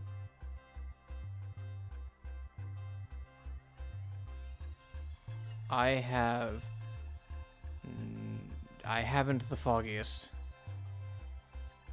What am I looking at? They repeat games. They have actually. I know they have. I've caught them on it. They have repeated games. What the shit? 78% chat. This is a rough day. PS3 360 action game came out in 2011 from Ignition Tokyo. These are like those niche games that I'm like, somebody, and probably, I mean, maybe someone knows what this is. I can only hope, because I don't. Never once seen this. Yeah, not in my life. I don't even know what's going on in this GIF. Yeah, just put that away. And then get attacked immediately, you dumbass. What?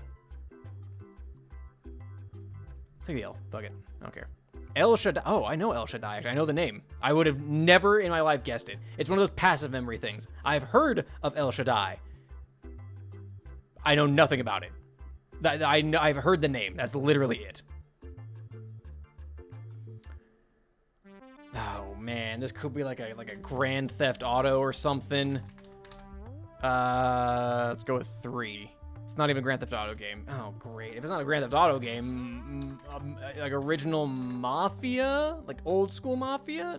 Nope. PC, Xbox, and PS2. Oh great! It's kind of older. Third-person shooter. Oh wait, this is a shit. Oh, ass. What's that dude's name? Oh, no. Oh, no. Oh, no. Max Payne. 2003. That be the first one? Shit. Which Max Payne is this? I kept thinking Mad Max, because I knew Max was in it somewhere. Is this Mad Max 2? 3? 2003 feels old. It looks kind of bad. Max Payne 2, maybe?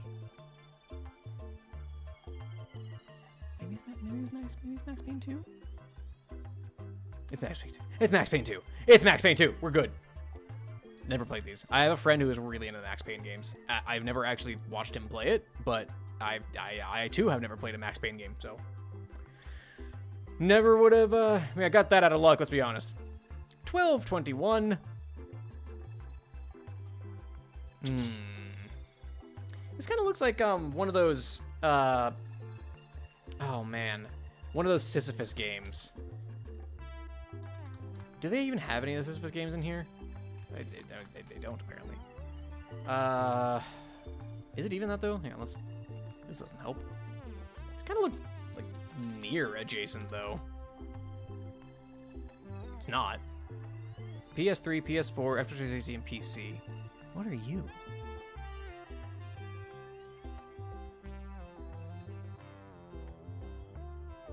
The more I get through this, the less I know what I'm looking at. The further I go in, the less I know. 2014.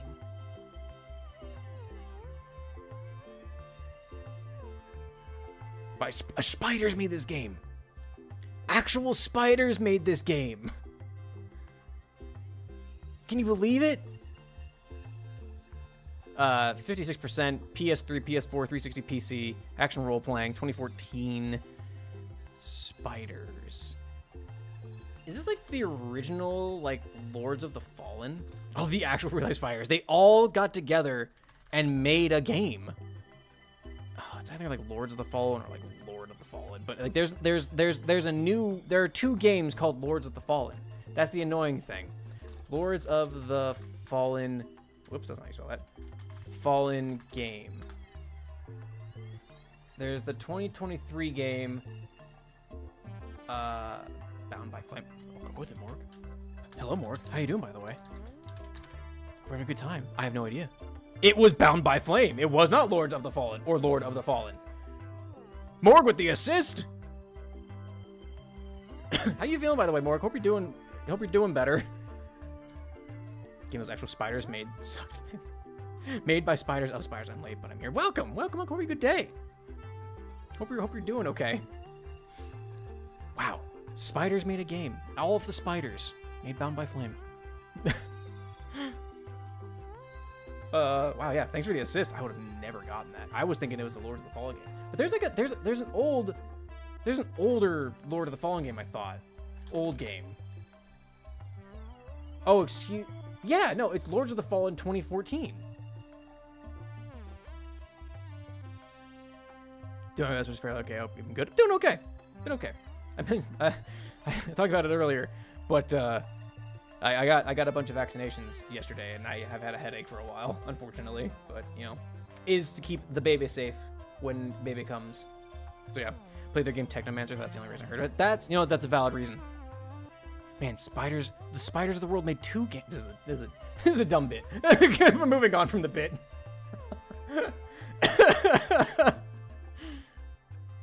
Anyway, thank you, Borg. Wow, Bound by Flame. I never heard of it.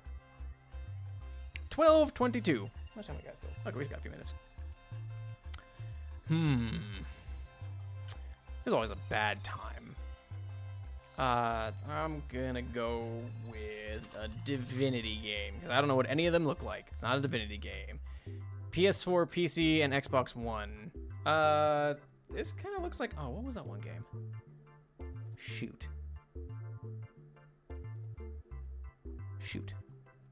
It was an extraction fantasy game. Oh, no, that's what I always say about getting vaccines. Yeah. Yeah, they're kind of kicking my ass a little bit, but like I said, better to have them than not. Also, I bought Divinity. Hell yeah. Hope you enjoy it. I unfortunately have been turned off from Divinity games because I didn't like Baldur's Gate 3. I wanted to play the Divinity games for a while, and then because I think that's Larian, isn't it? Aren't the Divinity games Dark and Darker? That is what I'm thinking. I don't know if it's Dark and Darker, but I'm gonna try it. Dark and Darker. It's not even listed. Never mind. Darker Than Black, the anime? Nope. Larian. Okay. Yeah. Unfortunately, like I said, I mean, maybe the Divinity games are not as bad as the systems in BG3, but yeah. Boy, I don't even know what this could be. PS4, PC, Xbox One. It's not the... Well, no, it's probably too early for that. Action role-playing. 2014. Oh, yeah, it's a lot older than I thought. This looks like vaguely Demon Souls-y, but I don't know if it is. It's not. I don't know what this is. Deck 13. I know that name. Why do I know that name? Chat. 68%. PS4, PC, Xbox One. Action role-playing. 2014. Deck 13 and CI Games. Did you remember the game you were talking about? Word Darker in it. Oh, gotcha, yeah. No, Dark and Darker. The extraction fantasy game. Tarkov, but with a fantasy bent to it. Is this the Lords of the Fallen? Oh, wait, is this the original Lords of the Fallen? Was I just talking about it and this is Lords of the Fallen? Do they have 2014 Lords of the Fallen? It was 2014. I just found this out. It was! What are the odds? What are the odds I was thinking about this game? And this is actually it. Just to show you I didn't know anything about this game, by the way.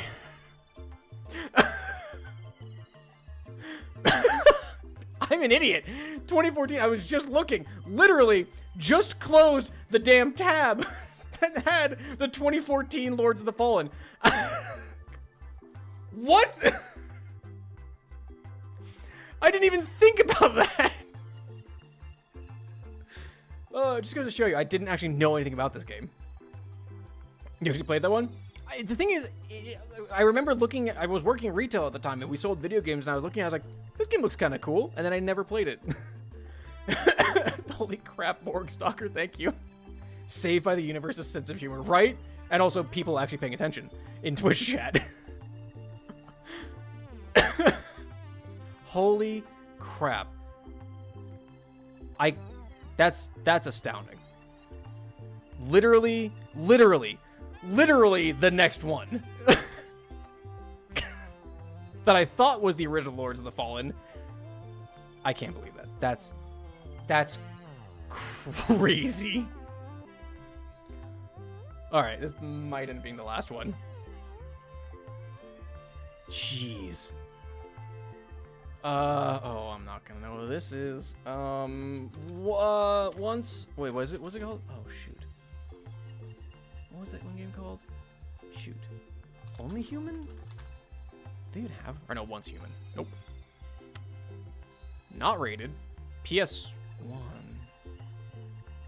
This gives me more questions than answers. Action adventure. Just like a 007 game? Is a 007 game? Nope. Bad times. What am I looking at? What is going on? Fear Effect? Golly, Morg. You got some niche ones in there. It was. Holy crap, Morg. Once again with the assist. Thank you. Golly. Yeah, I've never heard of this. 2000, huh? I was busy playing Banjo and just like Pokemon Stadium over and over again. I wasn't even playing Banjo, I don't think. Probably mostly Donkey Kong 64. 2000. That also might have... No, Kingdom Hearts was before that. Pokemon. Some weird games. Hey, you know what? With our powers combined, I know a lot of games, but I don't know some of the niche ones, apparently. I mean, apparently, I just don't. Morg is killing it. We'll do one more. And then I'll call it. Uh-oh. Boy, yeah, we're hitting those. The thing is, Morgan, we're hitting like niche ones at this point. VIP, MVP, take it. Just whatever. PS3. This looks vaguely Dead Rising-ish. I don't think it. Never mind. It totally is Dead Rising, just not the one I was thinking. Dead Rising 2. Hell yeah. When did this game come out? Dead Rising 2 is not 15 years old. I refuse to believe Dead Rising 2 is 15 years old. Oh, you can go to the American Casino. I refuse to believe that this game is 15 years old. That's insane to me. Dead Rising 2 is still a new game in my mind. Oh no, I'm old. Oh, I'm so old, chat. Oh, dearie me. All right, well, that's the end of it. I got some chores I gotta take care of. I gotta go maybe pick up my mom's medication. I gotta go do some shopping. I have some cleaning I gotta do. I have things I gotta do. So that is the end of my last long stream for a while. So thanks for everyone for hanging out. Thanks for stopping by and whatnot. We got Prototype 2 come up earlier,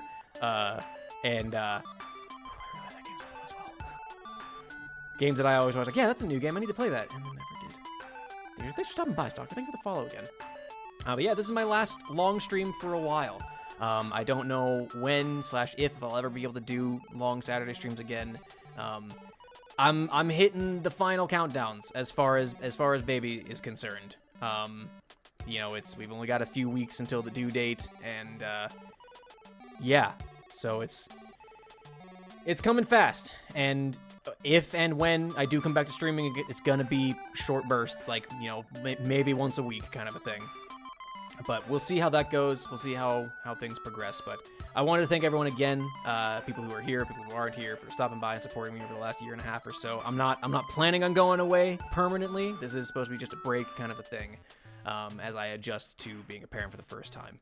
But yeah, thanks everyone for hanging out and supporting me over this last little bit. Does mean a lot to me that people have enjoyed my stuff. So thank you again. I'm going to stop before I start crying, because I will. Because I, as much as I try not to be, am an emotional man. I can feel myself tearing up.